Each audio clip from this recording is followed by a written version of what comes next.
They basically beat McDonald's. And who's this kid, right?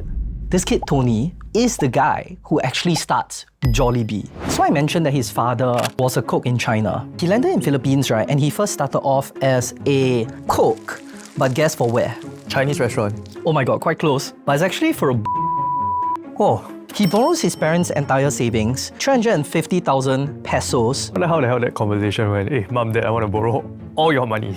All his customers that starts coming in, he speaks to them.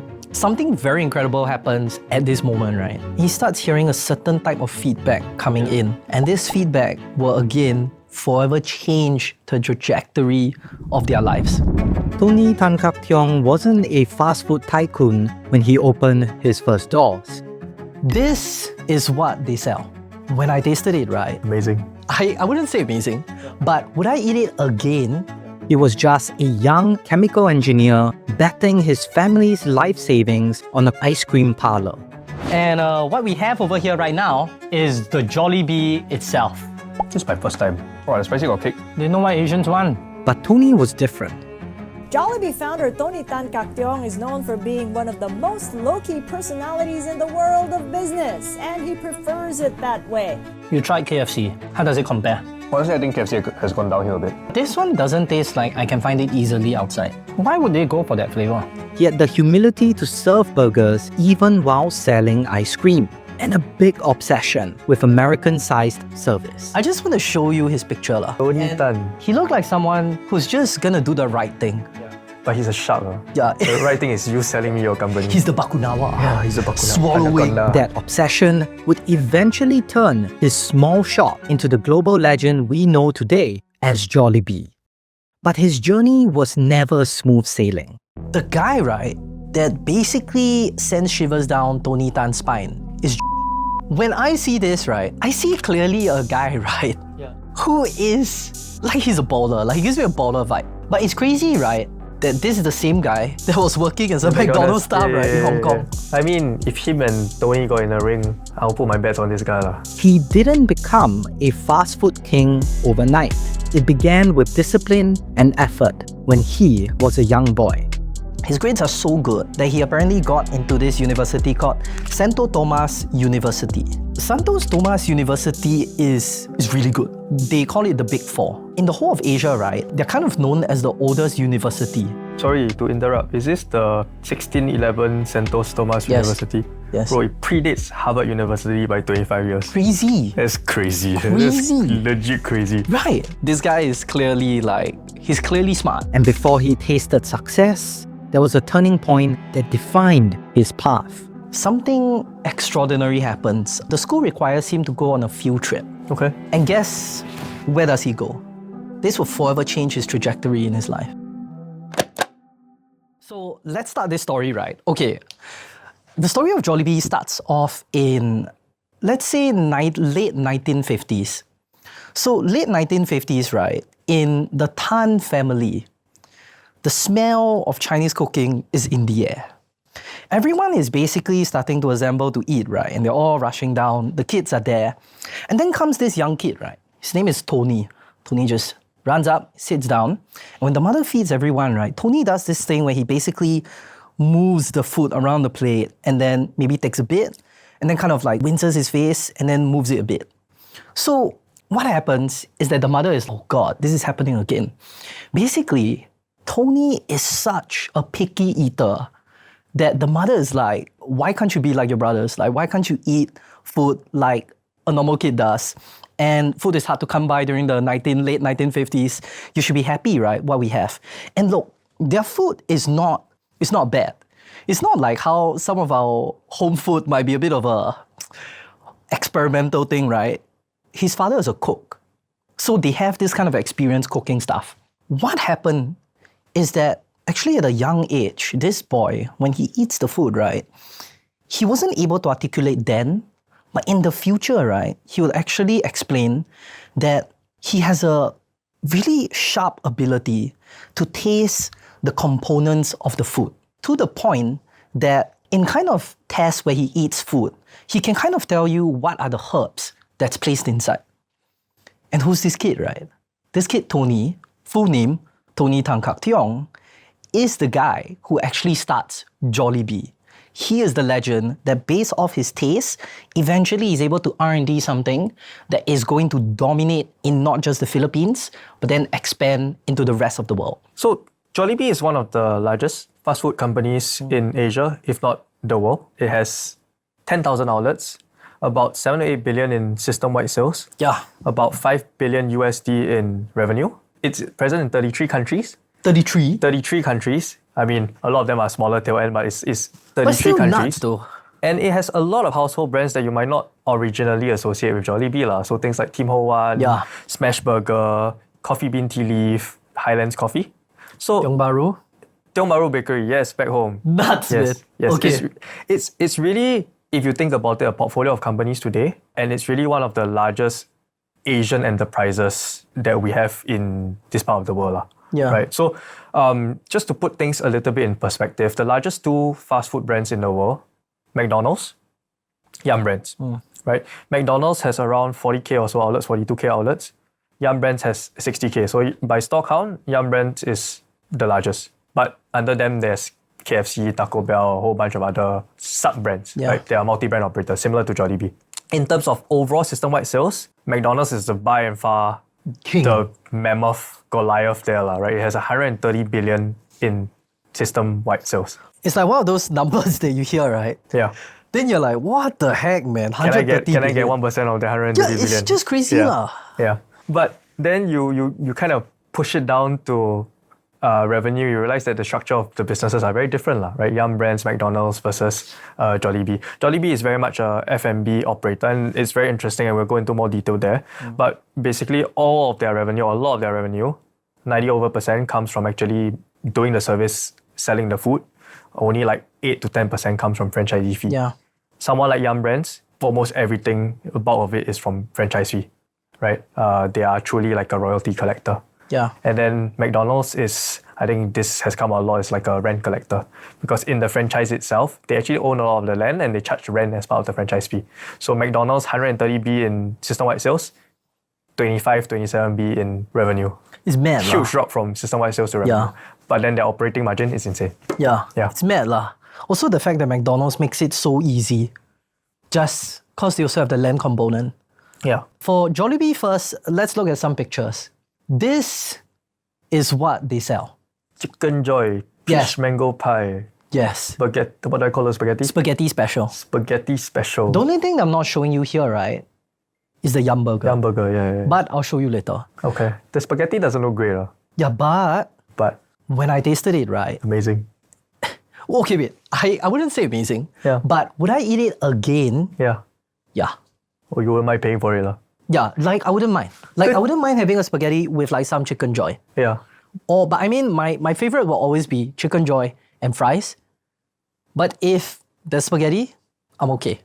Okay. If the staff tell me we don't have fries today, only spaghetti, I won't walk off. Okay. I'll buy it. Okay. Okay, insane. Also, who eats this meal with like one spaghetti, one bucket of chicken, and like 3 pies? A psychopath lah. A crazy person lah. Okay, that is insane. Let's talk about Tony Tancaktiong. Tony and Tan. I just want to show you his picture lah. Look at Tony. He looks like a very saintly man. He does, right? He looked like someone who's just gonna do the right thing. Yeah. But he's a shark. Yeah. The right thing is you selling me your company. He's the Bakunawa. Yeah, he's the Bakunawa. Swallowing. Anaconda. The other thing that, okay, I don't know if it's just me, Yeah. but I feel he looks a bit like a bee. That was a bee. Oh, like bee. Yeah. I feel it looks a bit like a mess, like the Jollibee bee. He looks quite cute Yeah, he has that kind of look, right? Yeah, he Yeah. does. I think that's the scariest, man. Yeah. Like, you kind of look like this friendly, but boom, you're Bakunawa, man. It's the disarming smile, then he just lures you into a trap. Yeah, And then after that, he just acquires your company. correct. Which isn't a bad deal, but scary. Yeah. A bit more about his background, right? So I mentioned that his father was a cook in China. And kind of what happens is when they decided to, and I guess this is very, very, very common within Southeast Asia, right? Where like the Chinese want to have a better life, then they end up going overseas to find for jobs. He landed in Philippines, right? And he first started off as a cook, but guess for where? Cook in Philippines for Chinese restaurant. Oh my God, quite close. But it's actually for a Buddhist temple. Oh. Interesting, right? Yeah, I very wouldn't- random. Yeah, I wouldn't think like a Buddhist temple food. Must be vegetarian, right? Yeah. And I thought like Buddhists, they would want like less flavorful stuff, right? Like what, Yeah. like no garlic, all this kind of stuff, Yeah. right? So it is kind of crazy. But anyway, he works there. He continues working there as a cook. And then all of a sudden, he kind of makes enough money to then set up a somewhat modest Chinese restaurant. And after that, apparently, it's good enough money, right, that you can send Tony, that young kid, into a college called Chiang Kai-shek College. Okay.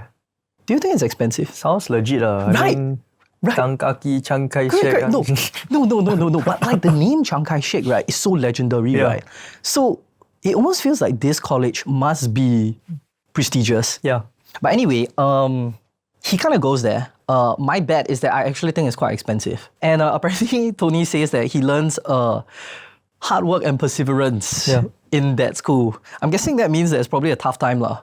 But anyway, Probably got bullied, he basically does this, right? Okay, and I'll quote you some of the things that some of these regimental Chinese schools back in the day do. Okay, and I just want to hear your opinion of it. So some of them will force their students to wake up at a specific time because they stay on campus, if I'm not wrong. So they force you to stay there and wake up at a specific time, Stay there because it's very far from their house. possibly, Is it? or because it's like one of those boarding school type things. That's crazy. Right, so it's to build discipline. And one of the things that they have, for example, is limited bathing time. Like what, 10 minutes? Yeah, no, like apparently it's less. It's something like 30 minutes split by like 40 boys. Shit, Something like that's like- It does sound like BMT, right? It does, right? It really sound like does. army, right? Do you think this is child abuse? Like, what the heck? I think last time different standards lah. Also, like, to be honest, Chinese are quite hardcore. They think it builds character, perseverance. They will let you go through this shit and Yeah. make sure that something comes out of you, and then Yeah. you are prepared for the rest of your life. Now, what happens next is the father kind of continues working in, I believe it's called Davao, D-A-V-A-O. Don't know if I'm pronouncing it wrongly. Correct, Davao. Okay, but Davao, right? I just know it's the southern part of Philippines. Yes, But anyway, there's 3 islands in. Yeah. wow, dude. I did some Give us- Philippines work hey, before, bro. give us a bit of a... Okay, Okay. so what is the significance of Davao? So there are 3 islands. It's Luzon, Visayas, and Mindanao. Okay. Luzon is like by far all the capital and everything is in Luzon. Actually, Visayas is a bit like, because it's in between, right? So maybe not as developed. And then there's a huge, like the last island of Mindanao has like a huge mountain range in between. So even though it's the last island, it itself is also split between north and south. Yeah. And then there are 2 ports there. One Yeah. is CDO. I don't know how to pronounce it, don't ask me. Okay. And then there's a Davao City somewhere. But basically, the other 2 islands are just not as developed. And because of these, like, it's an archipelago, right? Because of all these like islands and differences, actually there are cultural differences. And also there are regional champions when you talk about companies as well. They're at Davao. And And when they're at Davao, So not super well to do, I assume. I'm not yeah, sure. it's not super well to do, but you would not say poor either, I guess. I guess you wouldn't say like rock bottom poor. I mean, he owns a restaurant, right? Or he works at a restaurant. Yeah, he owns the restaurant. He opened it. And what happened is, apparently that was defining years in Tony Tancaktiong's life. So during that period, right, he actually credits that he kind of gets a good taste, pun intended, of the culinary arts. And when he's there, right, he's kind of helping out with the kitchen, with the service.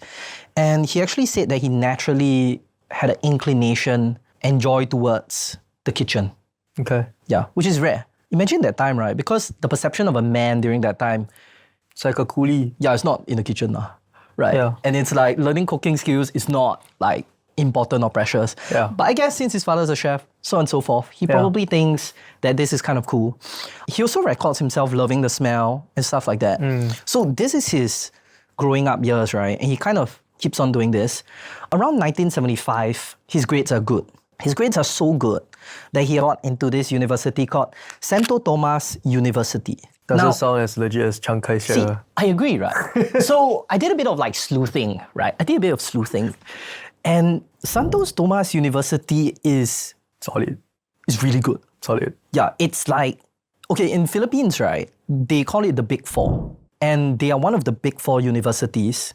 In the whole of Asia, right, they're kind of known as the oldest university. Sorry to interrupt. Is this the 1611 Santo Tomas Yes. University? Yes. Bro, it predates Harvard University by 25 years. Crazy. That's crazy. Crazy. That's legit crazy. Right. Like, how does this happen in Philippines? And it's in Manila. That's crazy. Okay, there you That's go. crazy. So he actually had to, I don't know, Yeah. take a boat or whatever the heck up the island. yeah, the dude is basically in one of the best universities you can go, I'm assuming probably in Asia at that time. Better than Harvard. So this guy is clearly like, he's clearly smart. Smart. The course that he got into, right, is the course that every single parent wants their kid to go into back in the day, engineering. So he got into engineering. Specifically, I believe he got into chemical engineering. Okay. Yeah. So the game is set because when he's here, right, something extraordinary happens. The school requires him to go on a field trip. Okay. And guess where does he go? This will forever change his trajectory in his life. Field trip like overseas. No, he has to go to a field trip within Philippines to visit a kind of manufacturing place for food. Okay. But guess what kind of food does he see? It's not the most intuitive. Oh, I know this. Is ice cream or yogurt Yes. or something to that extent. So it's insane, eh? And that's why, right, I would call this Act 1, a cool entrance and a warm exit. So why is it a cool entrance, right? Because the very, very place that he went, right, is actually a Magnolia ice cream plant. So he enters the Magnolia ice cream plant and he realizes, right, that this thing is crazy. yeah. Like, ice cream is being produced around me, being Yeah. manufactured around me. Yeah. And I'm assuming at that time, right, things like cold storage and things that's just cold in general, right? It's pretty crap lah. Yeah, and it's probably a technological marvel to be able to just maintain it and build it in such a way, right? Yeah. So the guy was smitten, man. And he was there with, I'm not sure if then it was his wife or his girlfriend, but he was there, right, with a lady that will be his wife in the future. Okay. Her name, Grace. Grace. So Tony and Grace, right, literally stood there. And I'm not sure how much of it is Tony's idea, right, or Grace. Like, maybe Grace is like, oh God, Tony is gonna bet everything on ice cream. But Yeah. basically the guy, right, just said like, hey, you know what? We're all in. Like, this is what we need to do. Like, Field trip was not part of his chemical engineering it is, course. it is, it is. It is part of his course. Okay. But They didn't expect him to go down the food yeah, route lah. I think most teachers, right, like most profs, if they bring you to go and see something, right, they Yeah. wouldn't in their minds be like, okay lah, the student is gonna like be forever changed. Yeah. But this Tony guy, right, basically said we're all in, All in. Magnolia ice cream. But he's not just we're all in Magnolia ice cream. Yeah. He is, we want as much money as we can get because I don't want to open one store. I don't open 2 stores. I want to open 2 stores at one go. This guy has a high risk appetite. High conviction, eh? Yeah, man. He's like, he's insane, eh? Okay, just for some numbers, right? So he borrows his parents' entire savings, 350,000 pesos. How the hell that conversation went? Hey, mom, dad, I want to borrow all your money. Right. Can you imagine? Like, okay, if I were the parent, right, I'm guessing to them, Tony must seem exceptionally smart. True. From So- Davao all the way to Manila. Correct. So maybe from their perspective, it's not the craziest bet, That's considering that they've seen how smart he is. But still, it is like 350K? no. So yeah, 350,000 pesos, Pesos. which roughly is about 48,000. Sing. Actually 48,000 USD. USD. Yeah, which is mad at the time, right? You can imagine you're pretty much quite set with Yeah. that amount. Yeah. So they're quite nuts, lah. And they did it. So they had it, and they opened one in Cubao, Quezon City, and the other in this other place, which I'm pretty sure I'll pronounce wrongly. Quapo. Q-U-I-A-P-O. Search it up. It's in Manila. Okay. Maybe as a Spanish, like a Spanish, Spanish style of pronouncing it. It's in the capital region, okay. Old downtown of Manila. Yeah, Quapo. So, question, do you think he's crazy? To bet on... I wonder what he saw in Magnolia that he just decided. Right. Let's say I go to Magnolia, right, and I see them making ice cream.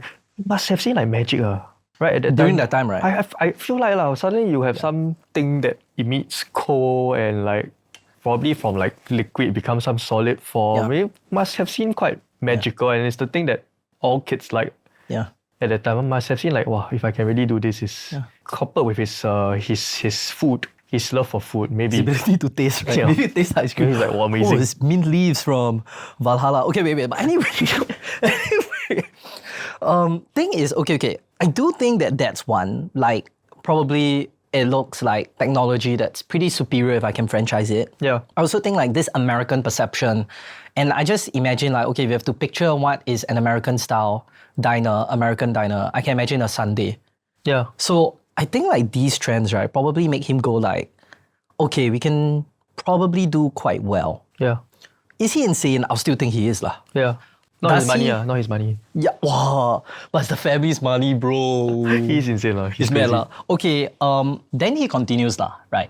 He opens a Magnolia ice cream shop. Let's have a picture up, right? Magnolia ice cream. All of them choice. Yeah, man. It's got Magnolia ice cream and milk. I like the colors of the word ice cream. Yeah. Looks real cute. Yeah. But when he was there, right, and he starts like running it, I think he starts facing something that's a bit unique in, I think, franchising. Yeah. Which is, if you're franchising something, right, how do you stand out? Right? Because you're just basically, you're riding the franchise. Yeah. But if everybody starts doing it, Yeah.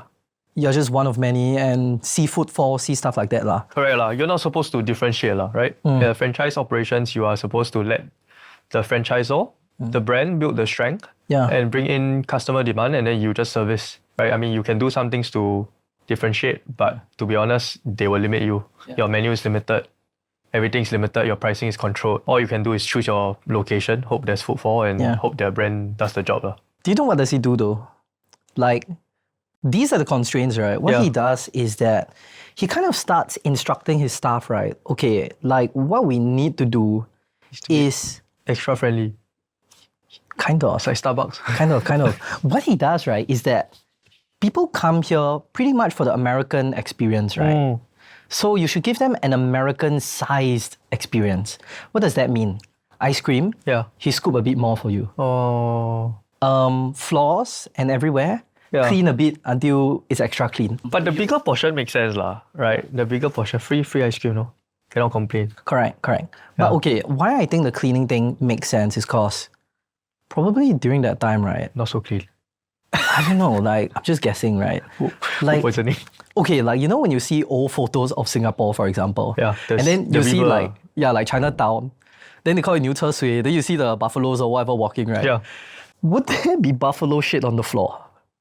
Probably lah. Would it be a bit dirty? Yes. Yeah. So seeing something clean is probably like, That's true. wait a second, like, how did that happen, right? Yeah. Okay, so that's what happens. I think you hit a point that makes sense, especially because I think cold food, there's always a perception that it's like been left around for a while, less hygienic, and especially if you're serving like ice cream and cold food, Yeah. you don't want it to be seen like it's been contaminated by contaminants across the board. So maybe it makes sense. Cleanliness is a big thing then. Okay, if you were Magnolia, right? Yeah. And you see that, would you be like, that's against, Yeah, for sure. right? Serving size control is like basic for franchisee, I think. Because you want to control margins, you want to control the experience. I think it's like basic. Yeah. It's for those reasons, right? I actually think that, okay, this is me just speculating. Yeah. I think probably their ice cream franchise, to the franchisor, they actually feel they are slightly troublesome. Yeah. But maybe they don't exactly control it yet because they find that, okay, results are good. But I can see like long run relationship wise, right? There's going to be a bit of tension now, right? So anyway, that's just me kind of thinking about it. Is it true? Is it not? Someone in the comments will destroy me and then I'll know why it's true. Let's first do a bit of question. What do you think is the difference between an American size calorie intake versus Asians? Today, Yeah, I think Asian should be around my intake, right? So 2K2, Correct. 2K2. correct. About there. American 3.5. Oh my God, you're right. True lah. It's about 1,000 more. Okay. So it's about 1,000 more. Do you know 1,000 is like 2 Big Macs? Or like 2 chocolate bars. Depends what you eat. Calorie very subjective, I think. Wow, but 1,000 calories is definitely a lot. Yeah. That's definitely a lot So more. he's giving a lot more. Lah. Yeah, which is nuts. So you can imagine if he really wants to push that limit, right? How much more he would be giving. But okay. I think also now might be a fun time to have a bit of a side quest discussion. Yeah. I'm not sure if this is contentious, Yeah. but I love history. And let's talk a little bit about Americans' involvement with the Philippines. A bit of history lesson. United States took control of the Philippines in 1898 Okay. after defeating Spain. Actually, US paid 20 mil for a Philippines archipelago to Spain. Wow, cheap. There was a mock Battle of Manila. So they already signed a treaty, US going to pay 20 mil, whatever.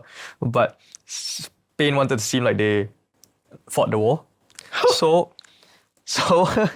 there was a brief exchange of fire, and then Spain surrendered to the US, and hence actually Manila city was saved. It's kind of crazy though, because like Spain controlled Philippines for like hundreds of years. The longest time. Yeah, hundreds of years. Right. Then when America took over, it controlled it for about 50 years. Okay. During this time, right, a lot of people kind of talked about this concept of paternalistic control. And the idea is that when colonizers enter, the good guy story that they tell themselves is that they come in like the fathers of this country. And therefore, like how fathers teach children how to walk, Correct. they'll kind of teach them how to run a civilized society. Something like that. The way that I think the optics of this now, right, is very bad, right, obviously. But I think back then, the optics is not terrible. Yeah, there's quite a distinct difference in level of development between Correct. the European and American folks. And I think the difference, right, like I feel now our perception is that when this happens, you are erasing a lot of local culture. I think that's our perception now. But I think back then, right, I think there's also questions of if we can trade off this local culture for X benefit, I don't think everyone says no. I'm sure there are people that will say no because, I mean, it's our local culture. Yeah, but some of them will be like, okay, like, why not? I don't mind. Better life, right? So all of this was happening because influence is English language, from what I know, democratic institutions. Yeah. So I think there's all these things that's good. Negative elements, it suppresses independence and obviously kind of eradicates their local culture. I feel like maybe among our generation, less so now, but there's quite an idealized view of Americans, American culture, less so now because of what's going on. But Correct. We grew up with American dramas, American movies. Friends. Yeah, Friends, exactly. Classic. So Yeah. I don't know, like there is an idealized view, and I have to assume that is even more so in places like Philippines. Yeah, and it's crazy because there's this naval base called Subic Naval Base. Subic. Subic. Subic. So big because it's pretty big. But it's like apparently the largest overseas naval base that America has. Yeah. So you can imagine in Philippines, right? The largest American naval base is in your country. So even more so your perception that they are Great. Yeah, great, right? Yeah. It's just there. Yeah. All of this fun stuff. Now back to Jollibee, right? Okay, so they did well. The Magnolia business balling, the wave of just American grandeur and looking at it is, I believe it supports them and it helps more people to just visit Magnolia. They expand. They start opening 4 more ice cream parlors. 4 more. So 6. total 6. Six. Yeah.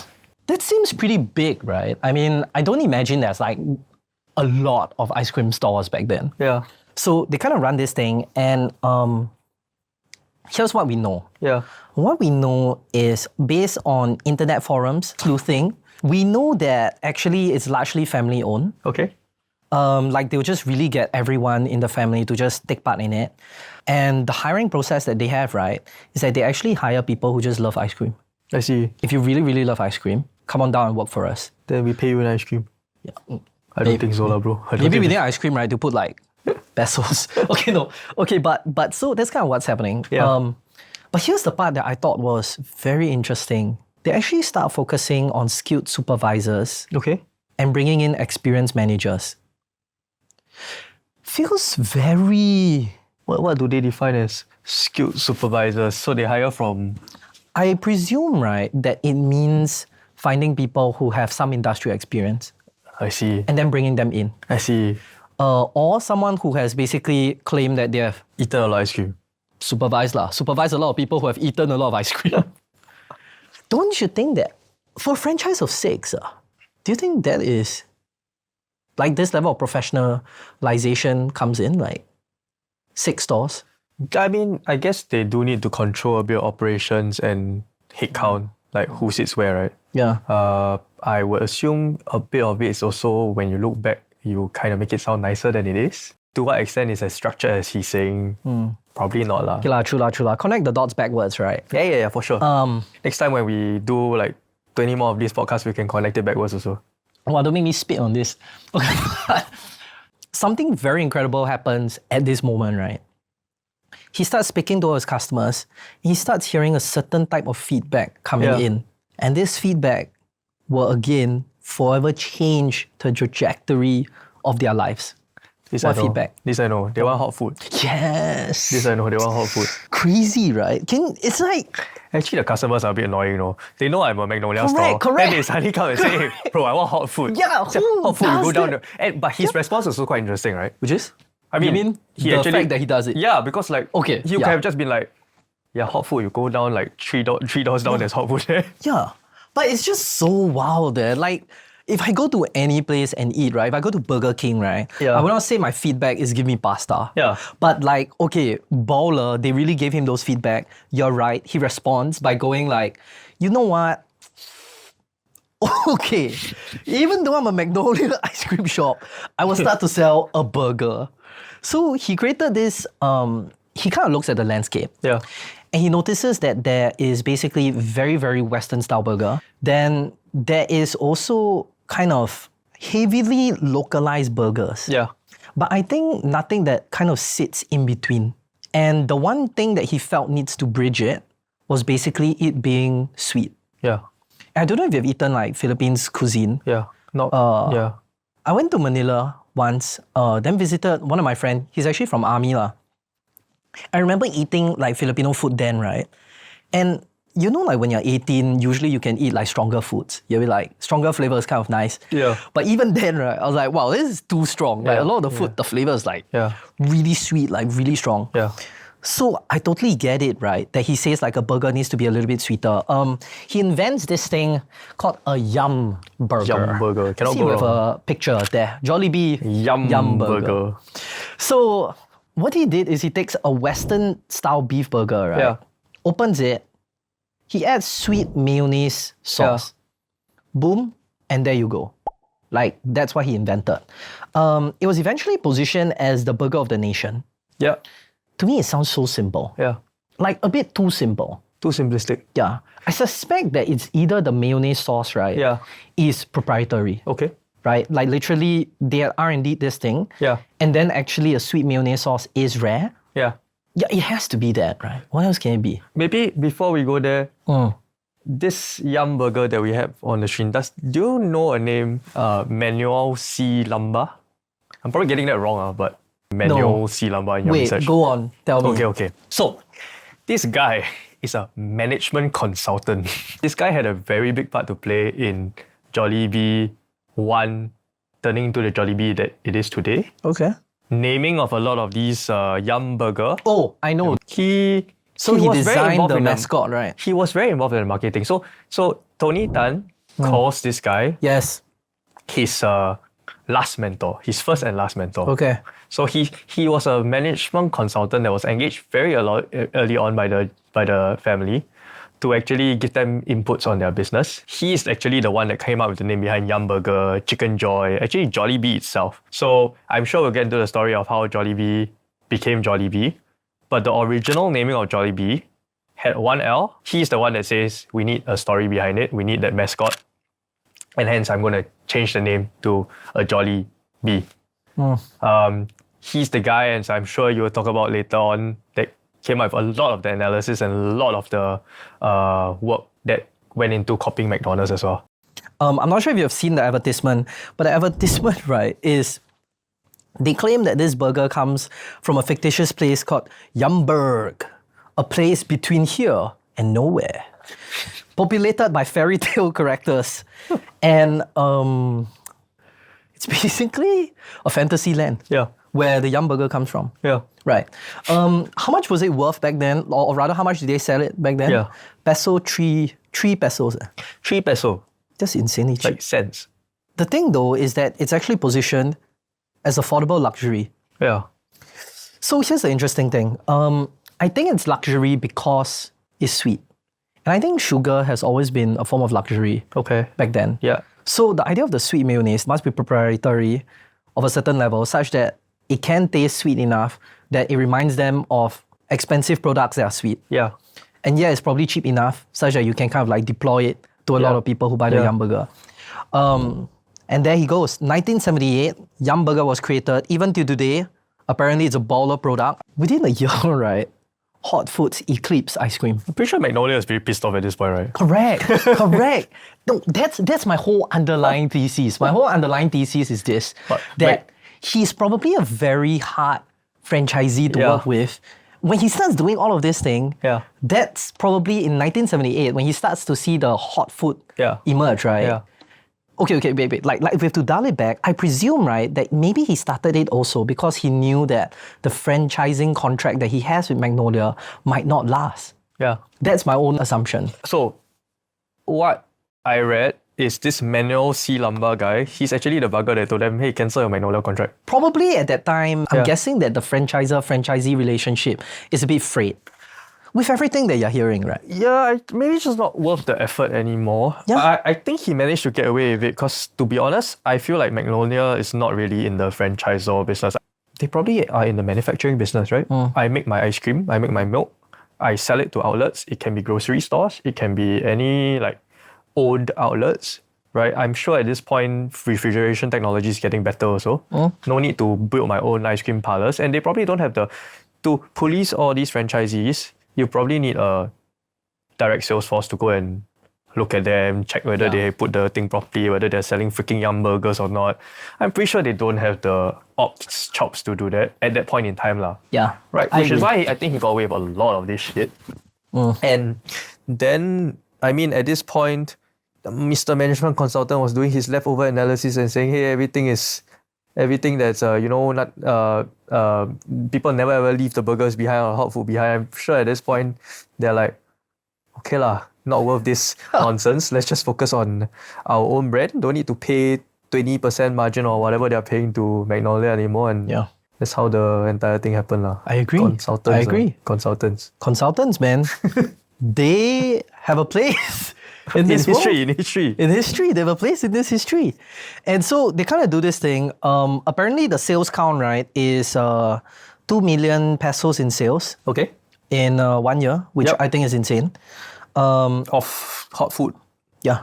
Wow. Which is insane. And then, with the blessing of the MC doing the analysis, they then go, hey, okay, let's cancel this. And then now we're going to rebrand everything into Jollibee. Since we're on this topic, one other thing that happened, right, is I think during that period of time, 1977-78, there was some oil crisis that happened. The cost of refrigeration and actually controlling the dairy cost of ice cream went up. So I think that probably played into a part. The franchisor was probably like, hey bro, that is interesting. Got to charge more money for you. And then he's probably like, screw it, let's shift to Yumburger. And that I think that played a part as well. Probably some margin changes happened as well during that point in time. Yeah. And then management consultant, decided that it's not worthy anymore. The MC ran the numbers lah. The MC ran the numbers. He knows what he's doing lah. Yeah. At this moment, they decided that Hot Foods is clearly doing so well. Yeah. So they choose to rebrand everything. Boom. Into Jollibee. See, the Yumburger was so significant, right? If you realize the name of the store, right? Yeah. There's the word Yumburger below Jollibee. Oh, it's literally part of the sign. Yeah. So that's how big it was, right? And who are those two aunties over there? Someone who clearly loves Yumburger, man. Or actually, we could be seeing someone that's actually so pivotal in time, right? Maybe like the parents or something like that. Do you know why hot food is so popular in Asia actually? Okay, I think you alluded to it a bit earlier. Yeah. When you mentioned that cold food feels, our perception of it is that it's stale. Or left out, right? Yeah, left out. So there are two reasons, I think. And this has trickled across, maybe 3 reasons, and this has trickled down from history until now. Okay. One is hot food just serves small occasions. You can do it for breakfast and you can do it for lunch. I think that's a very simple one.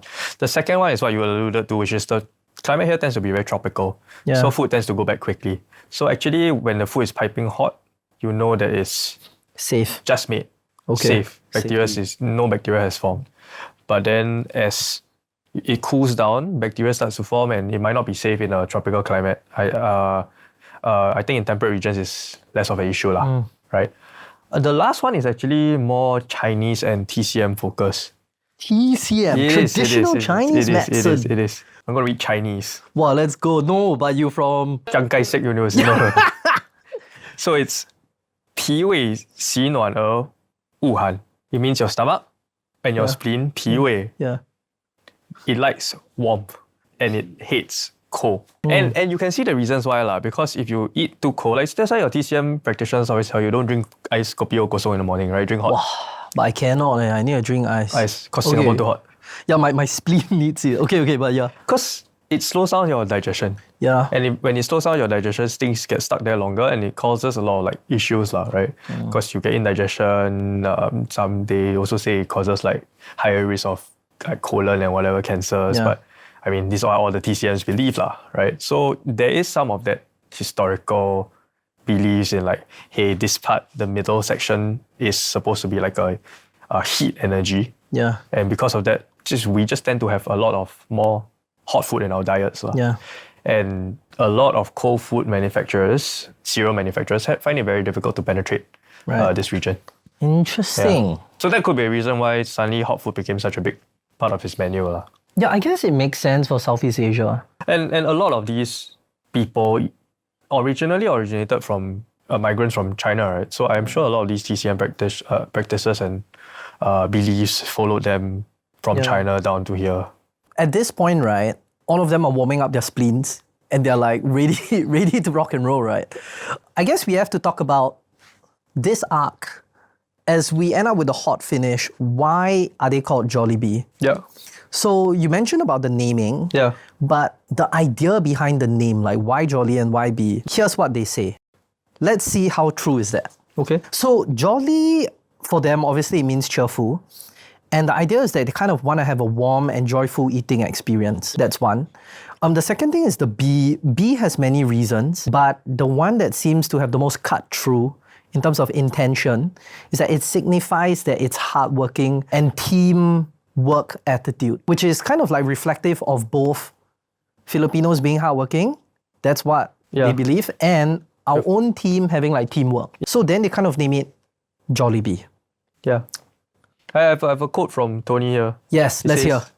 The bee hops around and produces sweet things for life, honey, and is happy even though it's busy. It's meant to represent the Filipino working spirit, hard work done with a cheerful attitude. Walao, your boss gets like you, you work hard but you better be happy. Yeah, man. As in, when I hear that, right? Pretty hardcore. Maybe in that time it was like something that makes sense, right?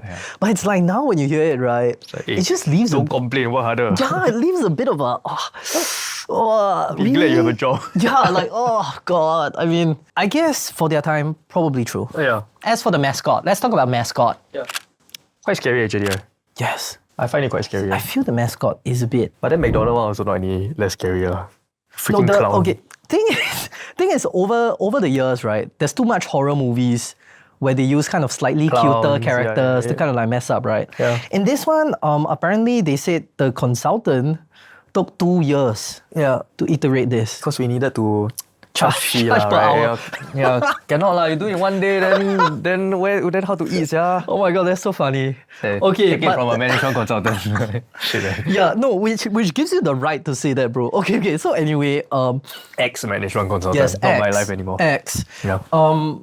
But they say that the influence is from two things. One, Disney Mickey Mouse, and the second is a local character called Nanong Pandak.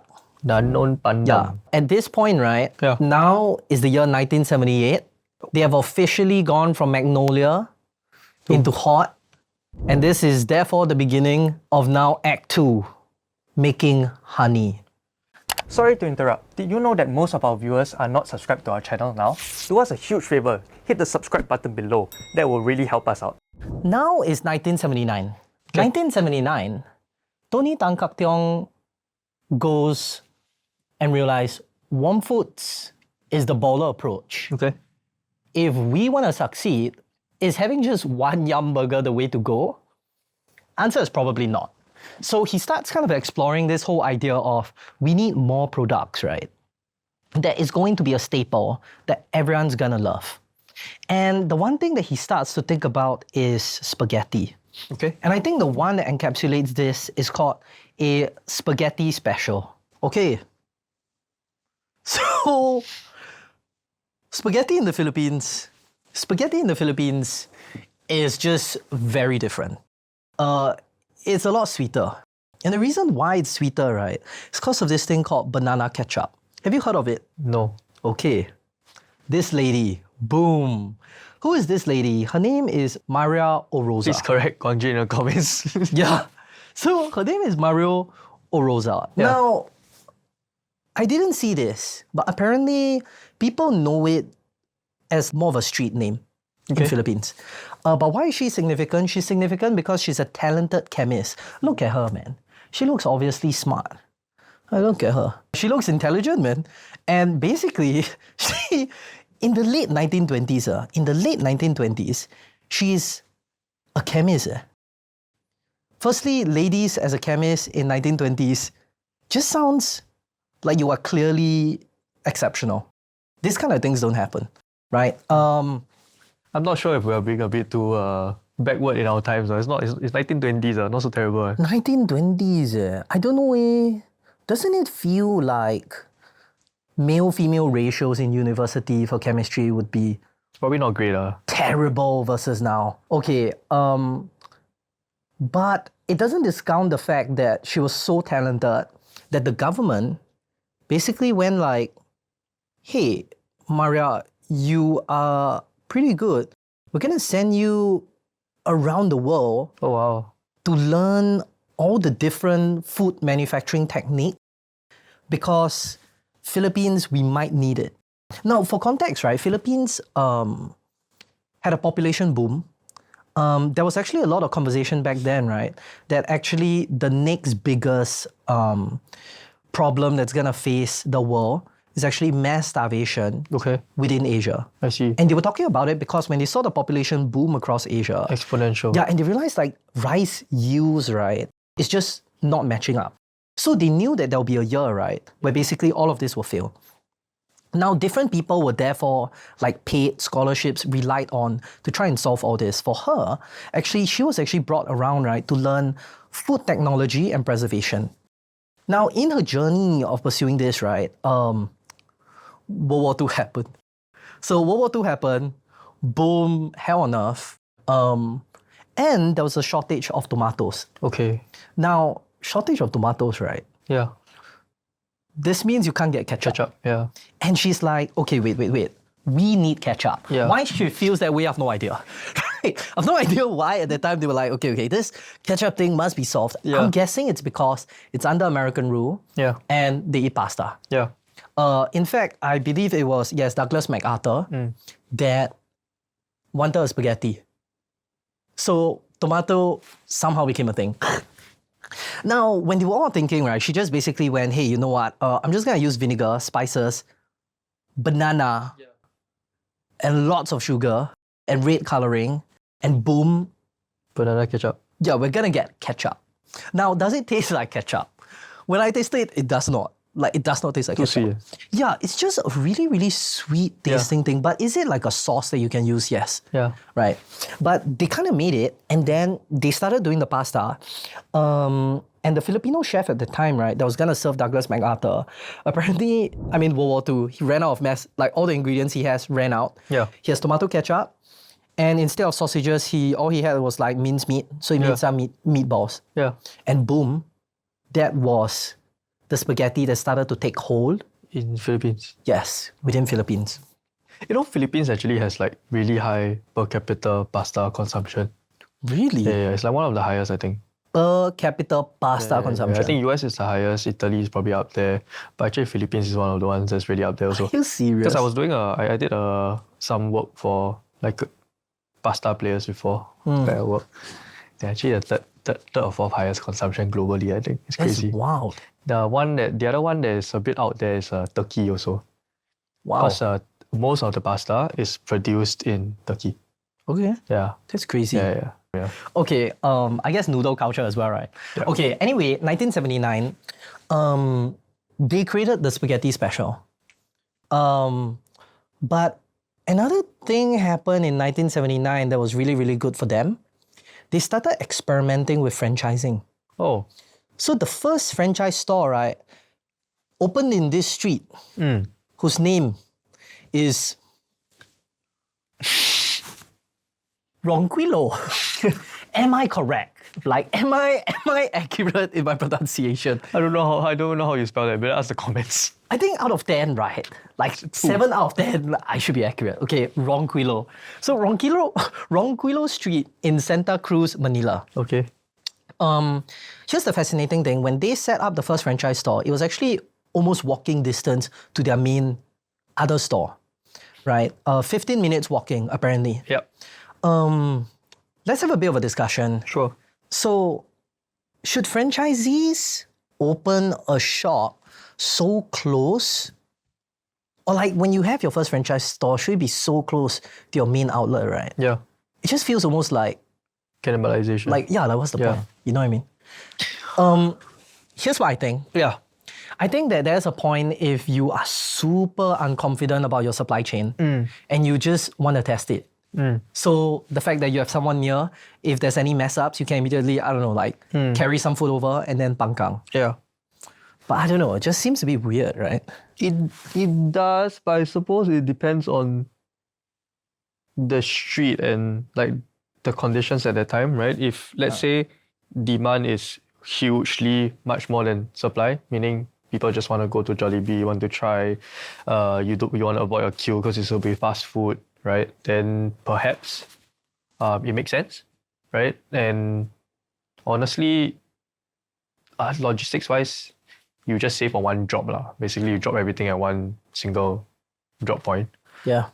We still see a lot of fast food outlets that are next to each other and they all do well. So as long as from a same-store sales perspective, it's not terrible. They are still, I think most franchisors have a target margin that they want to hit for their franchisees. So they say, I want my franchisee to earn X% out of his revenue. And so long as he still earns that, it makes sense for the franchisee. Actually, the other interesting thing to think about for franchisees in this relationship is actually the franchisee is a limited resource also, right? Because the same guy can choose to franchise KFC, McDonald's, coffee, right? It doesn't even need to be food.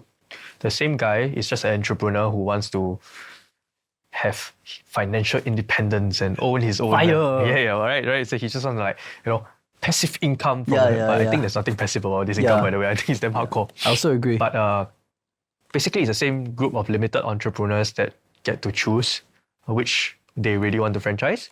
And for them, I mean, just think about yourself. If you want to franchise something, you ask the simple questions like, what's the upfront fee that I need to pay? And typically, what's the payback period, right? The rest don't really matter to you. So that's what they're competing on, lor. So if the operating margin is like 10%, if the store throws out this amount of sales, then the payback period is 2 years. And I assume at that point, there's not many competitors. Yeah. Right? So it's okay lah, right? Payback period is 2 years, 3 years, whatever, right? What they want. Right. So I guess to you, it's not that weird to open so close. No, the first outlet is probably doing amazing. Maybe you cut the sales by 7 to 70%, or I'm just making up numbers now, but it's still super profitable. What's the alternative for a young, hungry entrepreneur? Might not have that many. Maybe Magnolia, but Magnolia selling how much only, right? There's no, I assume other fast food hasn't really entered into the space yet. Basically, Jollibee has the control over their own special formulations and processes. That's interesting. During this period, right, you were actually talking like what? Like the number of franchisees, people who might do it, is like somewhat limited, right? Yeah. Quite interesting. They actually talked about who they look for in terms of their franchisee. 3 criterias. First one is excellent management skills, excellent personal skills. Last one, good community standing. Good community standing is an interesting criteria, right? Huh? Quite big, Yeah, but it's a bit like, maybe in this day and age, it's like, if your Instagram is clean, then you have good community standing, right? Yeah. That's a bit strange. Maybe last time it's quite like you attract the crowds by saying, hey, come to my restaurant. Or maybe they scared that the franchisee doesn't pay. Yeah, as in that's actually what I was thinking. Like, I was thinking there is a bit of my own semi-pessimistic view is that maybe fraudulent activities back then was quite high. Yeah. Right? So probably you want someone who's vetted by people. Yeah. And because maybe they don't do Old testimonials school last time. version of reviews. Yeah, lor, Yeah. like testimonials lor. or Yeah. what. So then they concluded, okay, we want good community standing. Yeah. But wow, I can almost think back then, right? It's like, who else can it be? It's like, if you're not the chunzang, then it's the church leader or what, right? Yeah. It's like, there's so few people with good community standing, right? In this kind of criteria. But okay. At that same time then, 1979 comes to a close. They tested their first franchise store.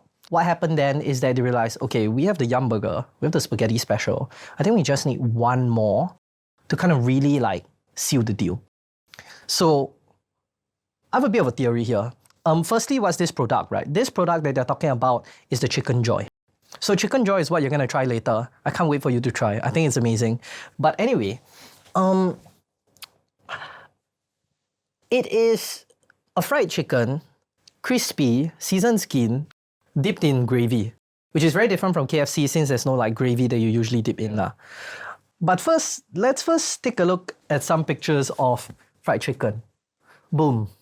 So at the time, right, there's obviously a lot of chicken shops, but there's three that I think kind of stood out in a lot of the internet sleuthing. Sure. The first one is called Ramon Lee Panceteria.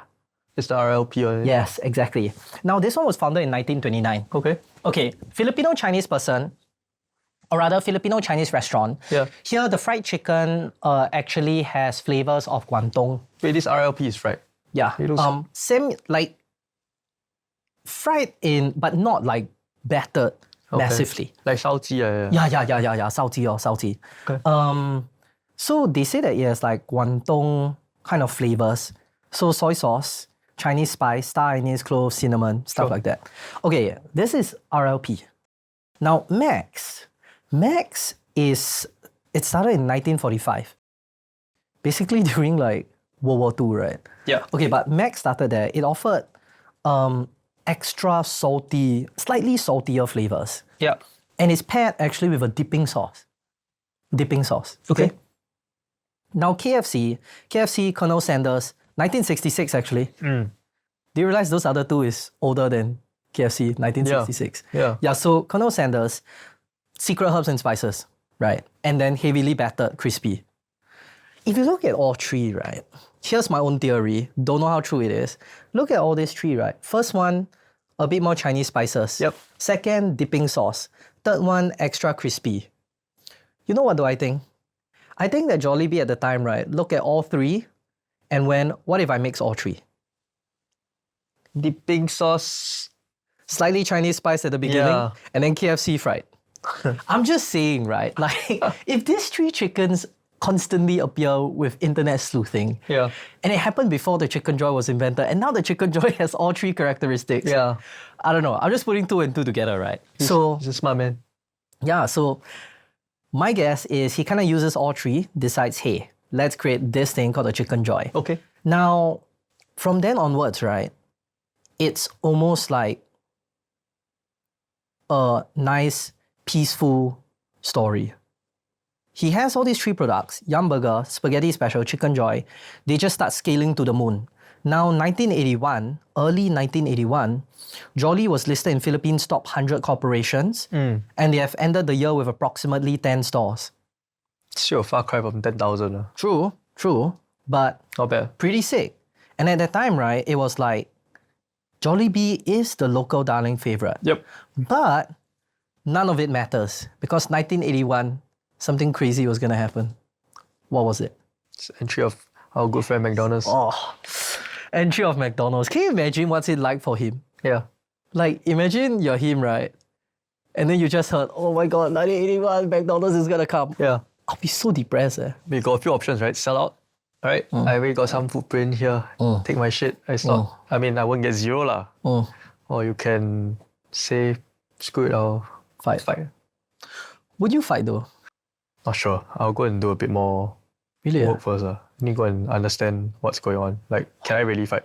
Because, I mean, it's not worth nothing now, right? Probably worth, I don't know, tens of millions of dollars or maybe low tens of millions of dollars.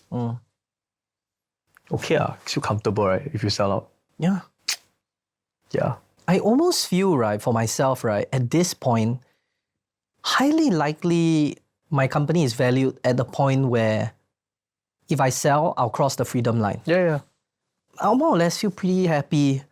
And I might even be also happy working for McDonald's Correct. to build it up, right? Correct. So I thought it was quite interesting.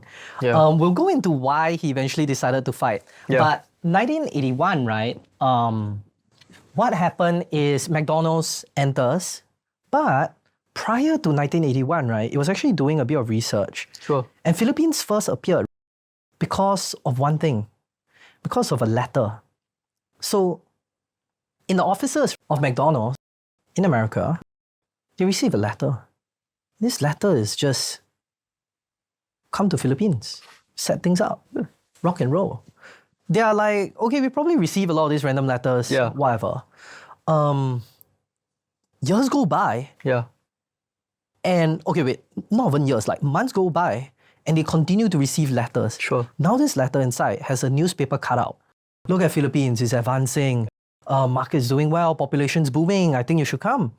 And they were just like, okay, what's happening? Why is there so much of this, right? They eventually decide, okay, let's like explore Philippines. Where's this letter from? Who writes it? Who's the chap? The name is George Young. Now, let's see how he looks. Boom. George Young. George Young looks like a Start! typical. He looks like a stud. No lah, he looks like a typical Chinese gentleman. Doesn't look That's particularly successful. impressive lah, I must say. Really? Oh, wait. When I see this, right, I see clearly a guy, right, Yeah. who is like he's a baller. Like he gives me a baller vibe. He's wearing his power tie for sure. Yeah, he is. Yeah. He is. I've no doubt. I've no Man. doubt if his sleeves go up, right, the watch that he has is power, I man. mean, man went to Wharton lah. Yeah. But it's crazy, right, that this is the same guy Yeah. that was working as a McDonald's staff, right, in Hong Kong. Yeah. Which is nuts, right? Then you see him over here, he looks like a baller. He looks. I mean, if him and Tony got in a ring, I'll put my bets on this guy lah. Yeah, for sure. Like, in terms of physical violence, pure punching, yeah, I'll say this guy. Madness. So George Young, right, is in many ways, I would say, right, a nightmare if you are Tony, right? Yeah. Let me tell you about his background. His background is that he graduated from prestigious Wharton School of Business. Wharton. Wharton. So straight up, right, you'll feel a bit like, oh God, What a baller. this guy is smart, Yeah. right? And he clearly knows his stuff. And at that time, I'm sure if you graduate in America, perception of you is that you're way smarter than the local population, I presume. So that is who he knew he was up against. What else about George, right? Now, here's the part where I think maybe if you were Tony, you'll feel like there's a fighting chance. In terms of his work experience, right? His experience is mainly working in marketing for cigarettes. But cigarettes back then, I imagine, is massive. And Still is. but like the perception of it is probably not as negative as it is now, I presume. And in terms of entrepreneurial skills, not much. Okay, not much is not fair. It's just nothing was big. Yeah. So let me tell you what are some of the things they did. He sold insurance, import and sold cosmetics. A Yeah. guy, by Yeah. the way. I assume he did it with his wife. He taught undergraduate finance management courses. He had a business called Tar Off, Which is. a cigarette filter. Kind of innovative. Yeah. Kind of innovative, considering he has cigarette business experience. Yeah. And the last thing is an upscale jewelry business Okay. run with his wife. Okay. But needless to say, none of it will send shivers down your spine. Lah. Yeah. The only thing that sends shivers down the spine is the fact that he consistently Yeah. felt that McDonald's is going to be super successful in the Philippines. And he consistently wrote a letter scheduled to Oak Brook, Illinois, Yeah. the company's HQ, to consistently bother That is them. the old school scheduled email. Yes. And consistently just keep on saying like, dude, Come to Philippines. come to Philippines. Yeah. We're me- ready. I'm ready. Yeah. I'm ready to bring you in. Yeah. Right?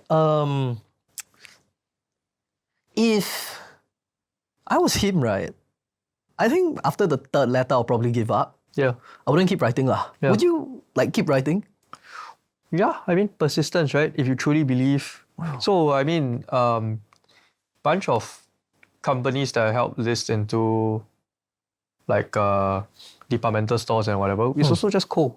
Like, you just keep spamming the guy until he gets annoyed with you and like, hey, okay, let's meet. And What's your spamming cadence? spamming cadence? Maybe every week.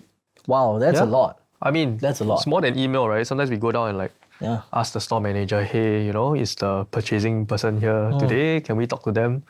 But it's persistence, lah, right? Because sometimes 90% of the time, it just doesn't even get through, right? This dude sent like probably thousands of letters. I'm sure they only saw like a couple, right? Yeah. So yeah, for sure. Damn. Takes a special kind of crazy to This guy. do it, right? This guy, yeah. You're right. I do think persistence is the key. Yeah. And that's his mode. Yeah. Essentially. So he kind of like whacks this and continuously does this, right? And apparently, okay, so he did this around 1974. 1976, the executives finally write back to him.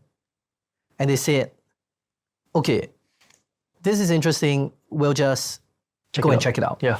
During the period where they went to check it out, right, interestingly, they didn't exactly use him as the main understanding of Philippines. They actually went down and they met with many different people, right, as they should lah. And they continuously researched, right, and continuously profiled a bunch of people to be the franchisee. Yeah. And from a bit of sleuthing, George Young was not On the list. as in, he wasn't the top tier of the list until he did something nuts. So here's what he did. He quit his job. Yeah. He brings his son to Hong Kong Yeah. and chooses to work in McDonald's as a kitchen crew. Okay. Like cleaning the toilet bowl, cleaning the floor, flipping whatever needs to be flipped. Yeah. And that's what he was doing. This guy's a hardcore man. And he was saying, right, hey, look, like, who you guys want is someone like me. Yeah. Like, I'm nuts. I'm doing this thing. He basically did. It's crazy, you know. Okay, his son, right, is 15 years old.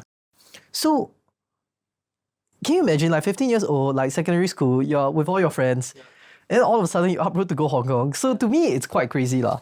Can I just say that George Young sounds like either him or his wife is rich? Yeah. They do sound like they have a bit of, like... He went to Wharton in correct. 80s or something. Yes. Right? So, they do sound like... Start a Jollibee business. Sounds like pretty second generation wealth right there. But still a hustler lah. Cannot take it away from him. But it's quite nuts lah. Yeah. Is he committed? Yes. Yeah, it's crazy. Basically, they concluded that George Young, you're the crazy guy we need. You're the craziest dude ever. We'll do this. So for foreign companies to enter into the Philippines, they need joint venture. Yeah. They joint venture with him, George Young's Food Industries or something. Yeah. And then they're ready to rock and roll. Yeah. Oh, wait, sorry. It's called McGeorge Food Industries. Okay. That's what they did. And they're ready to rock and roll. So, George, not something like Golden Arches or whatever. They McGeorge. don't use... yeah. Okay. The D wants his name there. Okay. D wants his name there. So, boom, 1981 comes, and bam, they are ready to destroy Philippines. Okay. Now, here's something that happened just before the opening of McDonald's. Yeah. And which is, as we rightly mentioned, right, Tony is probably feeling a bit like, can I do this, right? Yeah. So you're right. He actually chooses to research. Yeah. Like when I ask you, right, you say, would you throw in the towel and sell? Yeah. You're like, it depends. I need to do some research. Yeah. What research does he do? He flies to America. Can I Now- just say that Manuel C. Lamba had a role Yes, to play in yes. this? Tell me now. This Tell me about Mr. him. Consultant is the one that decided Yes. we should go and do some research. Okay. So he psychoed them and said, hey, let's go down and look at all the operations and I will make the introductions so that you can see not just the front of house, but the back of house cooking. Nice. Consultant. Nice. So he said that. Then they packed up their bags and they go, right? Yeah. Okay, when they landed, right, let me tell you what happened. When they landed, right, he basically goes about and looks at their operational efficiency. Yeah. And he goes, they are efficient. Yeah. Like they're way more efficient than us. Yep. But is it impossible for us to duplicate? Right? He concludes that actually they can. Like maybe they can duplicate some parts of it and become super efficient. Yeah. Right. The next thing then he realizes is the kind of environment that they're in, right? He sees the Golden Arches, he gets the vibe, and he goes like, okay, this is really bright, happy, and nice. Yeah. And he realizes like we can do this also for Jollibee. Right? We can make it cleaner, we can make it nicer, we can make it brighter, and maybe like less like jarring. We can do that. So according to Manuel, our dear management consultant, Manuel and basically Tony went to the US together. They did a bunch of things actually. They went to like a bunch of McDonald's outlets, but they also went to a lot of international food conventions. I think a couple of things that really stood out to them. One is the entire back of house operations and how the entire system is set up so that it's as efficient as possible. Two, I think they realized, hey, people want to eat their meals where when they order it so that it's hot, right? So they changed Jollibee from a parlor style to in restaurant, you can actually eat there. Three, they also realized that, hey, a lot of people are just driving through. And this is a big thing in America, especially in those states that are a little bit larger, right? So then what they realized is, hey, we can also introduce this innovative drive-through concept into Philippines. I'm sure less outlets, but conceptually there, right? And then the one that I think really stood out to them is, we can copy all this, but there are things that they can't copy us, and that is the Filipino taste and the taste buds, right? Okay, the one thing that I thought was a little bit crazy Yeah. is the fact that people were transparent about their back-end operations to them. Yeah. I think it's franchisee. Is it? I think it's a franchisee. So if I'm the brand, I'm probably like, no. Yeah. But knowing Manuel, he probably like put a few like, oh, I know a few franchisees. I called them up and I probably, say, oh, I don't mind. How I would have done it is, I will not go to the brand because the brand will never allow this. 100%. I will go to the franchisee. I will tell the franchisee a bunch of things. Maybe I want to be your sub-franchisee or whatever, right? Maybe I just want to observe. Can also not lie, but like tell a white lie and say, hey, maybe I want to bring it into the Philippines. I just want to understand a little bit more. Yeah. And they do want to bring it to the Philippines, but they want to bring the operation. Correct. So, I mean, it's like mystery shopping lah. It's not exactly corporate espionage, but it happens very often, I think. Yeah. Like the interesting thing is, okay, all of these things he could duplicate, right? Yeah. Then he goes and sinks his teeth, right, in a Big Mac. Yeah. And he realizes, okay, I think we might win. Yeah. Like that's when he realizes, Right. I think that was the beginning of, okay, we can do something here. I think it's the sinking of the teeth into the burgers, right? Yeah. That really sold them. I think that's when they knew, okay, if they duplicate everything here, Filipinos are not gonna love it. And therefore they have a chance. And this concludes Act 2, because now in Act 3, it's when McDonald's will fight Jollibee. I title it, It Comes to Town. Let's talk about Act 3. So Sure. Act 3 is called It Comes to Town. Very simple. Basically, throwback to the killer clown. Because the clown is here to kill. Okay. Story goes like this. 1981, McDonald's entered the Philippines market through a partnership with George Young.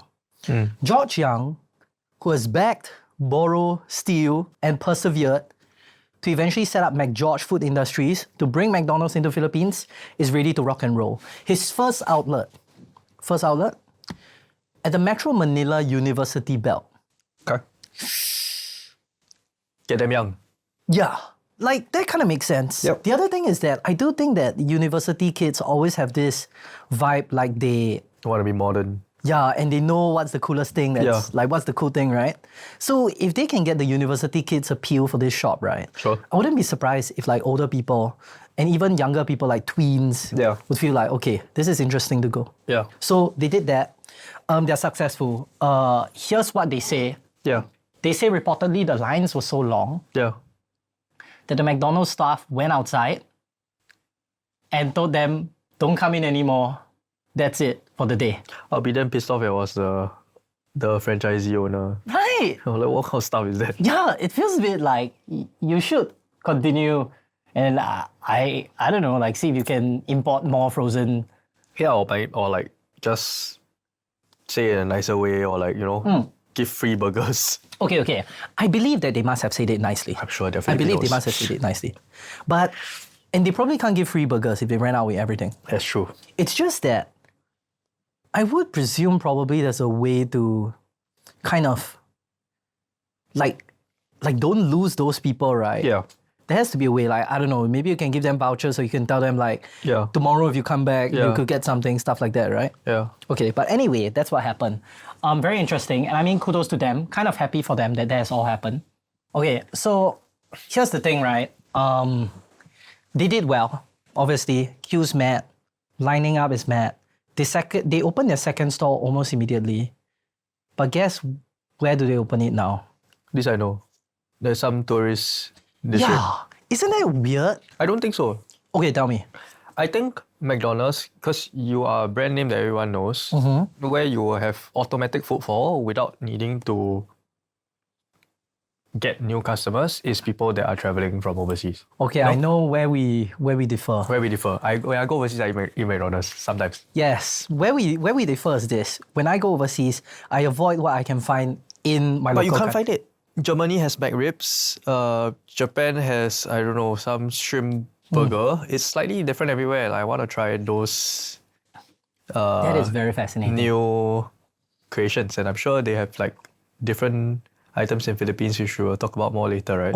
Which they actually didn't have during this time. Okay. They only had it late game. Yeah. Which is why to me kind of feels like most likely if an American comes over, Yeah. the menu will be 90% the same. Yeah. Probably. But it's about that familiarity, right? You know what you're paying for and you know what you get. And the environment feels comfortable to you. So even when I travel on business trips now, if I'm alone, I mean, I don't mind trying new things, but let's say I'm like working late or like there's stuff to do, I just fall back to things that don't need to think, right? So I just could walk to the nearest mall and see whether there's a Starbucks or a McDonald, and that's the strength that the brand brings to the franchisee, and that's why people open a franchise and not just start their own Yumburger. Wow. I cannot relate.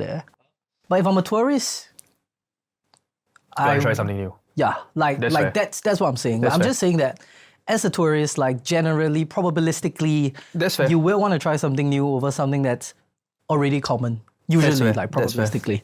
But okay, interesting. At that time, right? Do you know that also McDonald's has, like, it kind of had a bit of a nickname. Not super creative, but it's Yeah. just called McDo. McDo, short Yeah, form. people just call it McDo. Okay. So McDo, right, is around and it starts to go aggressive, right? It's like, boom, first store works. Yes. Second store, let's Yes. go.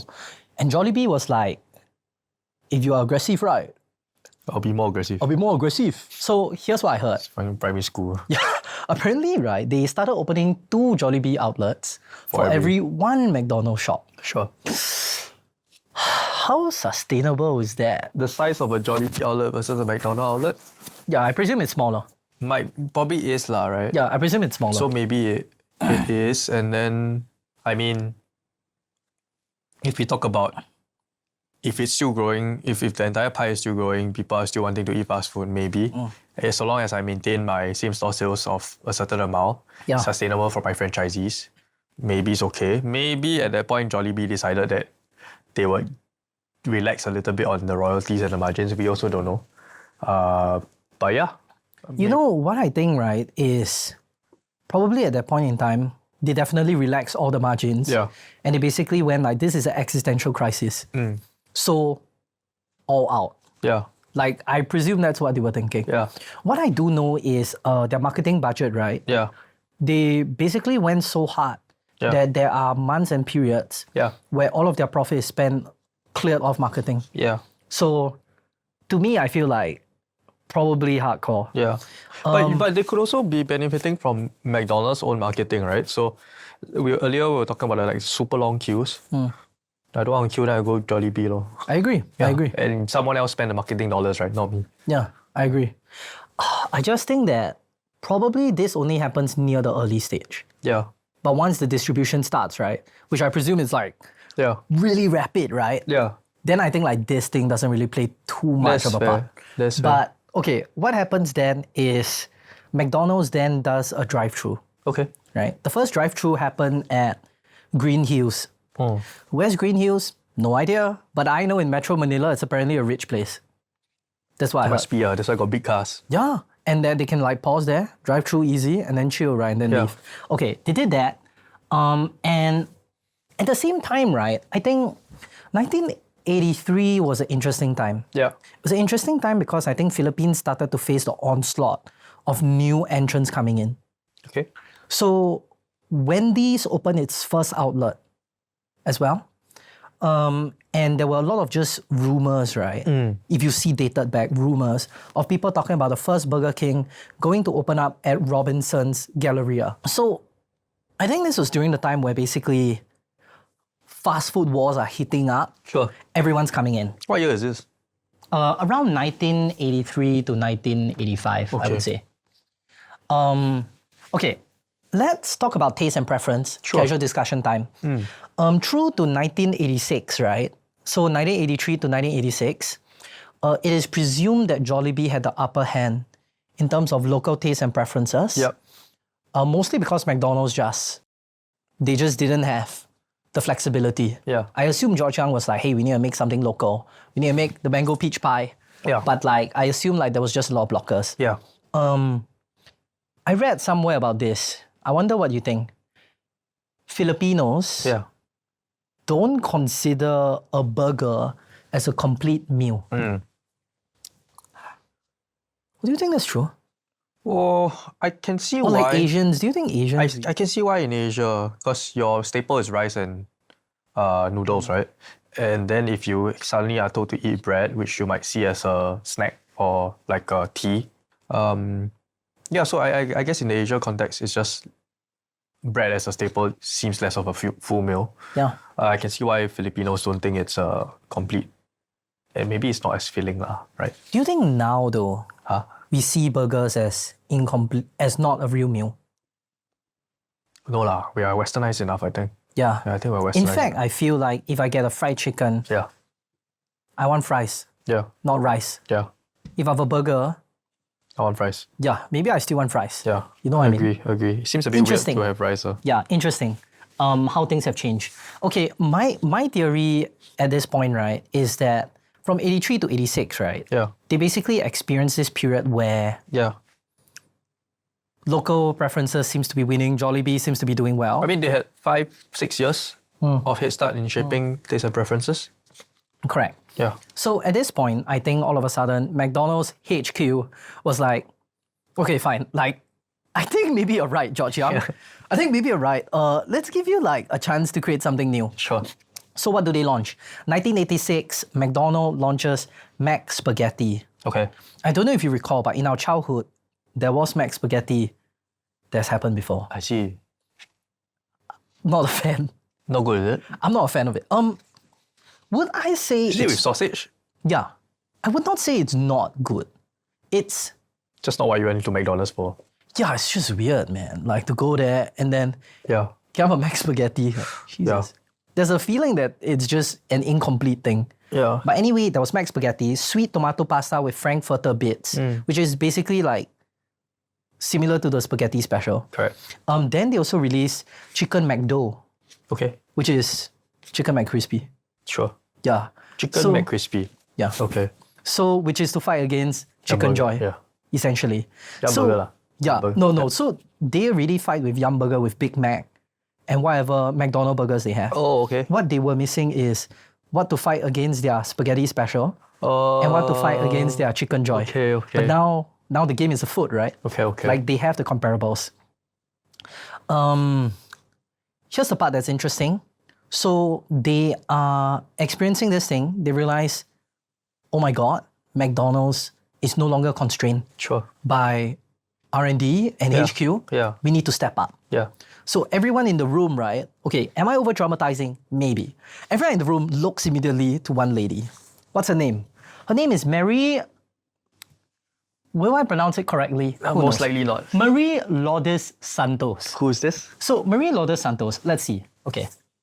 The one on the left, right? Not on the right. Yes, the lady on the left. Who's Marie Lourdes Santos? Okay, Marie Lourdes Santos, right, is a food scientist Okay. with a background in food microbiology. Okay. Clearly, she's someone pretty smart. She joined Jollibee in 1982, and actually, you know what was her first job? When she was in Jollibee, she was tasked, right, to actually ensure product consistency as the company scales up. Oh, interesting. And okay, I don't know how much you know about all these like random food processors, right? But what I was aware of is actually food process is confusing not just because you need to figure out the right ratios, but when you increase the size of the vat, like let's say the vat is like a 5-liter pot versus a 30-liter pot. Reacts differently. And Yeah, tastes the different. exact same Yeah. ratios don't work. Yeah. So you can imagine what a nightmare of a job this is, Yeah. right? Yeah. As Jollibee starts scaling up rapidly, and basically all your machines get bigger and bigger, she needs to figure out. Okay, anyway, Poor lady. pretty tough lah. But she succeeded. Yeah. So she is quite insane lah. We are talking about chicken by the tonnage Yep. that she figured out Yep. how to get the consistency. Yep. Her success naturally led her to better roles, better promotion. Sure. The time when McDonald launched their offerings, she would head the food chain's research and development unit, the head. Damn.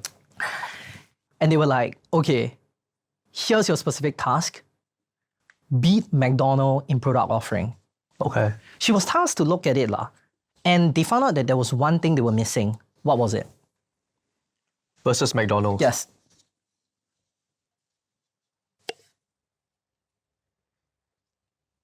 Pie that I just Yes! ate. Pie that I just ate. Oh Yeah, my yeah, yeah. God, you Dessert. got it, man. Bro, you nailed it. Basically, they have everything except an apple pie Dessert competitor, lah. right? Yeah, dessert. Okay, so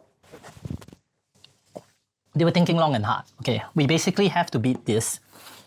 They knew that to go local, right, would mean probably one thing. They would have to use mangoes. Now, why mangoes? Mangoes is Philippines' national fruit. So it's just, okay, if we want to beat, we got to use mangoes. Sure. First run of doing mangoes, right, when they boiled it, Yeah. turns out mangoes at a certain heat and temperature just breaks and sui sui. It's just Okay. mash. No chunks. Yeah, and chunks is what they really need. Yeah. So then they started experimenting and they realized peach can kind of tolerate that level. Yeah. And if you mix it with mango, right, the average person cannot really go like, oh, I felt peach chunks in my mouth. Sure. So as a result of that, all of a sudden they managed to create the bite Yeah. in the mango peach pie. Okay.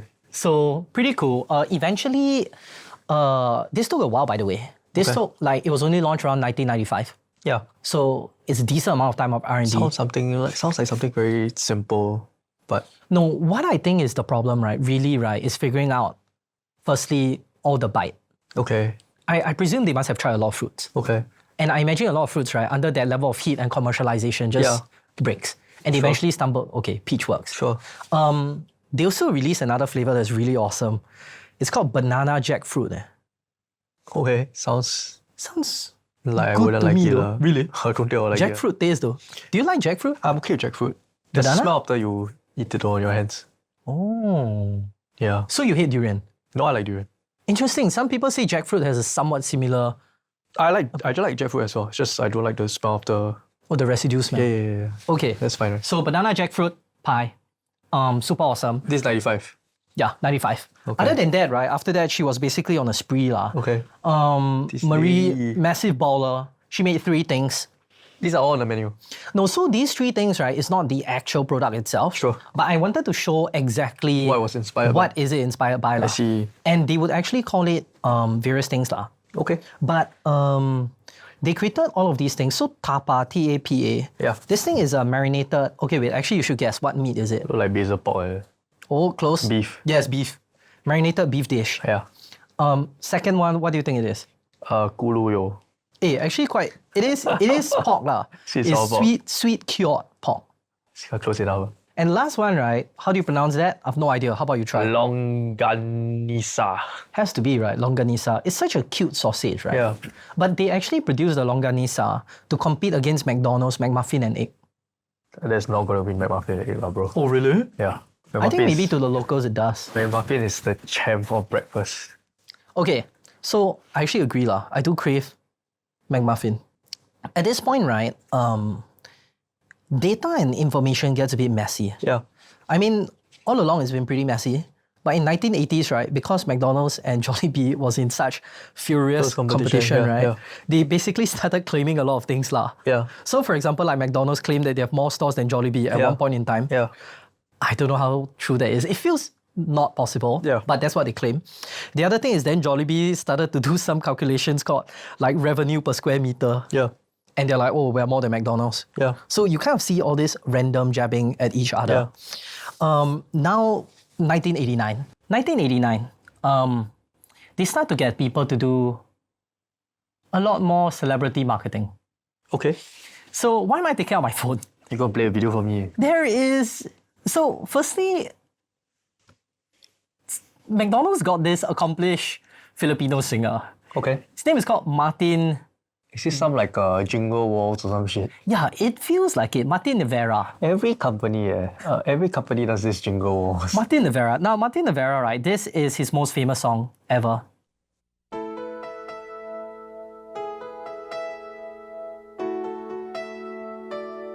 I think it's 23 million views.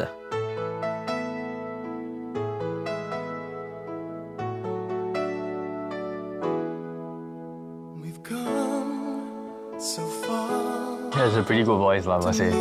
Wait, this has something to do with McDonald's? Right. Very aspirational for fast food. Yes, it's very aspirational, right? That's essentially what I was about to say. Like, very interesting. So, in order to fight, right, they hired another singer. McDonald's got this other guy called Gary. Wait, the previous one was Jollibee or Yeah, McDonald's? I believe it's Jollibee. Okay, Now, the the other next one one- is McDonald's. Yeah, and Gary Valenciano, he's actually good friends with that other singer. Okay, Can you imagine? They're probably talking about they're this. just milking Yeah, these they're probably burgers. like, hey, you don't know, like, look at this thing that we how much you get from Okay. McDonald's? Here's his best song.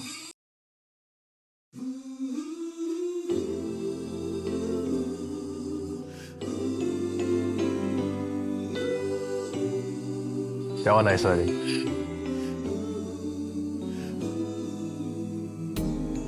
This song, I think, is a religious song. It's called Lead Me, Lord. Okay. Wow.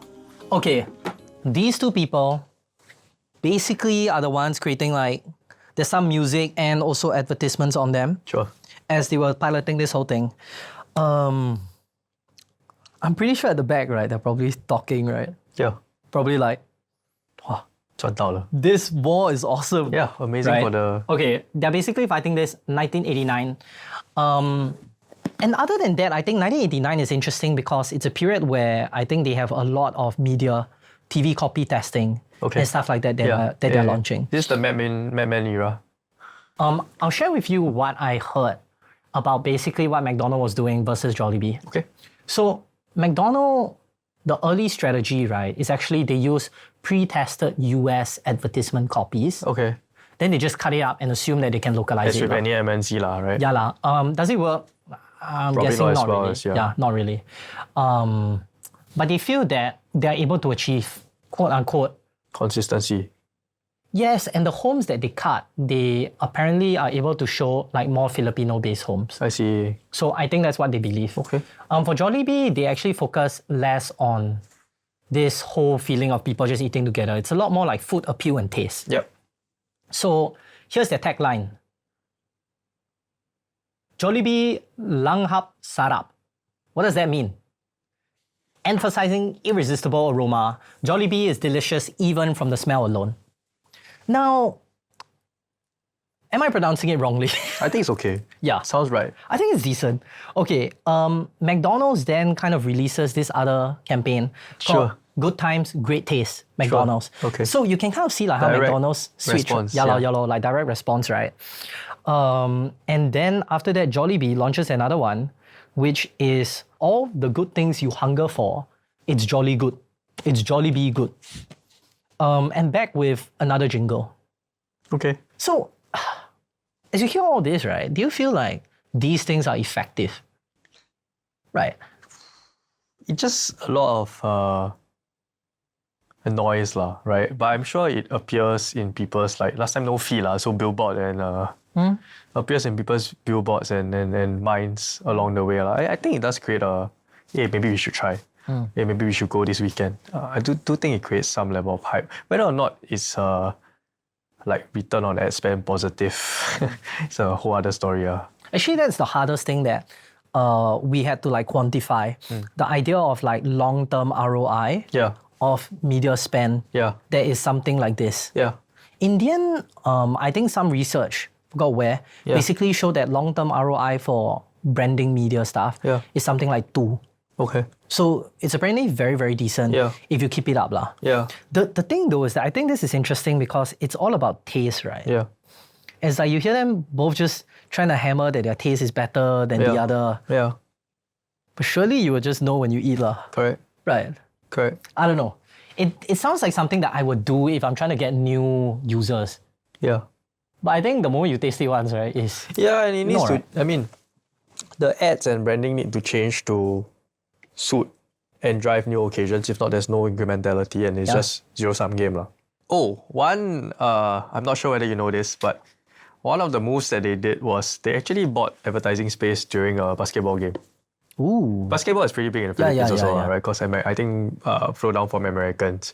I think at that point, it was around this point in time actually, 1980s, quite close to where actually McDonald's entered already. So I think they wanted to make a big splash.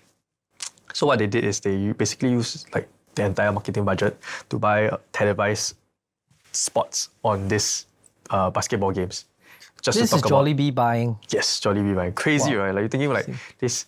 I think at this point they had like I don't know less than 80 outlets, and then buy I don't know how expensive it is then to buy Philippines Yeah. broadcasting it. I assume it's super expensive, and they basically like every store that opened, they would just broadcast it on this basketball game, which is crazy, lah, right? And Yeah. it creates like that level of aspirational, you play basketball, all your big stars are here, and then which is crazy, right? Because you think about it, you could easily spend the same amount of money on billboards. You could give margin back to your franchisees, but no, Mr. Management Consultant is like, let's build a brand that's aspirational. You know what's the thing? When I hear that, right, Yeah. I don't go like, it's mad. Yeah, Because, I went to New York yeah, to work in a startup. And when I went there, right, it's not uncommon to hear startups go like, okay, this year we're gonna blow all our marketing Go big. budget on the Super Bowl. yeah, It's almost a thing that I feel a lot of them do. yeah. So when I hear this, right, I almost feel like, oh, that's the Super Bowl equivalent, Equivalent lah, yeah, than yeah, Philippines. yeah. So I can sort of understand that. Yeah. Yeah. No, I agree. I think it makes sense also because you want it to be seen at an equal level as McDonald's who's coming in. And they probably want to elevate themselves at that point. Correct. So okay, correct. I can sort of see it. And the advertising is not just to end consumers, it's to franchisees as well, Yeah, or yeah, yeah. potential franchisees. I mean, basically, it just shows, hey, I'm willing to spend, Yeah. right? And I'm willing to blow it all. What you just said is literally what Jollibee did. Basically, just continuously spending all their early profits, Yeah. early year profits Yeah. on advertising Yeah, madly. yeah. So just kind of keep on doing that. And it worked. Yeah. It worked. Yeah. I feel this concept known as share of voice, Yeah. they would definitely have the share of voice Share needed. of voice needs to match share of market. Yes, right? yes. So yeah. I'm pretty sure that was good. There is one thing that I think McDonald's was doing that's a little bit different. During this period, right, they did on-premise benefits, Okay. playgrounds, Yep. birthday parties. Oh, I remember that in Singapore. Yes, I also remember that. Dessert kiosks, Yeah. dessert centers. Yeah. They were actually the first that I believe released calling almost like food delivery. Okay. Like you can call to order. Okay. But I don't think that it delivers like how we think now. Okay. But maybe it's a bit limited, or maybe you can call then collect later, stuff like that. Let's talk a bit about this playground thing. I also remember in my childhood, what were they thinking, man? Like, what's this playground? How is it going to boost sales, right? Occasion creation, right? Do you think it's strong though? I mean, it's an investment because you play with space, right? Yeah. But you create occasions, right? So any celebratory occasion or any occasions that are with kids or birthdays or whatever, I'll think about into McDonald's. McDonald's birthday parties are still a thing that happens today, even though much less, because I'm pretty sure they realized that it's not super profitable to block out the whole space. But I remember when we were young, it used to be a pretty big thing to Yeah, it was have a big. McDonald's birthday party, right? Yeah, it was because it's truly an occasion play, right? Like we say, when you invest in brand marketing, you need to create an occasion. If not, you're just wasting your marketing dollars. I agree. I think that's the way that McDonald's was thinking about it. Not wrong, but probably not the best use of their Yeah. space. Maybe at that point rental was cheaper lah. Maybe not so bad last time lah. But Yeah, the rental game has completely changed. especially in Singapore lah. Yeah. I do think it's useful, especially if you target kids, right? Because they grow up with these and then you eventually become dominant in their minds when they become adults. It's a long-term investment in something that should pay off.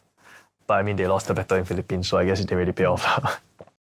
I mean, you look at it today, they basically won, right? Jollibee has 1,003, 1,005 outlets in Philippines. McDonald's has 700-800 outlets in Philippines.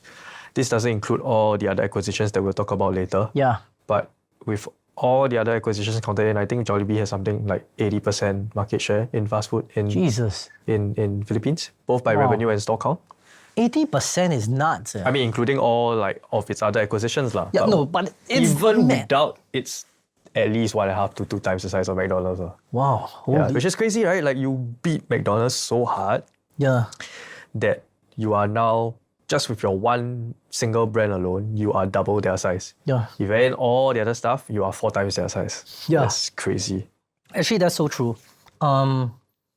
Around this period, right, I would say like early 1990s is actually where I think a lot of the noise Yeah. on who's winning Yeah. died down. If you search online, it's just basically or Jollibee as well, Yeah. around early 1990s. Do you think the main thing that the main reason why they won is just local preferences? I think it's the amount you can spend also. Because in Philippines, it's probably the franchisee spending for McDonald's side. Whereas Jollibee is the brand spending, right? There's a limit lah, because franchisee gets a cut of the margin. And Oh, I see. probably they ask the brand to co-invest also lah. They say, hey, McDonald's, can you over-invest in Philippines? But I'm sure if I was McDonald's corporate at that point, I probably drew some like 2x2 and say, hey, prioritize markets. I'm pretty sure Philippines lah. wasn't in one of Yeah them. lah, lah, yeah lah, right? yeah lah. So would I over-index on Philippines to invest marketing dollars? Probably not lah. And a lot of it probably came out of the franchisees cut. Yeah. And because of that, it limits the wallet that they have. And Jollibee could play the long game, lor. Yeah. Invest brand margins into this, or like franchisor margins to be more accurate. Sorry, I Franchisor. keep using the CPG phrasing, but Yeah. basically investing franchisor margins into the long game, lah. 1993, Jolly Foods Corporation was listed on the Philippines Stock Exchange. Oh, yes. Initial shares offered at 9 pesos. Yes. Sold for 20 pesos by October. So within less than a year, 9 to 20, which is nuts. If you had invested in a 1993 IPO, how much do you think it would have been worth today? Today, Yeah, today. oh my God, I bet it's gonna be like, Or at least to the point that I researched it. okay, I would say, right, 10x. No, actually I feel more. Okay. Okay, I'm just gonna go with 15 to 20x. If I'm not wrong, it's 220x, bro. Oh, So today, stock price is about 187 pesos, which is about 20 something x, right? But how to get to the 280 that I mentioned earlier? Oh. So in the early years, they actually did a lot of stock dividends. If you had bought one share in Jollibee in 1993, it is now worth 13.5 shares with all the stock dividends cumulative. So this 280x is both from the stock dividends, but also from the share price incremental. So about 10x from the stock dividends and about 20x from the share price incremental. This excludes all cash dividends, which I don't know how much they gave, but it's crazy lah. Can you imagine? this is bad. It's mad lah, right? Wait, 200 It's 280x. from It's really insane. 1993. If you invested 10K today, it would have been worth 2.8 million Philippine pesos. Wow. If you invested 10K in Philippine pesos in the past. Wow, It's crazy. If it's just 10x, I still think it's pretty decent actually. Yeah, it's crazy. It's Yeah. nuts. It's crazy lah. But I think so. It came about at a point where a lot of things were deregulating. Wait, when you say things were deregulating, like what was deregulating that would affect it? So there was in around that era, maybe slightly later than that, but around that period, there was this Philippines 2000 Act where a lot of industries were being deregulated. So not specifically for okay. F&B, Okay, I understand. I remember. not specifically for F&B, but I think a lot of telcos, a Yes. lot of Yes. other more monopolistic Yeah. industries like agriculture Yeah. were being deregulated. At the same time, I think this just gives confidence for entrepreneurs to say, hey, you know what? Market is going to be more competitive. We already see it from all the other players coming in. We need to load up on our war chest. And I think that was a big driver of IPO. We need to load up on our war chest. So we talked a little bit of deregulation and we talked a little bit about IPO in that period. In 1989 to 1993, guess how many companies actually IPO'd on the Philippine Stock Exchange? 1989 4 years. to 1993. Okay, there has to be a crazy number, right? Let's say one every month. Maybe 40? Very close. 44. Damn. Yeah. Really one every month? Yeah. Almost. It's really crazy. There were a bunch of huge ones that listed. I'm not sure you know, like JG Summit, Okay. Philly Invest, SM Prime. So JG Summit is basically the one that owns like Universal Robina, a bunch of like other, so it's like snacks and like Oleo Chems and a whole bunch of random stuff lah. Is there any snack in their portfolio that we would know? Who? Like when you're saying that company. Yeah, that own a yeah, bunch- URC has a bunch of snacks that we know. Let me Google it. But they do a lot of stuff. They do like Jack and Jill chips. Oh, Jack and Jill. Wow, that's so old school. I mean, it's old school because they don't, I think, import it that much anymore. Yeah, I don't see it anymore. They partner with Calbee and Nissin, so they help distribute in. Vitasoy is theirs. Oh, wow. Let me see what else. Bro, don't you think Vita Soy has a unique taste? What, you just saying it's not nice? No, I love it. But it does not taste like normal soybean. It's heavily processed lah. It's like, okay, if I buy a Nutrisoy or another soybean brand, it does not taste like that. Yeah. But I like it. It tastes good. There is also, I don't know whether you know, like Cloud9, which is a chocolate. No. They have like chicharron, a lot of Filipino snacks lah. Okay, that's sick. The other interesting part is, remember we talked a little bit about what drove this. Another factor that drove this is there were two stock exchanges that eventually merged into one. Yeah. And because of that, the liquidity and volume really went up lah. Oh. So because of that, there were two stock exchanges that competed. I think one was in Manila, the other one was Makati. And then they finally unified into what we know today as the Philippine Stock Exchange. Oh. So it made it more attractive because it's more professional. There's like, clear listing rules. It's more efficient in terms of unified lah. liquidity. Yeah lor. Yeah. So then one of the like top listings were things like Jollibee lor. Damn. Yeah. So it's a huge wave because like we talked about earlier, government broke up all the monopolies, right? Encouraging private companies to spend and raise money. It was under the era of the President Ramos. So I think interesting time. A lot of entrepreneurial and also like people that are willing to take risks lah. Give equity to go and grow faster. Oh. One other interesting point. You guess what the average IPO return was on the first day of trading? Average return. Like the jump. Okay. First day of trading. Okay, wait. Jollibee was what? Jollibee was 9 pesos to 20 pesos. So that means 2x. 100%. Yeah, 100%. Okay, I would. no. Jollibee is higher, much higher. Okay, I would say maybe 50%. 42%. Wow. Okay, but that was like 1993 is like literally 6 years before Asian financial crisis. That's true. And then after that, another like 8 years before global financial crisis. Yeah. Internet stocks probably wouldn't affect it at all. Yeah. But those are some wild times. Yeah. Like they would have faced crashes every like 10, 20 years. Yeah. Which is quite different brutal lah. Different, yeah. Which is quite brutal lah. For us, it requires COVID, bro. Then it crashes, right? So, win some, lose some, man. Yeah, I also agree. Yeah. Should we talk to people a bit about history? why was there deregulation, right? Sure, go I for don't it. know whether this is contentious, but it is essentially the Philippines Marcos era, right? So, how to describe this, right? It's like, it's just such a tragedy, I feel. What was happening, right? Was it 1973? But like, when Marcos came into power, right, into the Philippines, it was at a time where I think a lot of people felt that Philippines is on the uptrend, and actually they thought very positive of Marcos, that he's gonna do something that's very, very incredible for the nation.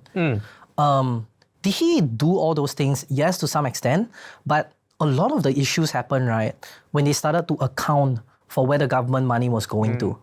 I think this is kind of systemic in Philippines, where there's some level of corruption. Like even now, people are talking about the flood money that they spend in Philippines. Yeah. That was basically not. Like, Spent. where is it, right? Yeah, Like, yeah. why is it people are dying, right? If we had spent this money for flood prevention. Yeah. But back then, right, I think it was to the scale that they even called the people close to him, right? Do you know what were their names? No.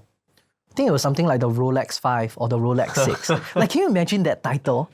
Like, Yeah, to have that's that crazy. title is such a crazy title, right? Yeah. So he kind of gave each of these people, his close friends, like an industry that is quote unquote protected. Yeah. And therefore they can really like build it up. Correct. I think this caused like that massive level of inequality. Yes. But also I think it created that precedent where, okay, wait, now we need to deregulate everything. Yeah, but it was nuts. During that period, right? And I think like we can share this. Yeah. Like we can literally create a whole show out of it. Yeah. But it was like also during that period where he just created martial law. Yeah. Can you imagine like Philippines would probably at that point in time seem like the Southeast Asian democratic like baby, right? Yeah. Just because of how it is. Yeah. Then suddenly you see martial law and stuff like that. Correct. Yeah, it's nuts. Yeah, I agree with you that probably deregulation and stuff like that, Yeah. which is going to signal like massive competition Correct. when this era is over. Correct. And opportunity, right? Whenever there's change, there's both threats and opportunities. And if I'm someone like Tony, I'll be like, let's build up a war chest. Yeah. Right? Let's get ready to fund whatever we need to fund in terms of acquisitions. Let's get ready to fund whatever we need to fund in terms of defensive marketing that we need to do. Yeah. And I think that's probably his thinking why he decided. And at the same time, looking back on their timeline, it's probably at the point they say, hey, it's time to try again on international expansion. Yeah. Yeah. Okay. Now is the final, I would say like the final piece of acquisition that is super sizable in the Philippines local market. So Akfor becoming Bakunawa. What do you think Bakunawa is? Anaconda. Oh my God. I know, say Actually kind of close. Anyhow, So right? no. It is a serpent. Oh, is it? A snake-like Okay. thing. Okay, so legend of it is this. Philippines folklore, right? Yeah. Is that whenever they saw an eclipse, Yeah. they'll be like, The Bakunawa ate the moon or whatever. Yes. So, funny enough, the Bakunawa is kind of like snake, kind of like dragon, kind of like Dragon. a beast. Okay. Just like And- you were a beast. Thank you. I waited. We've been recording for 5 hours and only now you tell me this. Okay, but the thing is this, right? Tony Tan is born in the year of... The dragon. Yes. So I just thought it's very interesting that now at this arc, where Yeah. Jollibee basically has money from IPO, and now they are like, how do we like kind of expand and build Sure, things and sure. start acquiring companies? Yeah. They're like the Bakunawa that will consume and then after that become the greatest. Okay, enough of this fun facts. Let's kind of talk about Vietnam. Oh, So Vietnam is actually a big part of their portfolio okay. How big do you think Vietnam is for for their total portfolio, right? total portfolio? Yes. Okay, I'm guessing something like 20%. Okay. So they don't really break out Vietnam in particular. So Okay. I think they lump it under EMEA. Outside of Philippines lah. No, they lump it under EMEA and other Asia, EMEAA, Okay. right? But the biggest part of Vietnam is Highlands Coffee. That is 6% of revenue. Sorry, 3% of revenue, but 6% of Net profit. margins. Ooh, That's crazy, right? Nice. Double. And then there's also like 200 plus Jollibee outlets. So I don't think it'll be far off saying that it's like 10, 15%, 10, maybe 10% of 10-15% of revenue. Sick. Vietnam as a whole is interesting for a few reasons. One is their first big successful international market. It's also their big expansion into a second category, which is coffee. Yeah, Yeah. I agree. Have you been to Vietnam and have you seen Highlands coffee? I have. Have you tried? I have. It's Robusta, right? It's very strong. Yeah, it's Robusta essentially. Very strong to be lah. Yeah. Makes my hands shake. So quite powerful. Okay. Here's the thing. Actually, prior to doubling down on Vietnam, Yeah, they were also in a couple of places that was doing decently. sure. Indonesia and Vietnam was kind of at the forefront running. But in the end, they had to switch to Vietnam because Asian financial crisis. Vietnam remained fairly insulated at that point in Sure. time. Now, when they kind of moved there, right, they actually commissioned a study, to understand about Vietnam. They learned that prevalence of eating out is strong in Vietnam. They found that current restaurant competitors are still developing and they're not systemized. And the last thing is that the young population that exists in Vietnam basically suits Jollibee's target market segment. So they were like, okay, all in, let's go, Vietnam. Boom. They started with a modest branch in Ho Chi Minh City. Okay. What happened from there to 1997? Very little. Almost nothing, from what I understand. Very, very little significance. But in 1997, it's a very, very important year. Why is it important? It's important because of a guy called Lam Hong Nguyen. So Lam Hong Nguyen, right? Okay, he's from the Mekong region of South Vietnam. And he was just in university in Ho Chi Minh studying business. Yeah. Right? As he was studying business, he received a clipping on Jollibee. And when he read it, he was like, okay. So he read it from the Far Eastern Economic Review. Okay. And in there, they were talking about the top businesses in Asia. Jollibee was at the very top. I see. And as he was reading it, right, he was like, I can resonate with this. Like, this company sounds like a company that I want to work in. So this man, Lam Hong Nguyen, Sure. will be significant, right? Because he'll actually be the guy that actually spearheads their Vietnam expansion. Oh, So very, very as fascinating guy. an employee. As an Interesting. employee. Okay, so what did he do?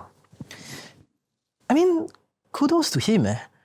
While he was in university, what he chooses to do next is to work in Jollibee as a Server. kitchen crew. As a Oh. kitchen crew. He's a George Young of Vietnam. Yeah, it's quite crazy, Yeah. And so he kind of works there while balancing studies. Sure. And it's hard lah. It's a hard life.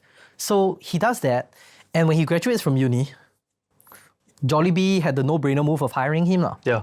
Now at that point in time, right, they knew Vietnam was a place that they wanted. Yeah. But they weren't like, let's set up HQ, let's Yeah. localize everything. Yeah. It's just, we have this outlet in Ho Chi Minh. Go for it, yeah. Yeah, let's just see what happens, right? I think it's worth knowing that at that time, right, there was also other entrants. And I think the one that would kind of, KFC was there, but the one that I think would come to really haunt Jollibee is Lotte. I see. Have you been to Lotte before? Yeah. Yeah. Lotte is very interesting, right? It's almost, I would almost call it like Burger King plus KFC I can see that. Yes. under Korea, right? Is it? Yeah. Like it's a yeah. Korea Correct, Burger King yeah. plus KFC combined. Yeah. Okay.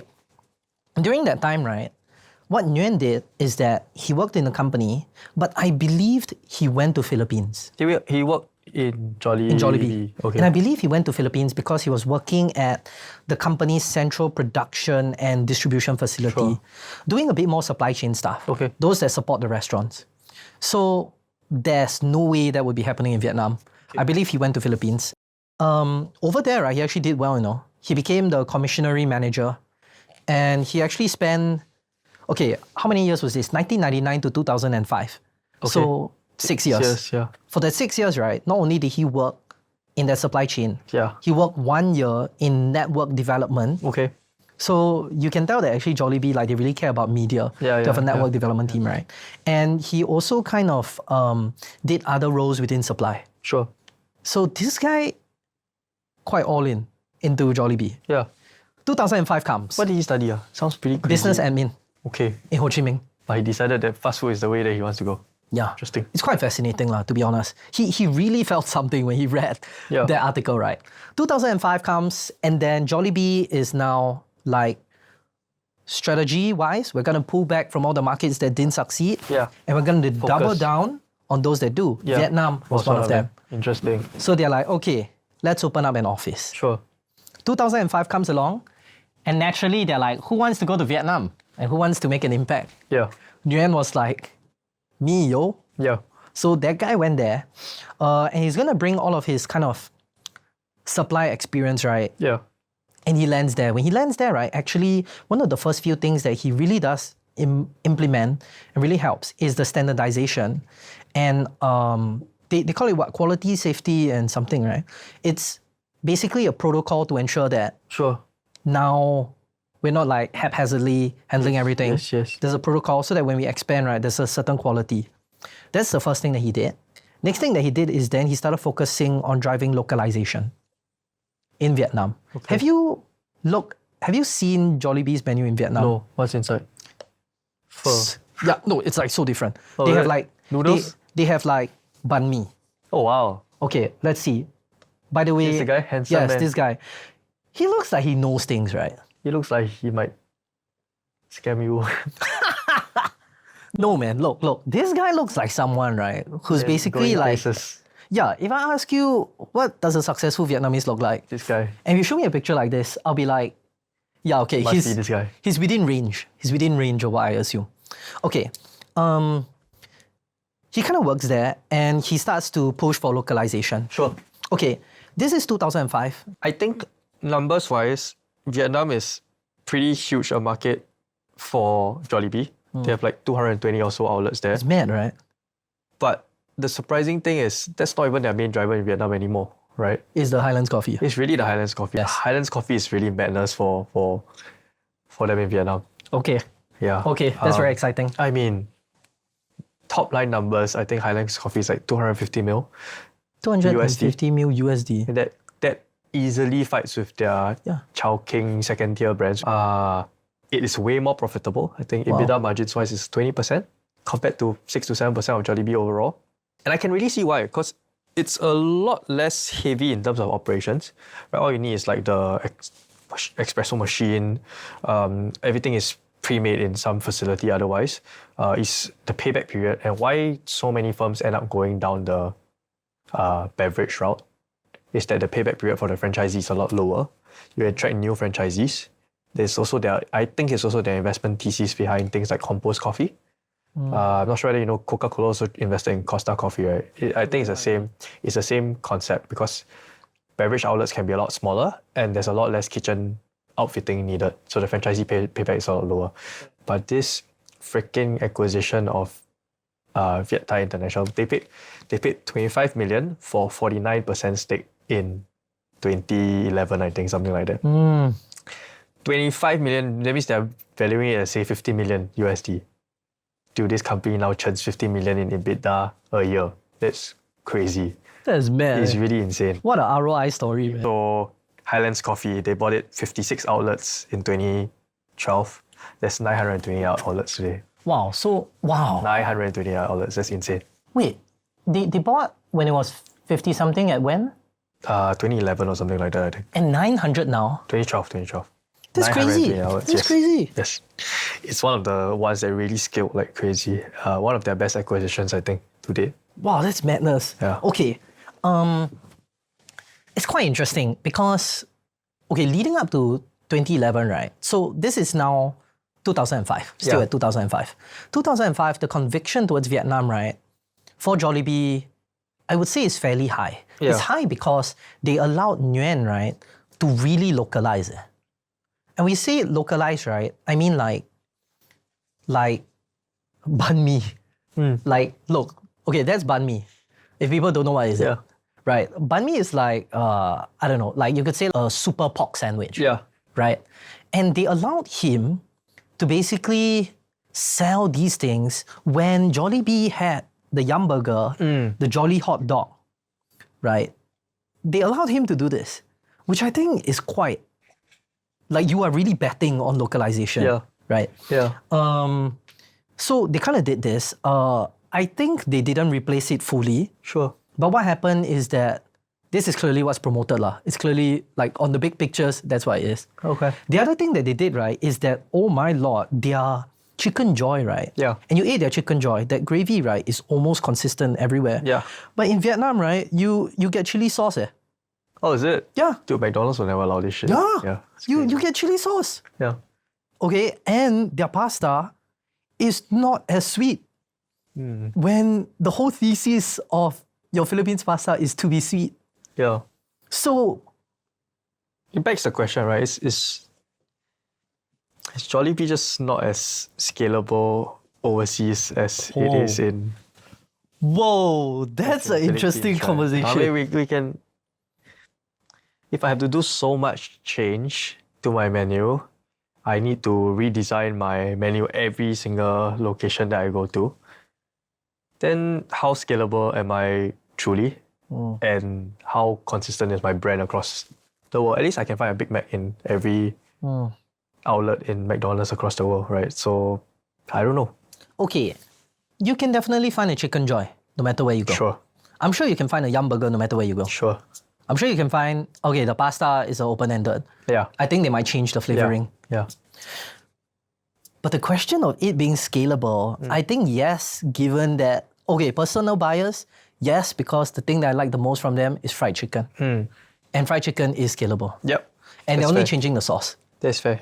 But, man oh man, did they allow Brother Nguyen to change, Onion. yeah, to change things around, man. Yeah.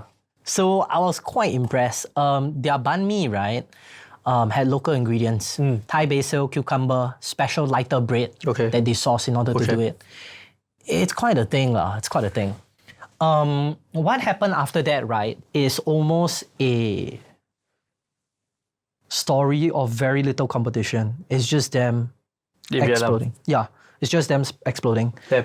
100 of Jollibee stores kind of open across 50 provinces. And all of a sudden, Vietnam is Jollibee's fastest growing It's insane. international market. Insane. And then they then acquire a local business in Vietnam, Highlands Coffee. So they entered into a JV with Viet Thai International to form this group called Superfoods Group. In this deal, they acquired 49% for 25 million, so 50 million valuation to own those 56 outlets. This focused on the two brands, Highlands Coffee and Pho 24. Pho 24 didn't do that well, Yeah but lah. Highlands Coffee, freaking amazing. Yeah. Why it's so important to Jollibee, I think it fits into what they call, or what I call their daytime strategy. Daytime strategy. Yeah. So why coffee is a lot of their, we said they went to hot foods, right? And that by virtue also meant that they went slightly later into lunchtime kind of crowd. They wanted something, in my opinion, to unlock the rest of the day occasion, right? So coffee being the first thing that people really pick up on their way to work. Right. Well, you know, Jollibee is for quick meals. Highlands Coffee and things like Coffee Bean later on provides a place for business conversation, meetings, socializing between meals, right?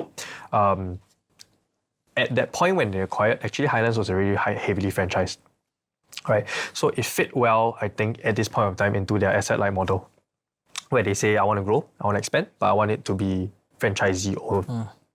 And you can see this in the numbers. Highlands is much more franchisee-owned than some of their main brands, and the margins are a lot more insane.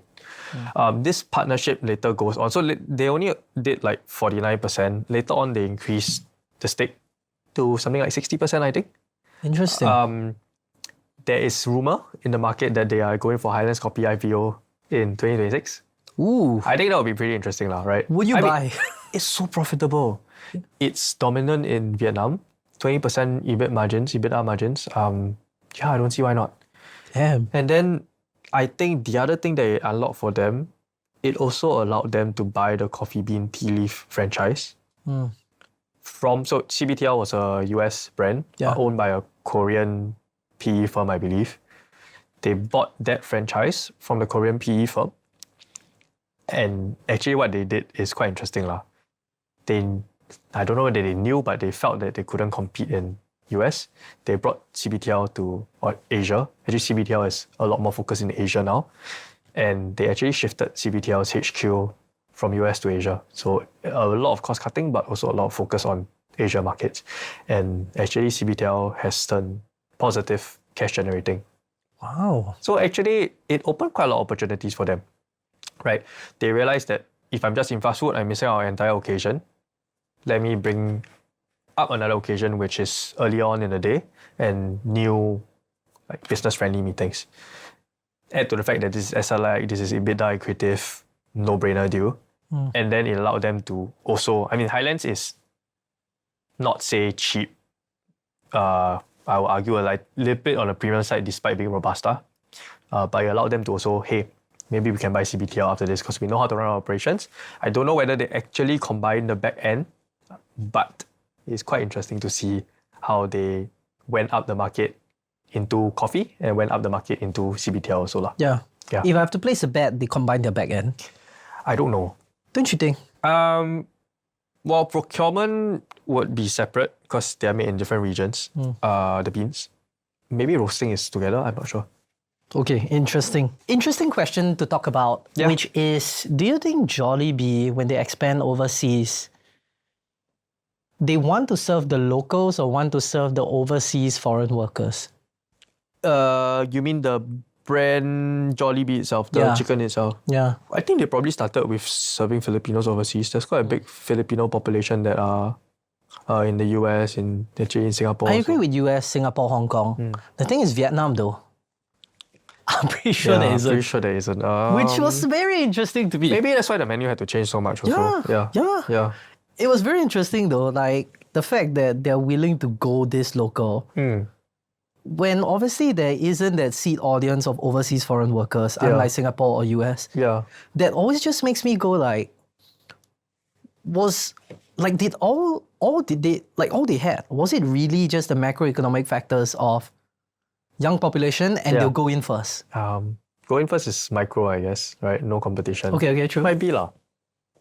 And honestly, maybe they didn't think so hard and it was luck, right? There was this Alam in there and then Wow, decided this guy has to... been learning Vietnamese, huh? Yeah. Wow. Toi la Guang Jin. Oh my god, love it. Yeah. Okay. That kind of concludes, I would say, Jollibee Vietnam. as Jollibee because Jollibee Philippines, Jollibee Vietnam. Sure. What year are we in? 2012. Basically. But now we're going to turn back the clocks in order to talk about all their other acquisitions. Okay. Their local acquisitions. Sure. Let's go. Okay, let's first start off with the pizza.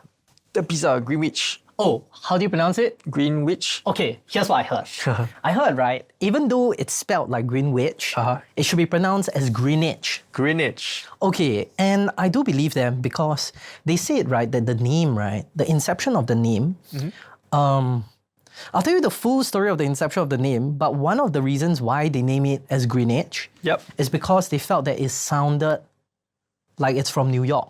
Okay. And between Greenwich and Greenwich, Yeah. I think Greenwich sounds so American. Let's take us back to 1971. 1971. Okay. It's 1971. And a lady is working at a small over-the-counter food shop.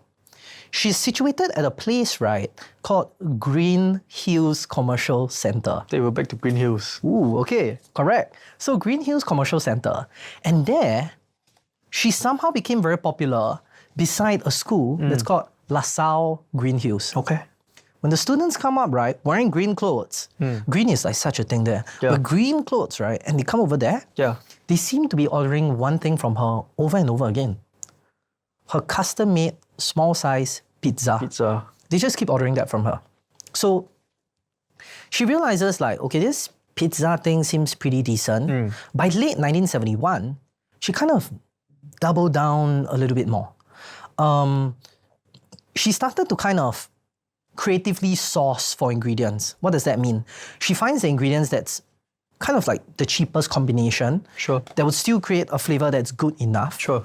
And what she concluded is fresh tomatoes, cheese, ham, onions, and bell peppers Yeah. more or less can be all you need for her pizza, and it'll seem to sell. Everything is homemade. Homemade crust, homemade tomato sauce. Sure. She makes this thing. And it keeps selling and selling and selling. So here's the thing. She starts to realize, maybe I'm going to double down even more. Now I'm going to change my store name. So that's when she decides on Greenwich for paying homage on a few things. One is the green uniform Sure. of the students that come. Patronize her store. And also her location, Green Hills. Green Hills. And the second is the one that I told you about, the America, the catchy, Yep. the catchiness. Pizza, yeah. And therefore, Greenwich Pizza is born. Now, this is done by this lady known as Mrs. Crescenda Torres. But before I go there, I just want to show you the pizza that got them famous. Looks pretty good. Yeah. This is called their overloaded pizza. This pizza, wait, are you familiar with the, what's that, Chicago deep dish? No. Have you heard of that? No. Okay, so there's a genre of pizza, right, where they make it deeper so that you just have more toppings and more cheese. Okay, yeah. Theirs is somewhat like the equivalent, but instead it's just Throw more stuff mostly on top. more toppings. I see. 2x the Yeah. toppings. Okay, and this is Mrs. Crescenda Torres. Also look very Singaporean. Yeah, and she also looks like $1 million. She looks, yeah, she got a I made it vibes. Yeah, she really has, right? Yeah. And look at how one part of her eyebrow is up. It's Yeah, like, it's like, she knows. how bushy are you talking Yeah, about? she knows and cuts through. Okay, really, really cool. But it's also hard to imagine her cooking pizza, right? Like, Yeah. look at her. Yeah, okay. Yeah. Anyway, she kind of starts creating this pizza. And here's the thing that I think she did that I would consider quite forward. So 1970, so this is 1971 on to the 1980s. She does a few things. One thing that she does, right, is that every sale that she gets, she's basically not afraid to reinvest it into the company. In the business, yeah. Yeah, and when I say reinvest, right, for example, she buys a new automated crust production machine. I don't know about you, but that sounds like high capex. Yeah. That sounds like a high capex investment, but she's willing to do all it. in lah. She's all yeah, in she's on willing to pizza, do yeah. it, right? So I quite respect that lah. In terms of mentality and Yeah. how she thinks, they say she follows 3 principles: quality, service, and the last thing, cleanliness.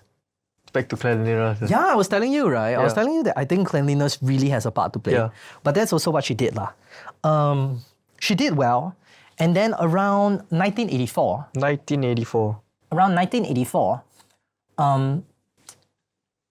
Something big was about to happen. What do you think was it? This is not the time that they sold out yet, right? They sold out later. Yeah. So here's the clue. Competitor. Yes. But who? Sounds like the 1980s all competitor. Pizza Hut. Yes, Pizza Hut came smashing in. Okay. Okay, Pizza Hut. We're not gonna go into the full story of Pizza No. Hut, but basically, they were acquired around 1977. By Yum Brands. Yeah, and after the acquisition, they just went hardcore into expanding. Yes. So by the time 1984 came, Yeah. it was time to enter Philippines. The story behind that is because Pepsi wanted to distribute Oh, yes. soda through fountains, but McDonald's and Coca-Cola had like a ironclad relationship between McDonald's and Coke. So all McDonald's serve Coke Yeah. almost exclusively, Yeah. except for a certain point in the Philippines. Except, For a certain point in the Philippines. oh my God. So one other interesting fact is in Luzon and Visayas, Jollibee actually distributes Coke on its fountain. But in On its Davao, fountain? so the The machine. the where they machine that gives you your take the drink. soda. lah. Yeah. Oh, okay. But in Davao, it's Pepsi. You want to guess why? Ho, ho, ho. Okay, wait. Why? Why would they do such a funny thing? Is it because they acquired some company in order to expand into Davao? Not exactly. So, story behind this is quite interesting. So, Jollibee never had exclusive rights with either Coke or Pepsi, right? Which So is rare, right? it's rare, yes. So they actually, yes and no, right? It used to be more rare, right? So Jollibee, I think, trades it off, see who gives a better deal, who does better in terms of like customer service and logistics. Then they give the rights to, right? Whereas I think Coke and McDonald's have a long-standing relationship since the very founding that McDonald's will exclusively serve Coca-Cola in its outlets. And then obviously KFC and Yum Brands have that agreement with Pepsi because they are in part owned by Pepsi. Yeah. Which is actually not true in Singapore. Some of KFCs actually serve Coca-Cola. It has gotten a little bit less muddled now. Really? Yeah, it's gotten a little bit more muddled nowadays. Last time used to be very clear. But now I think as the brands become more separate, like Yum Brands is its own listed company and Pepsi is its own company, I think it has gotten a little bit more structured, less like, oh, because I own you, right? So the interesting part is a few reasons, but one reason is that Pepsi has its manufacturing in Davao, whereas Coke has its manufacturing in Luzon, and it needs to transport goods downwards. Which is not so much of an issue, actually, because initially, Jollibee and all the other establishments like McDonald's, Burger King, whatever, or more McDonald's, used Coca-Cola, even in Davao. Okay. So what changed, right? Something has changed that has resulted in this. Okay. Yes, Okay, wait. Firstly, right, is this a business-driven decision? it is. Okay. What would change that would benefit them on a business level, right? And it's nothing to do with supply, like delivery costs. It has something to do with supply, but not purely delivery costs. Okay, here's what I think. They had like supply issues, basically not enough of a particular drink, and they have no choice but to swap. Yes, but the reason why is super interesting. So, in 2018, Typhoon. Okay. in 2018, Philippines introduced a tax reform for acceleration and inclusion. They call it the train law. Okay. In this law, basically they just wanted to tax more, right, to fund the government. One of the things that was taxed was high fructose corn syrup, which was used in sodas. Yeah. So what changed, right?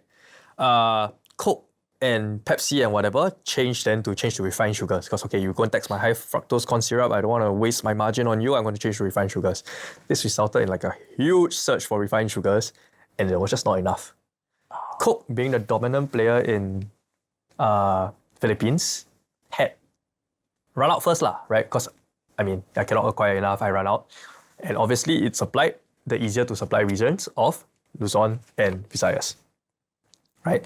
In fact, it got so bad that Coke actually had to shut down 2 of its factories to stop producing because they had no sugar. What? No sugar produced for what, right? That's crazy. That's crazy, right? And because Pepsi was based in Davao or like Mindanao, they produced and they supplied Mindanao first. And actually, at this point in time, so a lot of, I already said a lot of like McDonald's, everything had exclusive contracts with Coke, right? But I mean, because of this incident, Coke had no choice because basically the suppliers can say, hey, but you're not giving me any of what I need, so you've got to allow me to source other stuff. So actually, the contract with Coke is quite onerous. It says you can only source fountain-related Coke products from Coke, right? So you cannot even buy the 330, like whatever Jollibee gave us just now, the 330 ml Coke, they can't even buy that. Right. So actually Coke started to relax some of this. Hey, you can go buy cans and everything and serve it in your outlets. But it was not enough. So actually at this point, even some of the firms like McDonald's, some of the outlets are not all, actually switched to Pepsi. Wow. Because Coke had Coke had to relax it. Coke had no choice. At the same time, the outlets couldn't sue Coke because Coke could just say, hey, it's an act of God, right? I have no control over this. So, Black Swan event. yeah, right? And at the point, they were like, okay, maybe we just relax and just let you source whatever you want. So now at that point in time, actually a lot of outlets switched to Pepsi and it was very obvious. Jollibee actually never had an exclusive contract, but it's just now a remnant of history that Jollibee now serves Pepsi mostly in Mindanao. It's crazy, right? That's crazy, yeah. Okay, so Pizza Hut is coming, right? Pizza Hut is basically in such an advantage. Yeah. And the advantage is this, right? In terms of local flavor-wise, right, they don't lose out to Greenwich. No. Because Greenwich, right, is basically serving Almost, American exactly, flavors, exactly. yeah. So this is not the Jollibee story. No. Where they're like, hey, we can have the local thing, right? Yeah. Pizza Hut basically come in with one, they're not gonna suffer from local taste issues. Yeah. Second thing is that they're viewed as premium and more luxurious. Yeah. So Greenwich was like, oh God. Oh, yeah. Can you imagine her? Like, look at her. This is probably her in the meeting room right now. Hearing the data and like, Then what? yeah, like, oh my God, like things are going badly. Okay. There's also a bit of conversation, right, at that time where they almost said like, Greenwich is for people who can't really afford the real thing. The Pizza Hut. Yeah, there's some of that. Yeah. Is that a sizable part of the audience? I'm not sure, but you do see that online. So over the next 10 years, right, it's basically all-out war. Sure. What are the full details of the war? We can speculate. We can speculate. Yeah. But we do know at one point, Greenwich kind of started holding its own. And it held its own, right, when it released a product known as the Greenwich Special. Greenwich Special is actually 7 toppings. So would you like to guess what are the 7 toppings? Bell pepper, sausage, tomato, cheese. Does that count as a topping? Tomato and cheese we exclude. Oh, okay. Pepperoni? 2 more meats. Actually 3 more meats. Wow, that's insane. Actually 3 more meats. Some beef? Some form of a... Jerky? Actually more of ham. Ham? Still got more meat. Yeah. Chicken? No, bacon. Bacon? Wow. And 1 more meat.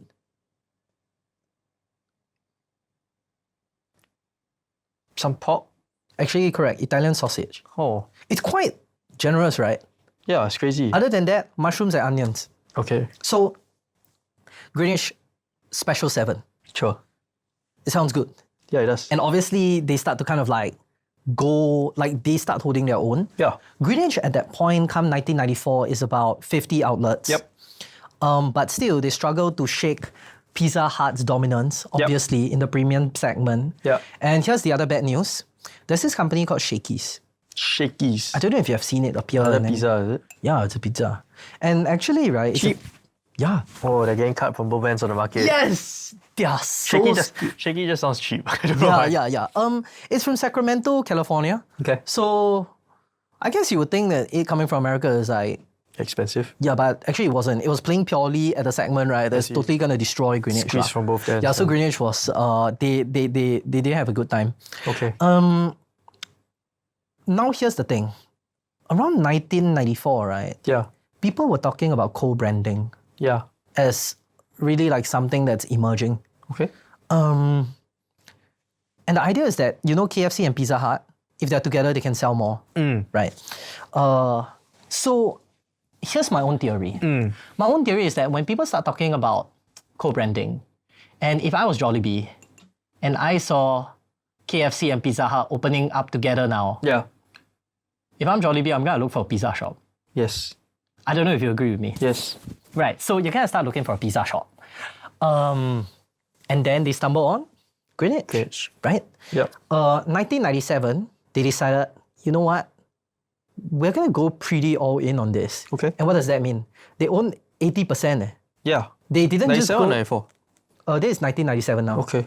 So they didn't just go like, let me get a 49% and then see how it looks. Yes. It was like, okay, let's go 80% Yes. and then let's rock and roll. Okay. And that was when Greenwich sales was about 1 billion pesos. Sure. Quite sick, right? Pretty good for 50 outlets, right? Yeah. Yeah. Okay, what are your thoughts on co-branding? Honestly, I think consumers don't care. It's not about the Same. branding. Same. It's about the sharing of the real estate space, Same. negotiating with the landlord, better franchisee margins. I don't think it has anything to do with the branding itself. I also agree. It's just sharing of a lot of the logistical and real estate costs. I feel that co-branding is a slightly idealized way to interpret all these benefits that you get. When actually really it's just enhanced distribution, stuff like that. Yeah. Right. Especially for F&B, I think. Especially for F&B. I also agree. Yeah. Interesting to kind of understand some of the numbers behind how successful Greenwich is today. Okay. They have roughly 500 to 600 outlets in Philippines today, which is Wow. insane. 500. That is like half of the Jollibee network itself. Yeah. 10x from where they originally acquired it in 1994. I think if you compare to Pizza Hut only has like 170 outlets today in Philippines. Yeah. Greenwich makes up 15% of store count in Philippines for Jollibee.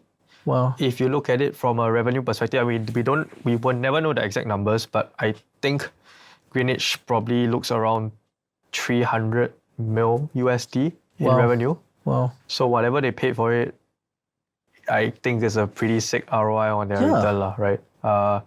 In 2006, I believe their final tranche, they paid something like 384 million PHP for it. So that's what, 60 or so Sing, probably for 20%. So probably 300 mil for the full valuation. I would say they're killing it in terms of what it's worth today.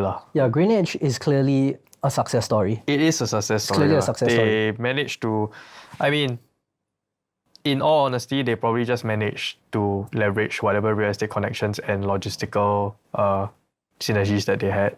Then the product itself was comparable to Pizza Hut. Yeah. Okay, but in 1997, Yeah, if from their perspective, it was quite a bet yeah, because they're getting squished in both sides, right? yeah. Pizza Hut and Shakey's.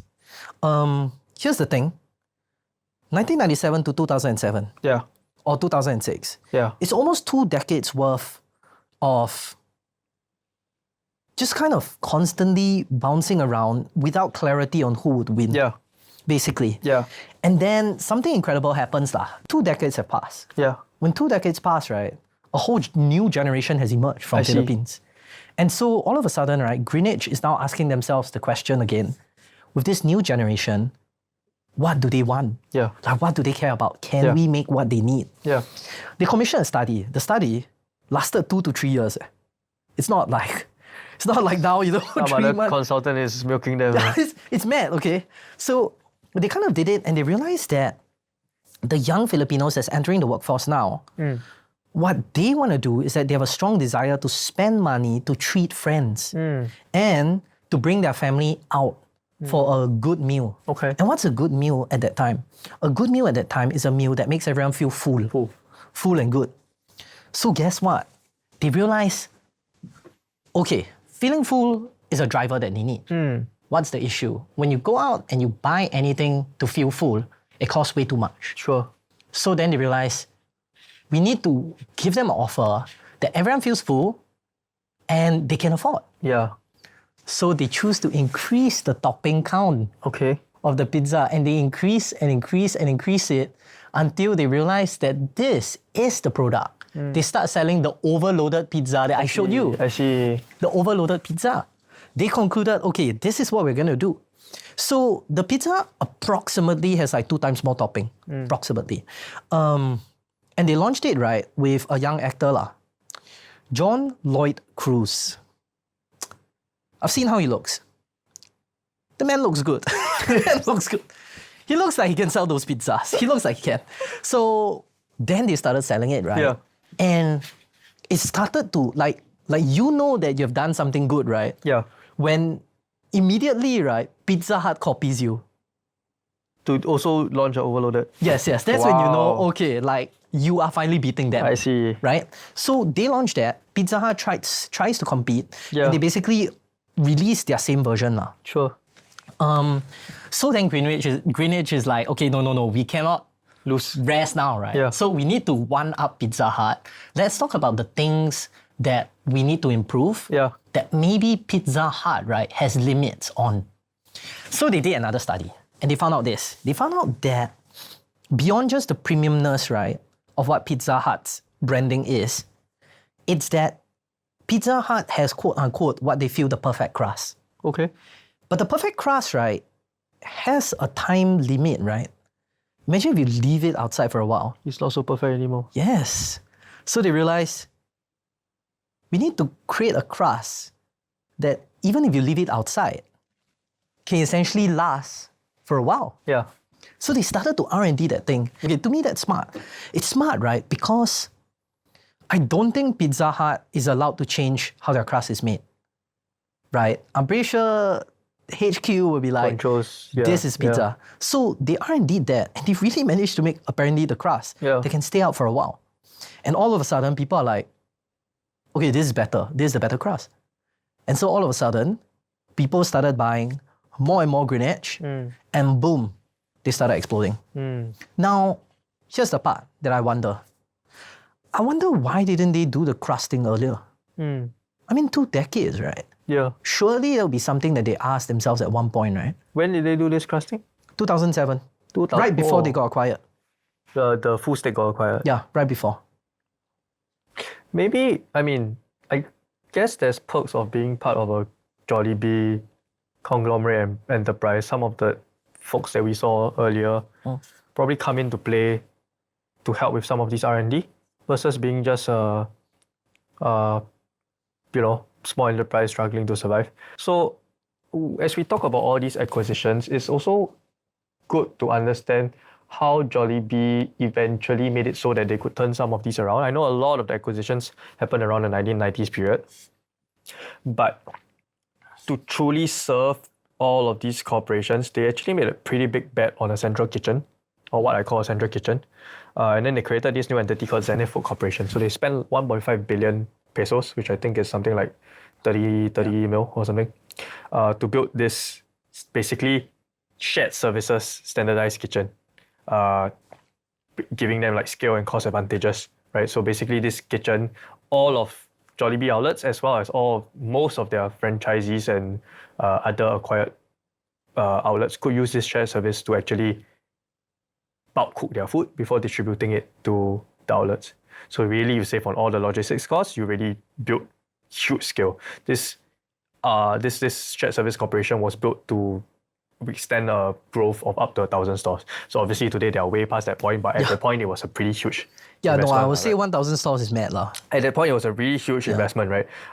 You really centralize all the supply chain, everything is standardized across franchisees, you get to control for quality, you get to control for cost. Yeah. So this was a pretty big bet. And I'm pretty sure what came with this is one, you share your R&D scope. Your Jollibee headcount that looks at some of these centralized processes probably also has some input into all your other franchisees, and that's probably where they started to not just increase the iteration cycles and loops, but also make sure that they can actually, so when I buy a company, gotta make sure that I can check down the cost margins so that I can actually make money off it, right? Especially if it's those that are struggling to compete. Maybe not Greenwich, but maybe some of the others. Yeah. But yeah, it sure helps if I can, throw double the toppings if I can cut my costs, right? So I think that's actually a pretty huge part of their success in... Wait, this was which year? This was in 2004. Oh wow, okay, I see the timelines lining up a bit. This was in 2004. So they actually built this facility in, I'm going to get this wrong, but Calubang, Laguna. Sounds right. It's a huge bet in the future, and it was like what they term as their future strategic mode. So before this, I think they had a lot of trouble with, because as they started expanding, Philippines is an island nation, right? So as they started expanding downwards to Visayas, Mindanao, they had some taste consistency issues, even in just their Jollibee outlets. And this really allowed them to make sure that all the Yumburgers tasted the same.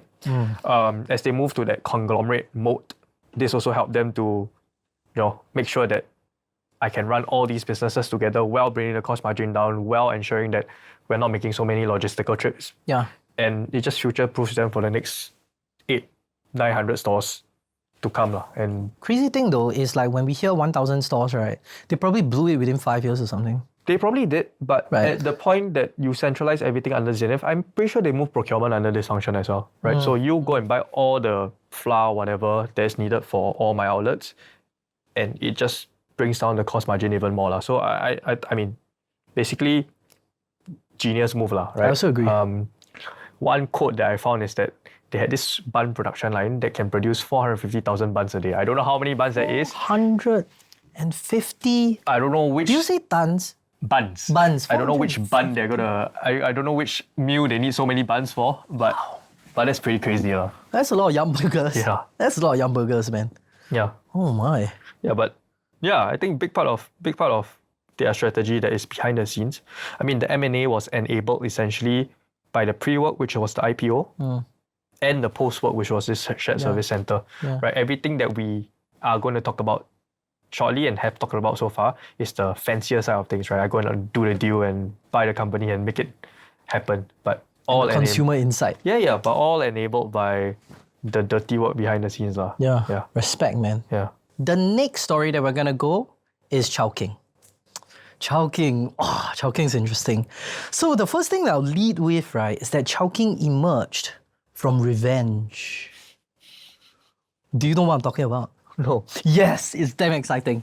Okay, so the year is 1976. Okay. Philippines is dominated, okay, not like the entire food industry is dominated like this, but Chinese food is dominated by very, very few restaurants. Okay. One is Maxim. Next, Kowloon House. Last one is West Villa. Oh no, sorry. Third is West Villa. And the last one is Lingnam. Okay. Now, Lingnam is viewed as the pioneer of Filipino-style Chinese cuisine. Okay. But it is kind of like a single shop. Okay. And I think your classic kind of family runs it and is doing well, but not really like they professionalized the business. So at that stage, right, they kind of knew like, okay, we probably should at some point, I don't know, just start thinking more about Lingnam. Sure. So enter a man called Robert Kwan. Robert Kwan, who is he? Firstly, let me first show you a picture of the food that you expect from Chowking. This is Chowking. Yeah, this is Chowking's food. Okay. Very Chinese, very Asian. But I don't think people from Chowking want me to say that's Chinese. I think they want me to say that's Oriental. Okay. Like, I think that's the branding. Okay, that's Chowking. Now, let's talk about Robert Kwan. Look at that man. Really got fuchi face. He has that face, right? Yeah. He has the face of like, if I want someone to start building up my company and bring in wealth, right? This guy. That's the guy. Okay, but I'm not sure how good is your spectacle vision right now. But if you read at the top left, there's this word, growing old gracefully. Yeah. Eating and sleeping well. Sex for seniors. Sex for seniors. What a lad. This guy, man, Robert Kwan. Okay, so Robert Kwan, right? What about him?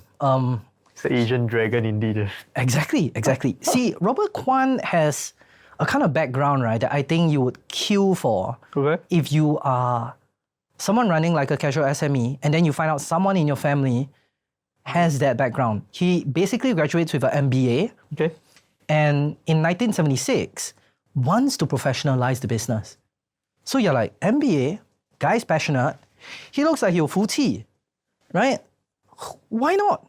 So he comes in and he runs as CEO. Okay. As CEO, right, his objective is very clear. Here is the aim for Lingnam. Lingnam needs to become a chain. Okay. What he does next, he then starts to kind of, over a period of 8 years, expands it from one outlet to 11. He kind of focuses a lot on trying to like systemize everything, make everything awesome. And then, somewhere around 1985, Yeah. he hears a rumor. Yeah. People are not happy with Robert, People as in his shareholders, Oh. which would be his family members. family members, yeah. We're not happy with Robert. Why are you not happy? Dude basically has one restaurant to 11. Yeah. Right? What's there not to love? Yeah. The guy, right, starts to think that Lingnam is doing well, but we can do better if we can release some funds. But these funds, right, are unfortunately dividends paid back to shareholders. Essentially, wants to cut the amount of money that his Cut family, dividends, yeah. his family members are making, Yeah. right? Making is a bit kind to them. They're just sitting there. Yeah. They are just absorbing it, Yeah. right? There is, like, my heart feels for him, right? Imagine you run this company, I don't know how much, but imagine if a sizable amount just goes to people who doing nothing. Yeah. You'll be pretty pissed. Yeah. So basically, that was his plan. Naturally, all the shareholders are like, no, we can't do that. Yeah. I think instead of running it as a chain, we should kind of focus with what we do best, which is just building a good, profitable Business. restaurant. Yeah. And let's just continue enjoying. Stay small, yeah. Yeah. So what happens? The board, Kick him out. yes. But in the end, right before being kicked out, he's like, you know what? I Screw quit. it. Let me see if I should quit. He goes to talk to a friend. Yeah. Guess who's that friend? Must be Tony. Tony Tancaktiong. He basically is friends with the dude. Yeah. And he talks to him and he says like, here's my problems. What should I do? Tony is like, Here's some money. you can quit and we can start a Chinese restaurant chain together. yeah. And he's like, okay, if Tony is willing to work with me, let me do this. Guess what did they do? They launched Chowking. Chowking. Interesting. Whoa, it feels like revenge to Yeah. me, right? It is lah. Okay. That's what happens, right? Yeah. So then, boom, Chowking goes and starts to become operational. What's one of the first few things he chooses to do? First few things he chooses to do is something that I believe he always wanted to do, which is, do we have the best Chinese restaurant chefs in Philippines? Maybe not. So he actually works with a Hong Kong company Oh. that does the chef cooking. Then they bring all the recipes and train the chefs in Philippines. See. But what he does after that is that he allows the chefs to do a bit of localization, Okay. right? So that's how he starts to preserve a more unique Chinese taste for Chowking. Essentially creating, I would say, like a decentralized R&D, right? And then kind of redistributing it. Really, really cool. How well did Chowking do when Robert Kwan is no longer constrained? In 8 years, he expanded to 43 outlets. Damn. This guy is a beast. Damn. Like, when you don't hold him back, Yeah. he goes. How much of it is franchising? Yeah. I don't have the exact numbers, but I know in 1989, Yeah. he started franchising. Okay. Today, So- Chowking is 75% franchise. 75%. Yes. It's very... Okay, 600 outlets, I think about 400 plus are madness. franchise. Yeah. Madness. Yeah. Don't you find it... Okay, like, I cannot think of Chinese restaurants being a good franchise. Franchise. Why? Okay, here's what I feel. I feel Chinese restaurants, right? Heritage always is something interesting. It's like almost when you go to a Chinese restaurant, right, where you know there's a certain heritage and a certain thing. Yeah. I feel like that's awesome. But it's like Panda Express in the US. Yeah, but I don't feel... It's cai peng, basically. Yeah. Central kitchen cai peng. Yeah. Yeah, okay, if I go to a Chinese restaurant, Yeah. to me it almost feels like it's a bit like an event, it's a bit like a treat, Yeah. and I kind of want it to be... I want it to be cooked. Yeah, and not very commercialized. Lah. Yes. Yes. So I had always never thought like a Chinese chain would do that well. Yeah. But if you tell me 600 in Philippines alone, right, not globally, It's right? their most, I think by percentage, is their most franchised. Yes, it's their most franchised. I mean, don't count Highlands Coffee and all that. Yeah It's lah. their most franchised. Interesting, very interesting. Yeah. That they actually managed to double down on that. Yeah.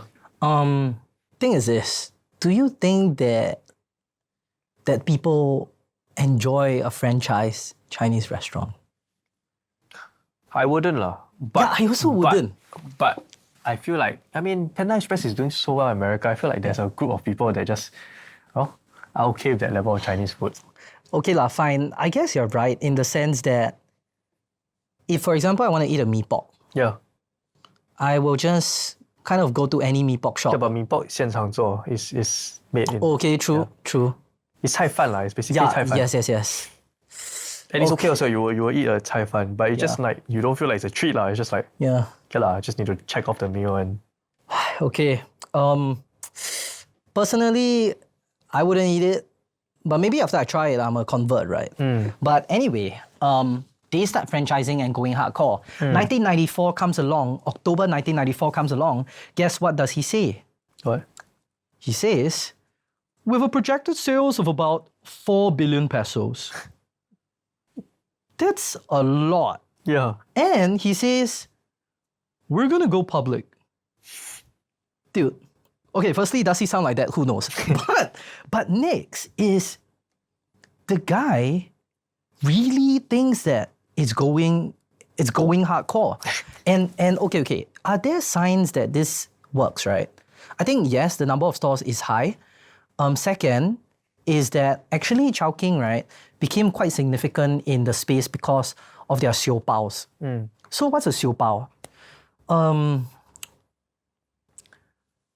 I've never had it, but when I talk to all my Filipino friends, it's basically a char siu bao, Yeah. which is way sweeter, and Why is everything sweeter? it's a Filipino thing. Okay. To be honest, right, I think Philippines also was known for a period of time almost as like the sweet capital Okay. because they produce so much sugar. Okay. In the Marcos era, one of the Rolex 5, sugar guy. I see. So sugar is quite a thing. For them, right, char siu bao, slightly sweeter. It actually looks a bit like braised pork, not really char siu, Sure. but braised pork. And it's done in a way, right, that the flour and everything is such that you can squish it to actually eat it like a sandwich. So it's quite interesting. So Chowking is famous for their xiu baos being very good at local preference of being slightly sweeter. There are actually a lot of shops, right, started to make their baos also sweeter. So was Chowking also a pioneer, right, in at least one dish? Yes. So there were signs that things were going well. But, come 2000. Yeah. So this is 4-5 years after Robert basically announces the world that we're going to make 4 billion pesos, we're going to go public. Yeah. Come 2000, they realized that Chowking sales have been flat. Yeah. And it's been flat for a real long time. Yeah. And you know what was their sales that year? Yes, it's half. 2B, yeah. Half Yeah. of what they claim. Whoa. Yeah. Okay, firstly, 2 billion is a lot. 2B is what, 40 mil sing. Yeah, but it's a lot. Not bad lah, yeah. But like, because the problem is his targets that he set, right? Yeah, that makes yeah. you go like, oh, I think you messed Yeah. up. Okay, anyway, that's what happens. At the time, Tony Tancaktiong owns, I believe, 50%. Here's what they do. His CFO and his team apparently does research. CFO and his team does an analysis. And they found out, right, that the overall sales, you're right, 2 billion, but it's actually declined from the year before. And they realized that after analyzing it, Yeah. customers actually have poor perception of them. I see. Like, firstly, it's inconsistent food quality. One of the quotes is that their fish too salty. Right. Second, staff. Okay, and I would assume that Filipinos like stronger flavors. Yeah. So if they say that your fish is too salty, It's really too salty. something's wrong. Yeah. Second, staff had a massive lack of operational discipline. Yeah. What is one story of this, right? One story is this. A customer called their helpline and said, right, that when they went to a Chowking shop that was gonna serve a piece of like this kind of fried chicken thing, Yeah. he called Chowking and said, right, when I went there, when the Chowking shop opened, the staff there, the trainee, told me that we don't have fried chicken. And he's like, why? He's like, oh, we're waiting for the chicken to thaw. Dude, Thaw the chicken beforehand. yeah, they're waiting for the chicken to thaw when the shop starts opening. It's crazy. Yeah. Okay, it sounds like really, really bad lah. By the way, right, the fun fact is that trainee, right, actually got suspended. Yeah, so it was a big deal lah. The other thing is brand identity. They found that a lot of people found Chinese food as kind of confusing. Okay, in fact, this could be an interesting discussion. Okay. They find that Chinese food is viewed as one special occasion and two dish-centric. Special occasion. And dish-centric. Meaning? So everything really revolves around what you want to buy. Like people care a lot about the food, the meat that you buy, the veggie that you buy. In contrast to Filipino food, is that it's more everyday and it's more rice-centric. Sure. That's what's happening. Okay. Do you think Chinese food is dish-centric? I mean, I'm Chinese, so Chinese food is everyday for me lah. But if I think about it in the Filipino context, I guess the taste really doesn't, from what it sounds like, the taste doesn't really suit their palate as well. Maybe, but cannot be. There's a huge Chinese population there as well. Here's what I think. I think actually, right, it suits their palate. The issue is that if they go to a Chinese restaurant, right, like you know how Chinese restaurant, And then they tell you no chicken, then you're like, what the hell? yeah, and like they have a giant book, right? And this Oh, giant very hard book, to tell. yeah, Yeah, it's just yeah, so yeah, much yeah. like information, right, Yeah. to pick. Yeah. that it's just like you gotta know what dishes you like. Yeah. So I don't know about you, but when I go to a Chinese restaurant, right? All the same thing. Yeah, I usually order, I realize, okay, let's say out of 4 dishes, right? Yeah. 3 will be same, 1 will be slightly adventurous. Okay. But basically 3 is same. No, I agree. Chinese restaurants, the menu is just like Correct. terrible, and like they Correct. put in some tiny font and put some Chinese words there. If I cannot read Chinese, then you're screwed. No? Yeah. Yeah. It's bad. And like some of it, even if you can read the Chinese, what is it, right? Some pei ji, Yeah. like what is it, right? Kam hyong, like what is that? It's like you need to know. Yeah. So it's a bit of a disaster lah. Yeah. Summary again of what's happening. Poor consumer perception, poor operational discipline. Sales have declined the year before.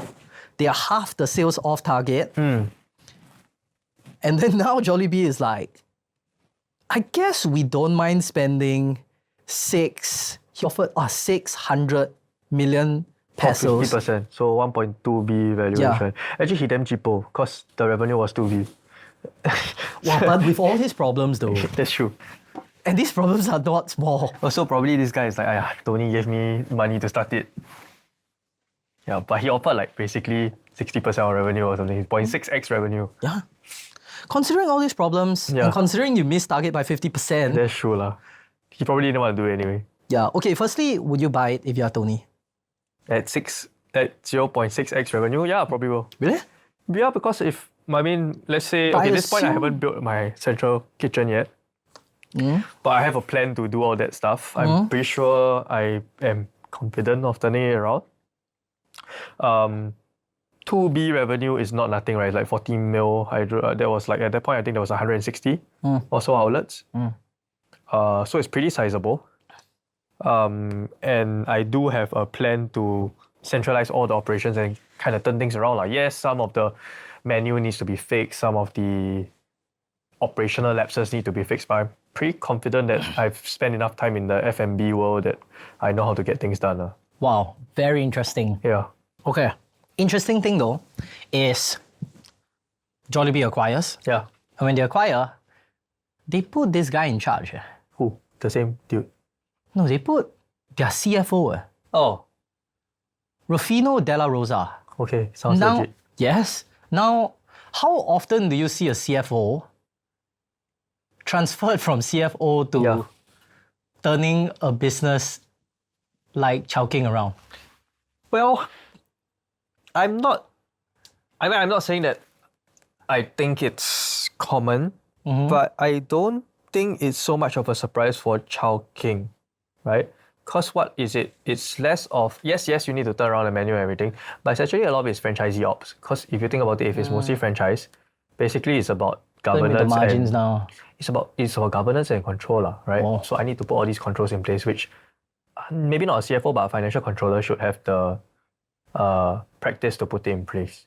Actually, I will argue at this point in time, if we pull back out, right, the CFO of Jollibee is pretty important in 2025, given that their business model is like doing deals, turning things around, ensuring the right corporate structure and financial management or like financing to acquire these companies. Okay, I agree with you Yeah. that they're important in the deal, Yeah. but during the turnaround process of that company. So I think in particular because Chowking was heavily franchised.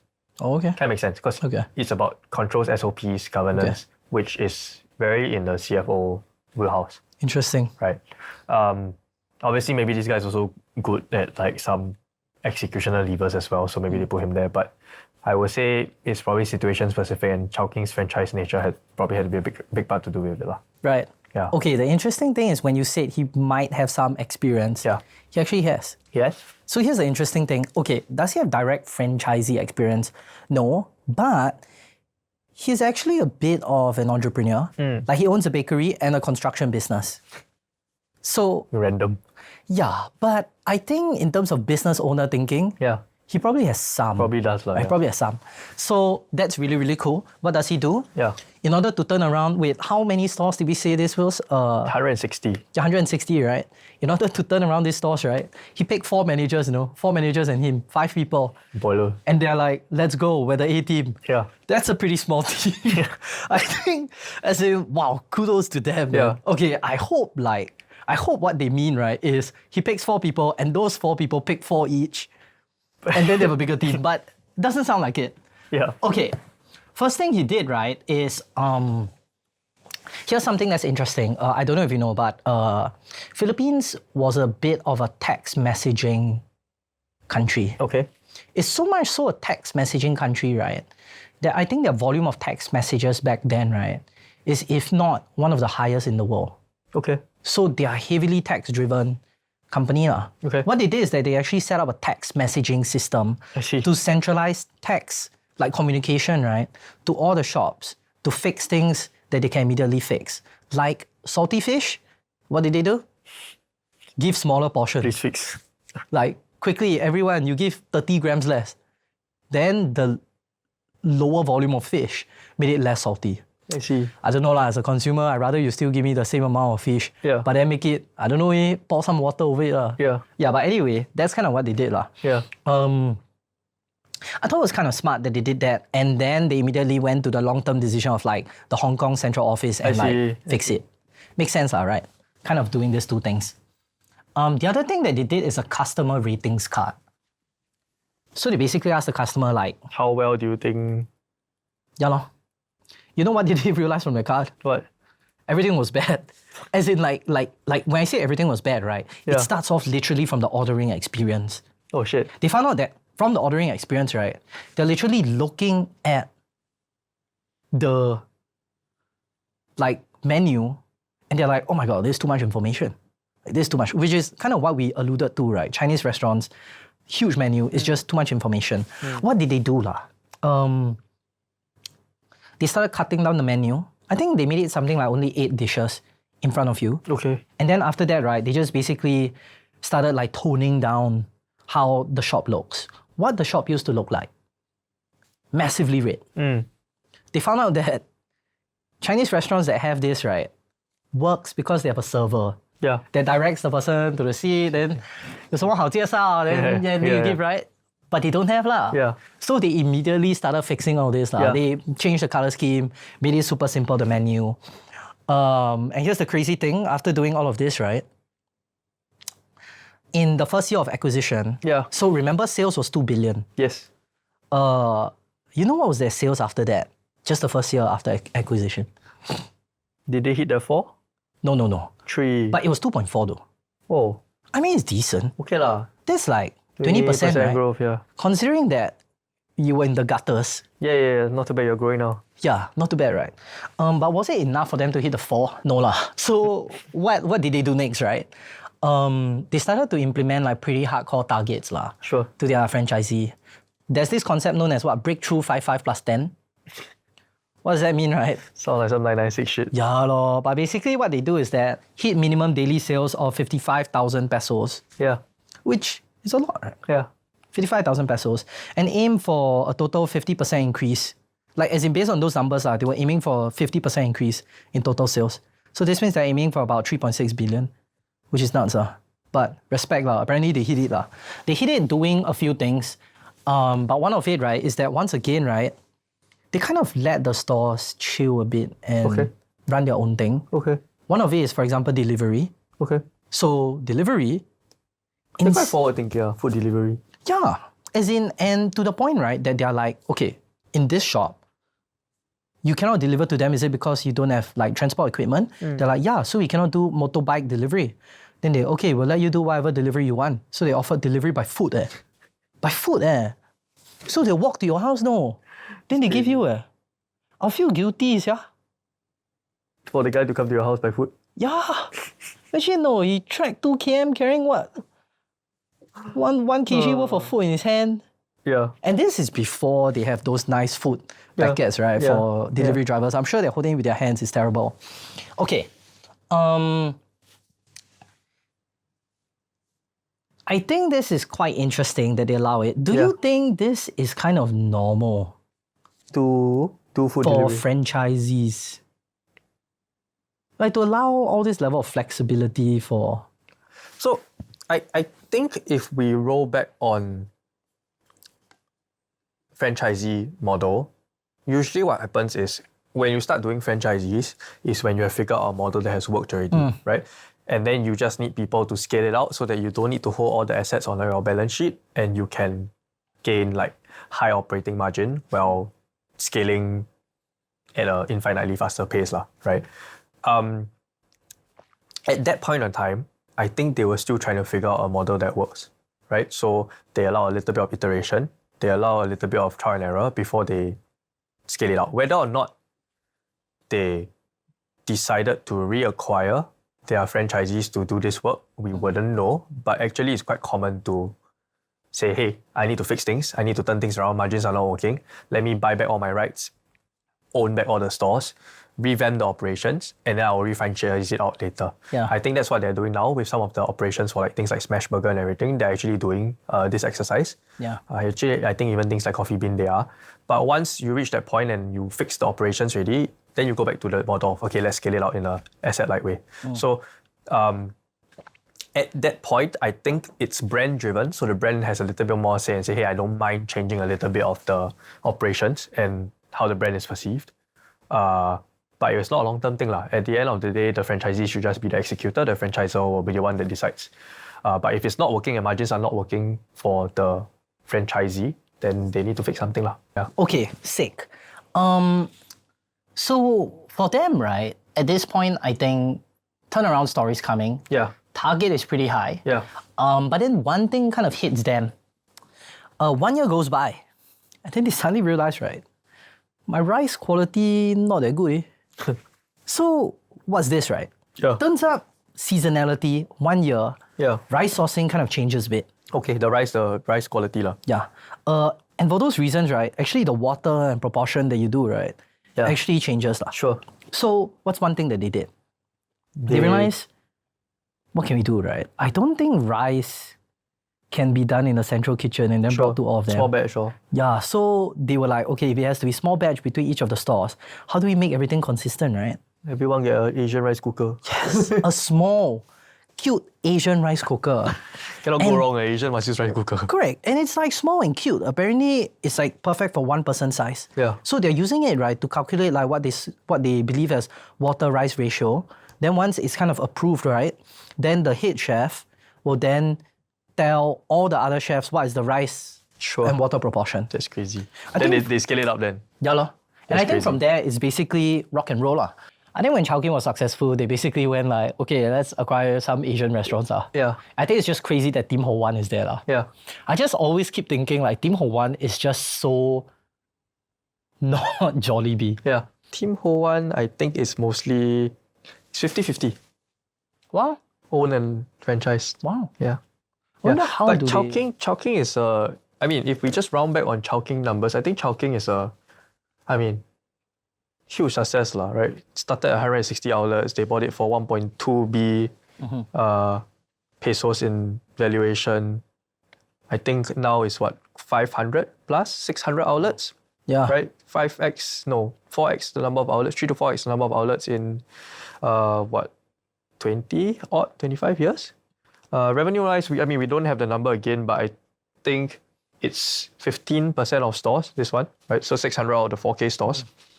I think Philippines, their revenue is something like 4 to 5B system-wide. Wow. Right, 50% of their revenue is from Philippines. System-wide sales, I mean. Madness, So 15% of that, 15% of what, 4 to 5. I would say their revenue from this alone is probably, what, couple hundred mil? 2, 3, maybe 300 plus mil? Yeah. Madness. Yeah. Madness. Yeah. Compared to the 1.2B valuation that they paid for it, I think they made an insane return. Yeah lah. Yeah. I think it's crazy. Couple of fun facts to lighten it a little bit. And it's probably the largest, almost terrifying threat. It is Mang Inasal. Okay, what's Mang Inasal? Picture time. There you go. Look at that. So Mang Inasal, right, is barbecue chicken with rice. Okay. And this is kind of very, very popular from where he grew up in, around that area. He grew up in Iloilo. That's it. Yeah. Why does Iloilo matter if you're a Singaporean, right? Why do we care? Because there was a movie. It's called Iloilo. And it is the most successful local film that went international in Singapore. And it's actually about overseas foreign workers. So every time when you mention Ilo Ilo and kind of there's a Singaporean context, it's super cool. Okay, let's talk about it. This is an amazing guy. His name is called Edgar Sia. Edgar Sia is the guy that is the founder of Mang Inasal. I don't know about you, but if you look at him, he has that kind of look, right? Like the what? kind of, like imagine him as a chef, a sweet chef. I would think he has it. Like if he tells me my chickens are the best, like they're gonna be sweet, I'll be like, yeah, I think your chickens are the best. Okay, his name is quite interesting, right? Because while his name is Edgar Sia II, his kind of name that people always like to, that he tells people to call him is Injab. Why is it Injab? So Injab is actually a combination of two words. The first one is Int-Sik. Int-Sik is an informal Tagalog term, right? Okay. To mean Chinese person. He does look pretty Chinese. Huh? Yes, he is. He looks like a... His father is Filipino Chinese. I see. Okay, now, why is it Injab? Because his father is Filipino Chinese, but his mother is Filipino Japanese. Oh. So that Insik and Japanese Injab. Oh, that's interesting. So cool because who does that? Pay homage to both his... Yeah, who talks about your heritage as a name, right? Yeah. Yeah, it's just so insane. Yeah. I've never met or heard of any other founder who does that. Yeah. Is this common in Philippines? I don't think so. He's the only one who I've read so far about this. Yeah. Okay. Let's kind of talk a little bit about him, right? I think in school, when Injab was growing up, right, he had signs that he wouldn't be useless, for sure. He was leadership activities. In fact, elected president of student council. To some degree, you kind of feel like he's probably going to do very well. Now, let me tell you a bit more about his school.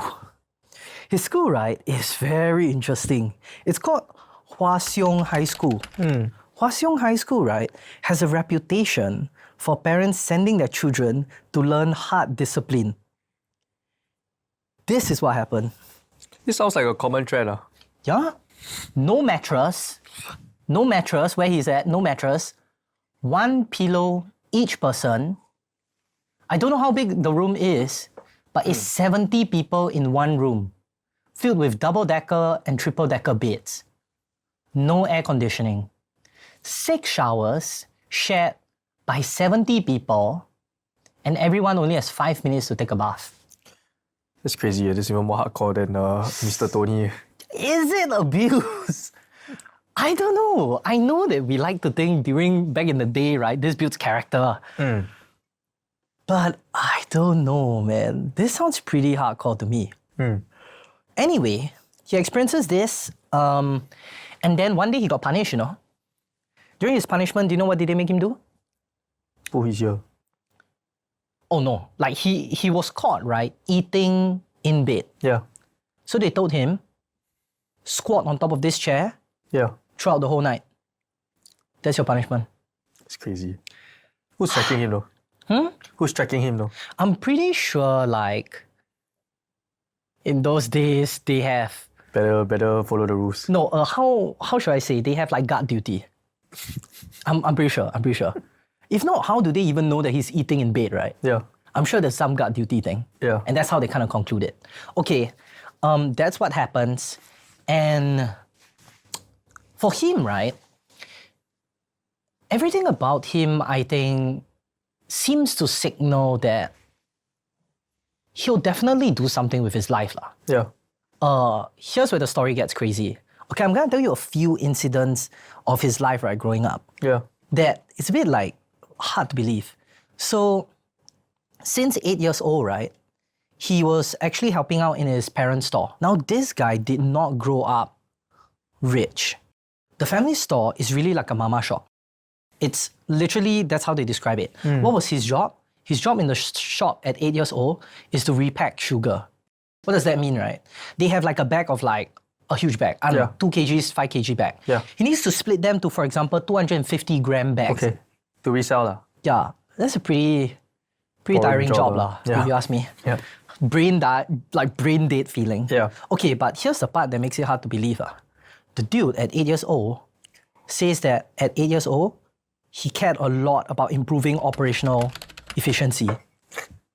At 8 years Imagine old, 8 years old saying that, hey, my goal is to improve operational efficiency. yeah.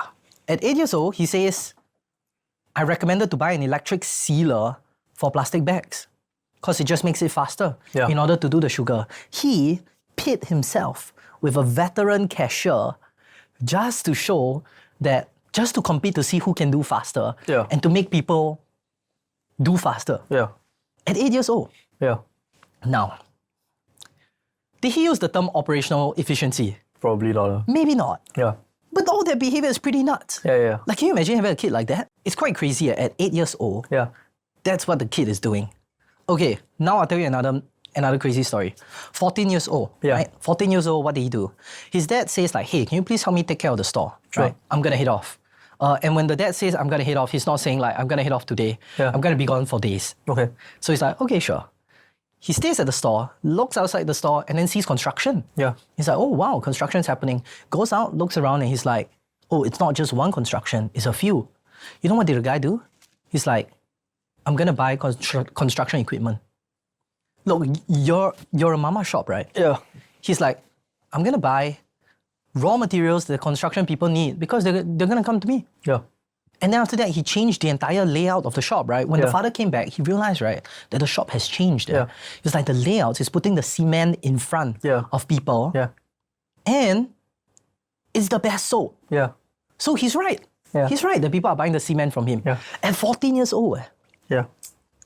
Could have gone the other way though. Yeah. Could have bought a bunch of cement and never sell. Yeah. It's crazy, right? Like what's happening, right? Yeah.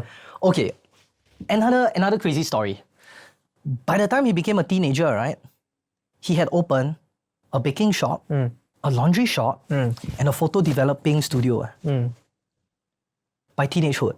At 19 years old, right, he convinced a group of friends to take up a 40 million loan, 40 HPR. million pesos loan, which I think translates to what, like 900k SGD or something, and to invest into a hotel. And he set up the hotel in 1997. Dude, It's crazy. do you think, I don't know, like how true is this? Yeah. I guess it's so specific that he can't make it up. Lah. I mean, we also survivorship bias, right? We hear the winners, lah, right? Maybe there are a bunch of people that also did the same thing, but they all Correct. just went bankrupt. No one talks about his other friends that he convinced, Yeah. right? Who loaned the hotel.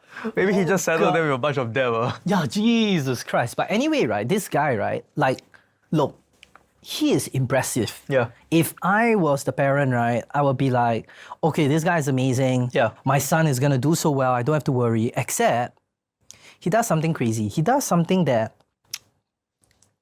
every parent would fear the most. What does he do? He just entered university. He dropped out. Yes. He's Mark Zuckerberg of food. Yes, he's like, yeah, I'm gonna drop out. Yeah. So Injap Sia says, I'm gonna drop out. Yeah. And let me tell you what.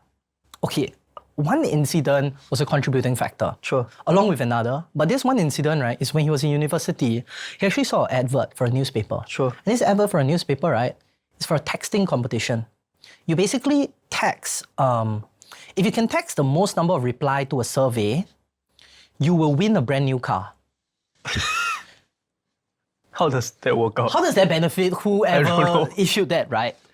I'm guessing, right, here's what they were thinking. I'm guessing the car company was Marketing, thinking that, okay, one could be marketing, but my guess is that because they're survey questions, Yeah. I think they assume they can get a huge respondent base. Lah. Yeah. But I think there are motivation factors off. Lah. Yeah. By saying the most number of tags by an individual wins, right? Yeah. Then you just end up saying nonsense. Lah. Yeah. Okay, but anyway, that's what it is, right? Here's what Injap did. Injap was like, okay, this competition he saw was 3 days ago or 4 days ago. And he essentially had lagged behind a few others. So, but every single day, right, I think they released the top 5. So what he did is this, okay, if I can claw my way to the top 5 despite being 4 days away, this means whatever strategy I'm pursuing now is fast growth and it's gonna lead to success. Here's my strategy. My strategy is this. I'm gonna talk to my friend. This friend, right, who I presume is a owl. Yeah. and doesn't sleep at night. Yeah. I'm gonna talk to my friend, right? Here's what I'll do. During the day, I'll be texting my heart out. Yeah. During the night, I pass it to him. Yeah. And here's my deal with him. His deal is this. He will give him 200 pesos a day, Yeah. or rather a night to do this. And if Injab wins, he says, I'll buy you whatever phone you want. Kid was like, not really kid lah, his friend from university was like, okay, on. So they started doing it. They started doing it for a few days, right? Whacking it. Then the top 5 results came out. Yeah. And he was in the top 5. Okay. So he knew this is a high trajectory strategy. Yeah. And he's like, lock and load. He started whacking it. And now look, he's a bit nuts. Here's what he does, right? The moment he meets his friend, he passes his friend food and energy drinks so that his friend stays awake. And at 3 a.m., he calls the guy. At 3 a.m., he sets an alarm to wake up, to call the guy to check if he was working. Yeah. This guy's a bit of a dick as well. Quite hardcore, right? Yeah. Like, it's pretty hardcore. In the end, what happens? They win. So they won, do you know your cars? Not really, but... Honda Civic VTI-S. Okay. Very city car, like, it's a very city car. Yeah. I don't know my cars at all. I don't know whether that's city good or car, bad. yeah. Honda Civic, yeah. Okay, but he got a Honda Civic. What he Nice. did is that he sold it, made enough money, paid the guy for his Nokia, Yeah. and then now had seed funding. Damn. So, Insane. okay, seed funding time. With seed funding, what does he choose to do, right? What does our buddy Injab choose to do? He knew that I'm at this stage where I've opened so many bunch of stuff. Whatever I open up next, right, must be nationwide. Those are the criteria that he set for himself. So then he says, okay, whatever opportunity I get next, I will do it. If it's nationwide. A lady approaches him. A lady approaches him in 2003. And the lady strikes a conversation. He learns through the conversation that the lady actually sort of knows him. And this lady knows him as kind of like the kid who has done a lot of entrepreneurial stuff.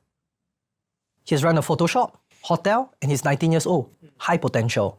They talk, and then naturally Injab is like, okay, wait a second, who are you? Where are you from? I'm from Robinson's Mall. Oh. Interesting. Interesting. So Robinson's Mall, what do you need from me? Let me tell you, at the basement of Robinson's Mall, it's all empty. We had intended it to be something that people would go and stuff like that, but no one's going. So here's what we're gonna do. We're gonna convert it to a food street. So now it's just gonna sell food. Yeah. And this is how much it costs. Yeah. It costs 500 pesos per square meter. And then the lady says this, but For you, my friend. for you, I'm gonna give you 150 pesos per square meter. Now that's wild. Can't say no to that. Now that's wild. And he's like, oh shit, like, this is legit. Then she says, but there's one caveat. It must be a food shop because it's a food street. And you need to start ASAP. Yeah. Like, Yesterday. yeah, basically. Yeah. Dude, immediately the guy is like, oh God, like, is this an opportunity or what, right? Yeah. So he's like, oh God, what should I be doing? Should I be like setting this up? Okay. He talks to a lady some more. And the lady says, I'm not going to increase the price for 3 years. Okay. Whoa. That's pretty good deal. And then I'm going to give you 2 months free rent. No brainer. Yeah. Dude, I will try something. Yeah. I will try something that's random. Yeah. Just to try, right? Okay. He decides, let's rock and roll. Okay, and I just want to pause here, right, to say that I love this kind of stuff. Like, I love this kind of stuff because I feel like when I talk to like all my SME friends, basically, we all agree, right, that when we started, right, we just had an opportunity that was kind of Handed to you. a little bit handed to us, a little bit lucky. Yeah. And it's a bit like, why would you say no? Yeah. And from there, right, it's just one thing led to another. Yeah. And this is beautiful. So I like this kind of stuff. So I bought his book, by the way. His book is called Principles. Okay. And Edgar's book. yeah, I bought his book. And I went to read it, right? The guy was saying, right, that literally he had this assessment when it came to Mang Inasal. Yeah. His assessment is this. Are there, like, what food shops do I see around that's really popular? Inasal food shops are coming up. Inasal is the grilled chicken rice. It's like, this is coming up. Next thing that he noticed is there's a lot of fast food chicken chains. Third thing that he noticed, both of them are not together. So he's like, maybe I could be the one to merge Inasal barbecue With fast food. with fast food practices, and bam.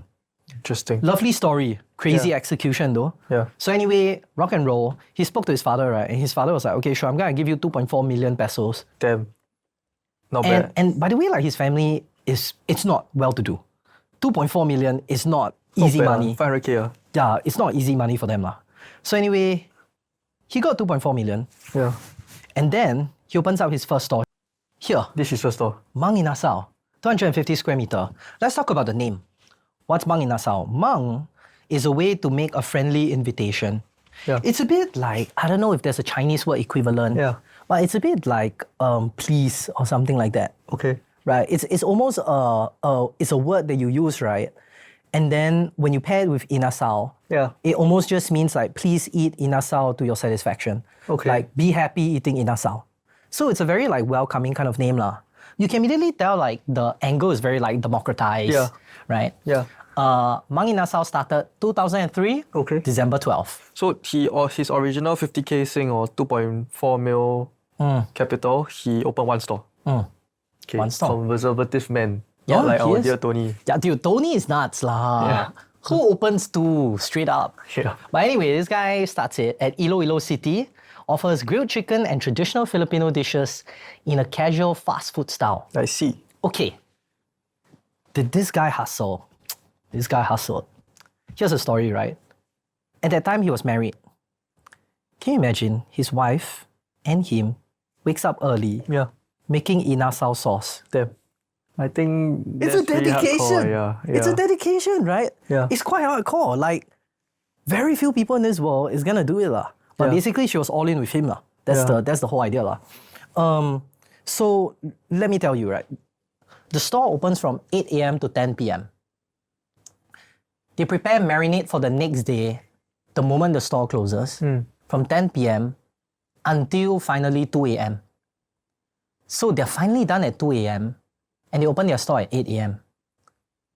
They have 6 hours. I assume 1 hour clean up, whatever, bathe. A few hours to sleep, then 1 hour to go. They literally keep on hustling this. Little sleep, no long vacation for a few years lah. So this is them lah, hustling Mang Inasal. Now, why did Mang Inasal pick up for them, right? Here's the thing. Firstly, it's BBQ chicken lah. Who hates it lah? Yeah. Fried chicken better, but yeah. Yeah, but who hates it? Yeah. Okay. Second thing is that he had a game-changing offer. Do you know what is it? Unlimited rice. Yes. Yes. I think unlimited rice is interesting. Game changer, yeah. Firstly, what is the economics of it, right? Yeah. How does he not make a loss? But rice is cheap, I assume. I don't know. I agree with you, it's cheap. But I also feel he'll charge it cheap. Yeah. So I don't think he has. Now, how much rice can you really eat? 2 bowls maybe. I don't think you can go like 10 bowls of rice. Okay, here's the thing. I think the first demographic that goes there, right, are people who want to feel full. And they have traditionally not felt full. Those people, I think, can eat more. That's fair. So I think firstly, you attract that group of people. Lah. Yeah. And I feel like secondly, when word spreads, right, you start to attract even more of those people. Correct. So I just think your margins are pretty, it's gonna be pretty harsh lah. Yeah. Pretty harsh lah. I think rice is okay. Really? So you know Matsuya in Japan? Yeah. The gyudon place? They also offer unlimited rice. And I assume it's harder to offer that in Japan than in Yeah. Philippines. Yeah. Yeah, I guess so. Also, there was this, there was a period where I was like reading about rice grain varieties lah. Actually, you know which is the top rice of 2025? No. Vietnam rice. Oh, that? Yeah. I think it's number 21 or something. Okay. It has a light pineapple fragrance. Okay. Not bad. I actually bought 1 kg bag and brought back home. Okay. So I'm quite a rice guy. Rice in Philippines, right, for a period of time, right, was actually really bad quality. Okay. When I say bad quality, right, I don't mean like they suck at producing rice. Yeah. What I mean, right, is that you remember I was telling you that one of the greatest issues that they faced back then is that they thought massive starvation would happen across Asia. And they actually felt Philippines is going to be hit pretty hard lah. What did they do, right, during that period? They started to R&D a lot of rice. And R&Ding rice, right, they could only improve rice yields by 1 to 2% a year. They couldn't improve it massively until they interbred, right, one of the rice with a dwarfish variety. Okay. When they did that, right, something incredible happens lah. Basically, right, when you take a normal rice mixed with a dwarf rice variety, all of a sudden your normal rice, right, starts to grow semi-stunted. Okay. And when it's semi-stunted like it's dwarfish, somehow, right, the rice starts to allocate all its resource, right, to the grains. Oh. So actually, your sudden, like two things happen. One, your rice reaches maturity faster. because smaller. Yeah. Second, your yields are higher. Yeah. At one shot, right, when they started to splice dwarfish rice, right, Yeah. they increased their yields by close to 50%. Yeah. Suddenly, there's no more food famine lah. Damn. But okay, but why does this matter, right? During that period where they spliced those dwarfish rice, they were still kind of like figuring out what is the best way, right? The dwarfish rice that they use is a type of rice that's a bit like, colloquially, it's a bit like iron grain.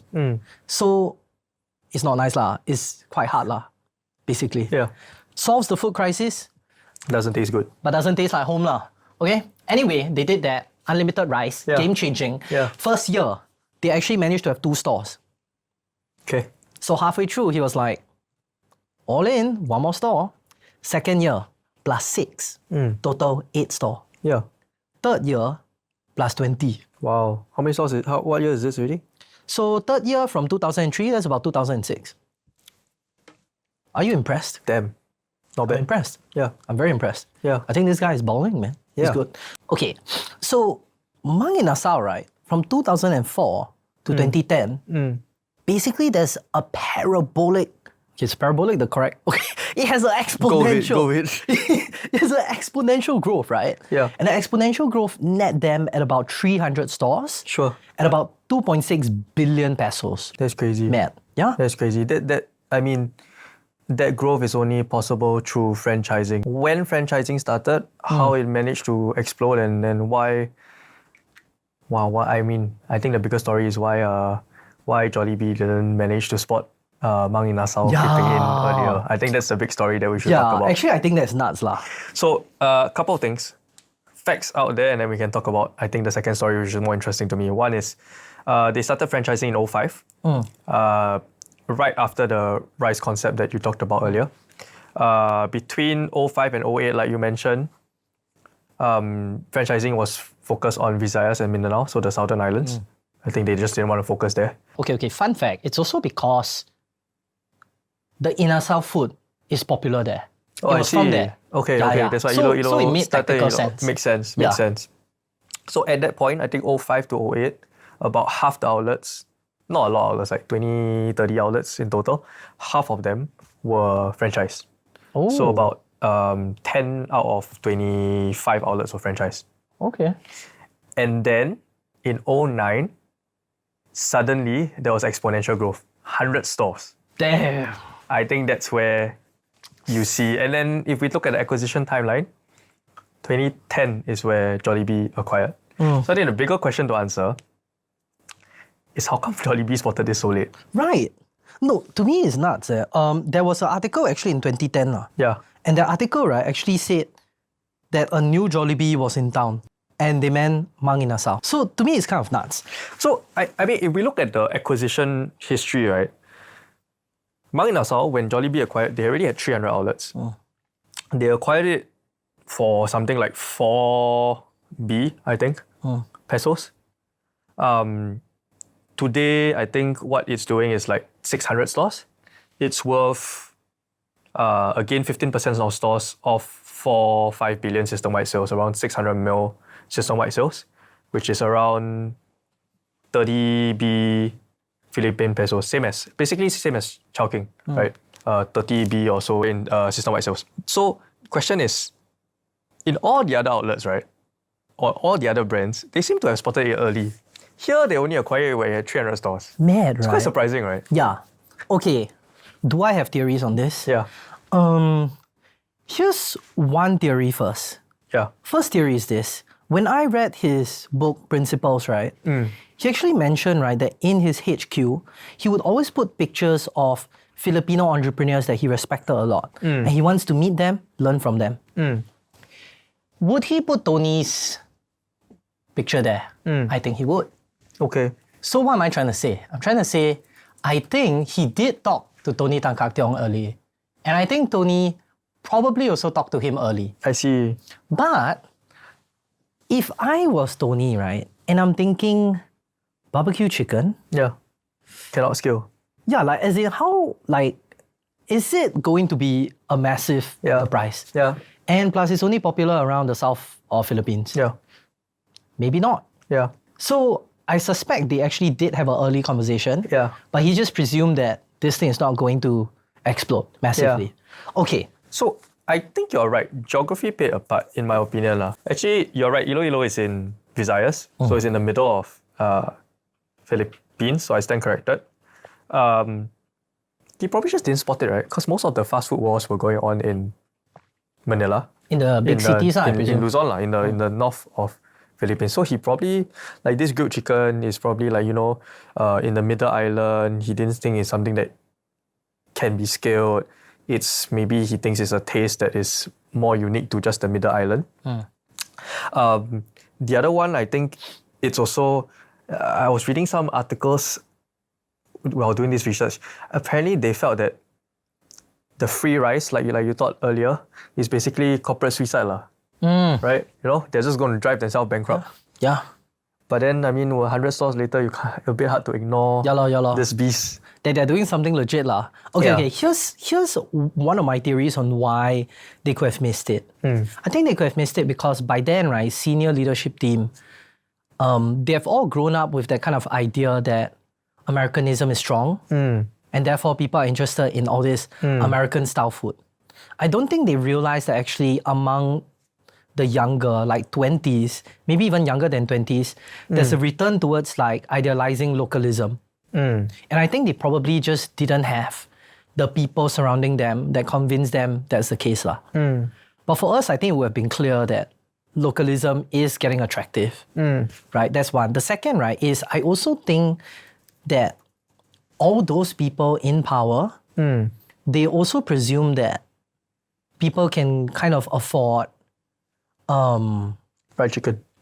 and stuff like that. Maybe. But I don't think people actually realize how slow wage growth is versus rising inflation. Jollibee actually tried to start its own grilled chicken, not chain, but like couple of restaurants. It's this one called Manong Pepe, but I think there's not a lot of information, but it probably didn't work out, right? So they probably felt, if it didn't work out, then this Mang Inasal deal is not going to work out. It's a niche market that's Can't be that we suck. never going to scale. It's a niche market, people just don't want this taste, and like this guy, he's just giving free rice, so he's going to go bankrupt. So that's probably the mindset. Yeah. But it's quite telling. Every other one, they acquire it when it's like 50 stores, 25 stores. Yeah. Even something like Chowking, which is around the same size as Mang Inasal now, 30 B in PHP in revenues for both of them. But they acquire it at like, 160 stores? This one, they're acquiring it at like 300 stores. It's a very different time that they acquired it. Correct. Yeah. It's quite crazy lah. The other thing is, why do you think Jollibee then acquired them? No choice, right? By the Defensive, time media, defensive, by the time media is reporting that the next Jollibee killer, I'm sure at this point they were already encroaching on like Luzon and Manila and the space that Jollibee plays in. It's probably appearing in all the shopping centers and malls that Jollibee was in already. And they probably figured they were losing share. No choice. I think it's really, really interesting. Yeah. I also have a theory which is they probably want to own the chicken category. And since they saw that emerging, they were like, okay, we have to acquire it just to own the chicken category. Yeah. And also to gain like significant market entry into wherever Inasal was popular. That's a good point. Let's also recall that in 2004, they built that food corporation thing. So they probably thought, hey, maybe I scale it up and I can put a lot of these in the same back end. Correct. Right? Always a reason to acquire more front end stores to use the central kitchen capacity as well. Yeah. I think it's super, super cool. Yeah. Okay, they acquire Mang Inasal. Awesome, super cool. They purchased it, what was that, 70% of Mang Inasal for 4 billion, right? 4.3 billion, yes. Apparently, they transferred 200 million, pesos as down payment to Injap, I believe. Not bad, As in, you see 200 million pesos come into your account, it's It's pretty good. it's a vibe, It's a vibe, that's for sure. 70% stake in 2010 for 3 billion. So it's a 4 point something billion valuation, I think. Okay. And then they acquired the rest of the 30% in 2016 for 2 billion. So the rest of the 30% stake, I think the overall valuation at 2016 was something like 100 plus mil USD. Something crazy like that, yeah. I think it's quite interesting also because there's just so many coincidences that surround them. Yeah. Like when you kind of look at them, right? And then Tony Tan is born in the year of the dragon. Yeah. Injap, born in the year of the dragon. Dragon babies. Yeah. And I don't know whether it's because I was watching Game of Thrones, right? Yeah. But in my mind, I was just like, when two dragons collide, everyone burns. I just think to myself, it would be such a bloodbath, right? Yeah. If they had done, everyone will enjoy the free chicken and probably some massive chicken promos. Yeah. But it would have been pretty hardcore for both of them. Would you have sold out if you were Edgar? Basically, doing pretty well. You have, I don't know what your revenue is at that point, but you're probably doing pretty well. People are saying you're the next Jollibee killer. Will you have sold out? Okay, I feel that it first depends on a couple of things. I think one, right, is if I had set up a couple of Mang Inasal within Jollibee strongholds, what exactly is the response? Okay. Assuming that the response is decent, right, which means that there are more people wanting to franchise than me begging for people to franchise, then the next thing that I'll probably do, right, is to just, I don't know whether it's my consumer research background, but the next thing that I want to do, right, is to understand very clearly, right, why does someone pick fried chicken versus barbecue chicken, right? If you pick barbecue chicken just because it's an everyday kind of thing, and fried chicken to you is a treat, right? I'm ready to rock and roll, man. Chicken, I'm gonna go all the way. I'm gonna go all the way. That makes sense. And send it home. Okay, but to be fair also, at that point, revenue numbers are 2.6 B Philippine peso, so roughly 40-50 mil USD. It's probably a minnow compared to the rest of Jollibee lah. Yeah. Right? Where probably Tony Tan sat him down and said, bro, you don't sell to me, I'm gonna crush you. Right? That is such I can imagine that that's happening. such a thing though. 2.6 B, remember Chowking was saying at that point it was also 2 point something B and that was 2005 or something. Probably one of Jollibee brand is already the same as Mang Inasal, and he's probably bro, I'm going to open 3 other outlets next to your outlet and I'm going to crush you. Okay. You think I cannot crack grilled chicken? I'll crack grilled chicken. Look, thing is, right, I would do it just because I think that, wow, this is such an amazing opportunity, right? Yeah. Okay. But I think if I was Edgar, right, knowing someone from Edgar's background, I believe the concept of crossing the freedom line is very attractive. That's true, right? Because you it's not like you came from money. You want to ensure that you have a certain baseline and then you can always pursue something over there, which I think is what you see with him later, right? Because in the end, they also went to do their own thing, and he asked Tony again, hey, be my mentor, help me out, start a property company, Double Dragon Properties. Yeah. Why is it called Double Dragons? They're both dragons. They're both dragons, and it's quite Insane. interesting. And the things that they are doing with it is pretty interesting as well. They did some fractional hotel company, which is listed. So basically what they do, they build a hotel, but I think what they do is each individual room, they allow someone else to buy that room, and then they basically run the company to help you. So it's like an asset-light hotel company. Interesting. It's just freaking crazy, right? Who the hell does that? And they are trying to list this, or maybe it's listed already. It's called Hotel 101 or something like that. Pretty interesting. Okay, in such a systemized way, I think we do not see this. It's crazy, yeah. I think the thing about him is he came from nothing. He did a lot of random things, and he's very good at tying things together. He probably saw a franchisee asset-like model, right? He said, hey, maybe hotel also can do this asset-like model. But it's pretty crazy lah. Yeah. It's pretty crazy. Very innovative, lor. Yeah. Very innovative. Yeah. Okay, in his book, okay, this is a bit more philosophical musing. In his book, right, he actually talked about research that he found on global entrepreneurship data. And it said that Filipinos, right, actually registered as one of the strongest, if not the strongest, Entrepreneurs. intent to be entrepreneurs. So intention to be entrepreneurs is very high, and perceived capabilities to do so very high. And yet, right, there's so little, Filipino entrepreneurs. like successful-ish entrepreneurs that we see. And the number one reason, right, for those people not starting business, they say is because the number one reason, right, which is like 40% of the people claim that they don't start a business because of fear of failure. That's interesting. Yeah, so while your intent for entrepreneurship is high, your perceived ability to deliver is high, fear of failure keeps you away. Is it because so many things in the Philippines are controlled by conglomerate that it's just hard to see yourself fighting against these big boys? I actually do think like that's a part. Like, I do think that if I were to start a business, right, knowing the history of how the country had been run before, I will really feel fear. Yeah, it's just like there are so many things I need to do, right? And to be honest, you get it to a certain size, then what happened? Mr. Tony Tan come to you and say, I buy your company. Yeah. Okay, which is not a bad deal. It's To not a me, big deal that's lah. success. I mean, you have been success already. Yeah, to me, that's success. Yeah. Right. Yeah. But I mean, it's surprising to me that he said that because honestly, from a market perspective, it's huge compared to Singapore, right? You can really create like billion-dollar companies in Philippines. Singapore is very hard, I think. Yeah.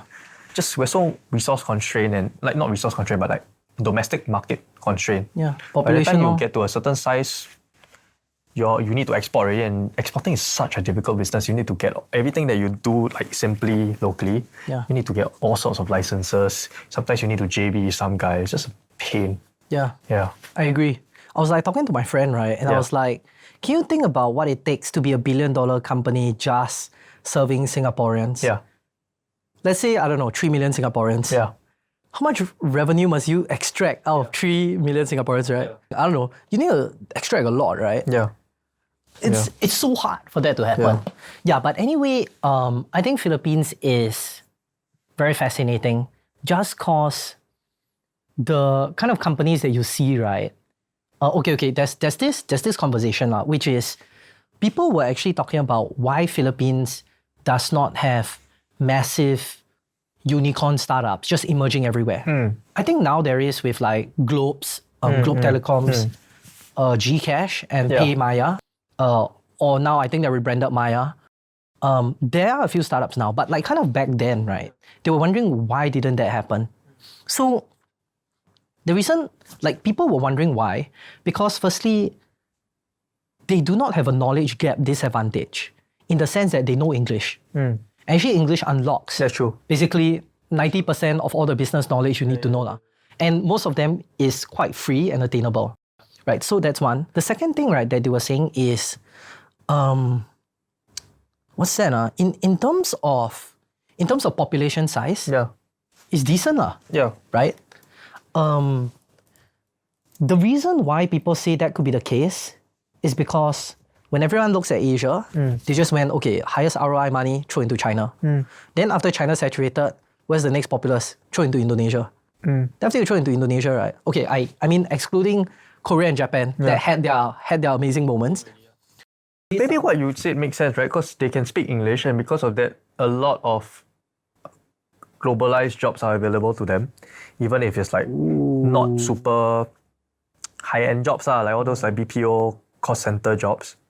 And then that creates then a path up that is like a easy middle ground. They create an alternative that makes them think away. And then the op-cost thing, I guess, makes sense, right? Because I said there was no op-cost. Maybe it's wrong. Maybe there is an op-cost, right? Correct. Which is the BPO, whatever. Right. And well, I mean, the English skill set is both a blessing and a trap, lah.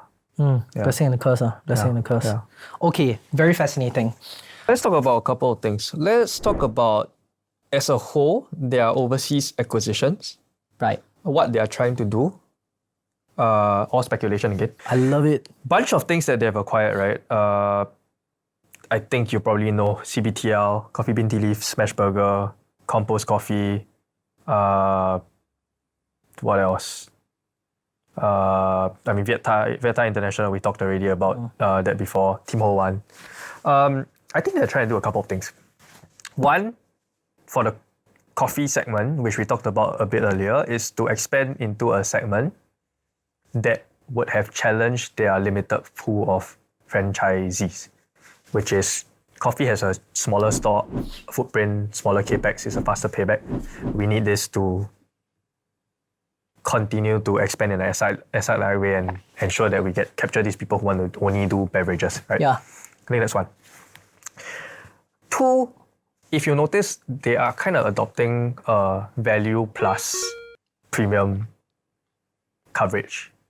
So your premium will be Tim Ho Wan? Coffee Bean, Coffee Tim Bean Ho Tea Leaf? Wan, Smashburger. Smashburger, you say it's premium. Smashburger is pretty, I mean, it's like priced around the, what do you call that? The, what's the US Are you talking about the... burger place called? Okay, I think I know what you're talking about. But I also can't remember. Great Wall has one. Yes, Great Wall has one. I know what you're talking about now even my more. brain is really not They working have after a this. pretty good... They have a pretty Green good... color and white color. Yes. What's it called? Huh? Jesus.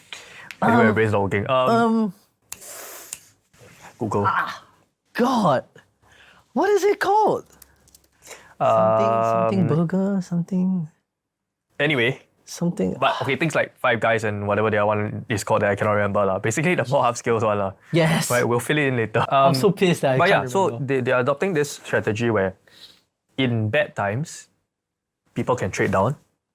In inflationary times, we have a premium brand that captures the upside. I think that's what they're going for. Theory lah, right? Whether or not it's working out is another story lah. I think a lot of the brands, and we can talk about it later, is some of them have not been turned around lah, right? So I think two things that we're going for. One is to expand to a new segment, and two, going for like a inflation-proof strategy where people can trade down or trade up. So what went badly? I think it's things like Smashburger. Okay. So Smashburger was a chain that's not doing well. It already had a pretty big presence in the US, 300 plus outlets. Right. They actually had to close down a bunch of outlets. Wow. So I think today there's only 200 plus outlets. Man, but that this hurts. is like the exercise where they bought back and eventually they will refranchise it again lah. Most of the outlets, I presume, are in US, right? Yes, almost everything's in the Yeah, US. yeah. They acquired it quite substantial, 20B pesos Wow. price point. It's still not profitable. Wow. I think this is fundamentally a Smashburger problem. One is they're just not positioned very well against the premium brands. They are not really seen as a very premium option, and they're too expensive, and they're priced out against the McDonald's of the world. That's one. Two, none of Jollibee's advantages works to its advantage for Smashburger, because all the operations are in the US. I cannot leverage any logistics. I cannot leverage anything. I cannot even leverage like the network that Jollibee has in Asia, right? So that's one of the premium ones that didn't work out. A premium one that did work out is Coffee Bean. I think we alluded to this earlier, right? I think Coffee Bean worked out. So Coffee Bean, again, when they acquired, was not profitable. They acquired it from a Korean, I think, PE firm. Now it's, I think, profitable, cash generating, EBITDA positive. Why it worked, in my opinion, I think they basically, so they're strong in Asia. They brought CBTL to Asia. They moved all the cost centers, or like the HQ, to Asia. And because of that, they cut most of the costs. They expanded its franchising drastically in Asia. And Asia, they have the network to drive it. So I think their thesis is interesting on paper, meaning let's do a barbell, let's ensure it's inflationary proof, and at the same time, we can protect ourselves against like any recession. Yeah. But they have shown that the move in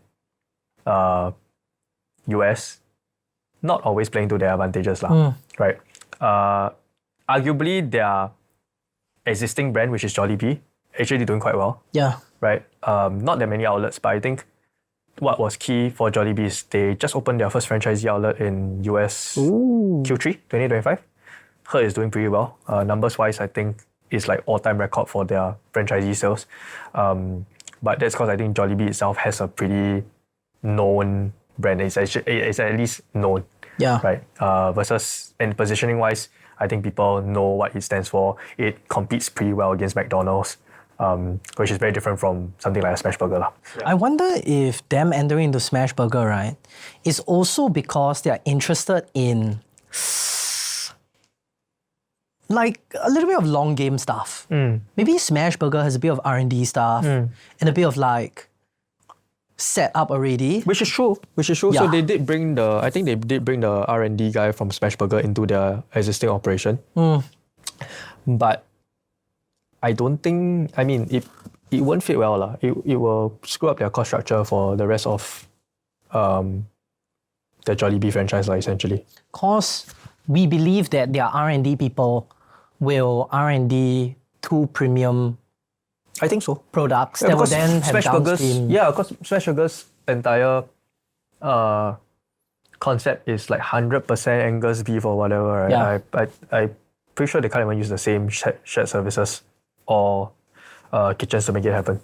But long-term plays-wise, I think Jollibee does work on like some pretty high-level thesis that sounds good to investors lah, right? Yeah lah. The other one that they try to hit on is the K-Wave lah, right? Compost coffee. Okay, yes, compost coffee. Even their Jollibee itself, they partner with Cat's Play or something, Cat's Eye, one of the bands. Oh, is it the KAT? Yeah. Okay, yeah. And then I think there's some market speculation on them acquiring fried chicken bread From Korea. from Korea. Yeah. Fascinating. So it's called Norang Tongdak. Wow, that sounds pretty Korean. It's like 800 outlets in Korea. I mean, so not the biggest, but top 5. Again, I think that's their MO. They buy a bunch of, I don't want to say second tier, but like not the top player, because I mean, super expensive by the top Yeah player. lah. Why would the top player sell out to you? They try to improve the operations, and then so they are a bit, think about it, a bit like a deal house lah. A bit like a deal house model, right? Then they try to do a friend. They Buy try to high potential, low price companies. buy high potential, still in the growth stage. Yeah. Then plug it into your existing system, and then you improve the operations, try to do shared services, and then you re-franchise out. Problem is, I think in the US market, they haven't shown that they have been able to do that, Yeah lah. right? Maybe their own stores, they will be able to do it, but they're still building that franchise capability and that brand strength, which I think doesn't exist in Yeah. the US. In Asia, yeah, fantastic, right? If they took any brand and bring it over here, seems like it works for CBTL. They already did very well in Philippines for their own brand and Vietnam for their own brands as well. Seems like that could work. Compost Coffee was already doing amazing before they bought it. It was already profitable, highly franchised. So I don't think they did anything to improve. They just scaled it out with capital. So, I mean, it's a pretty interesting thesis. I think they do think about macro trends pretty well. Yeah. I do see that they really operate like a deal house model, which is actually quite interesting lah, right?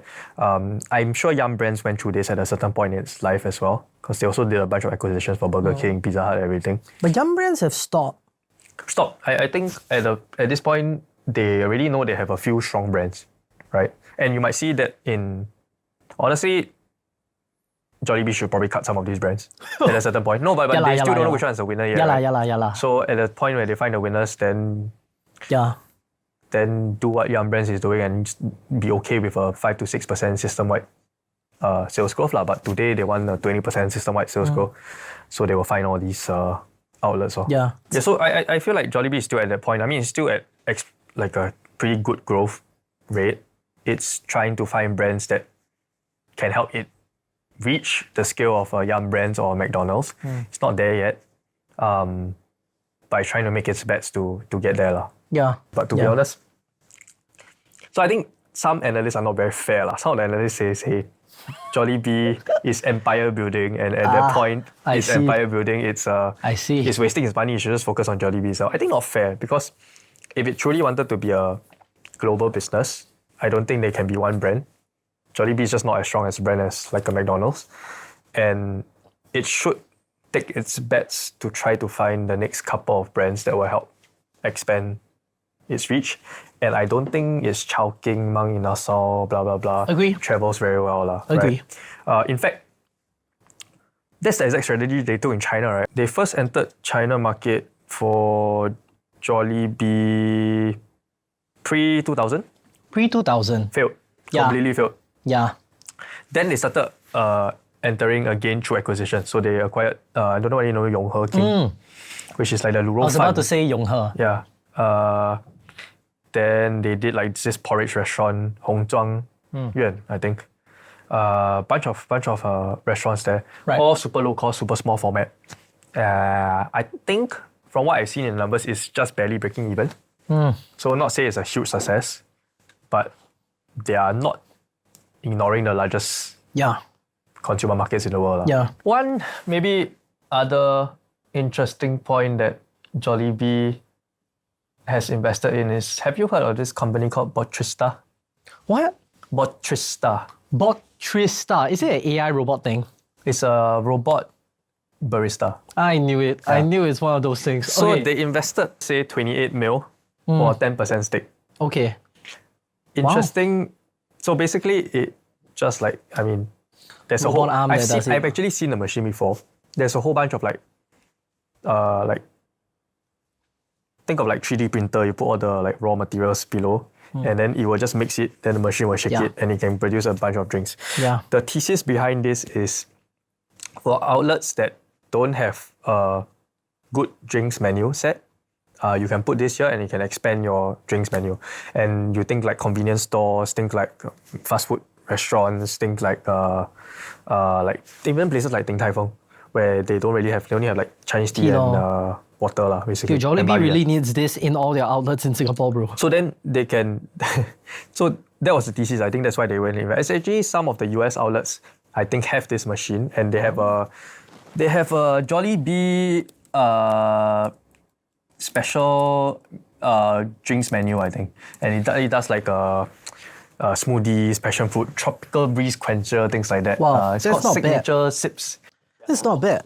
So because usually what happens is they work with the brands to R&D, the actual R&D, the proportions, everything. proportion, and also maybe the raw ingredients to put in and to shake. Ooh. I tried the stock one lah, right, which is basically what Sweet lah.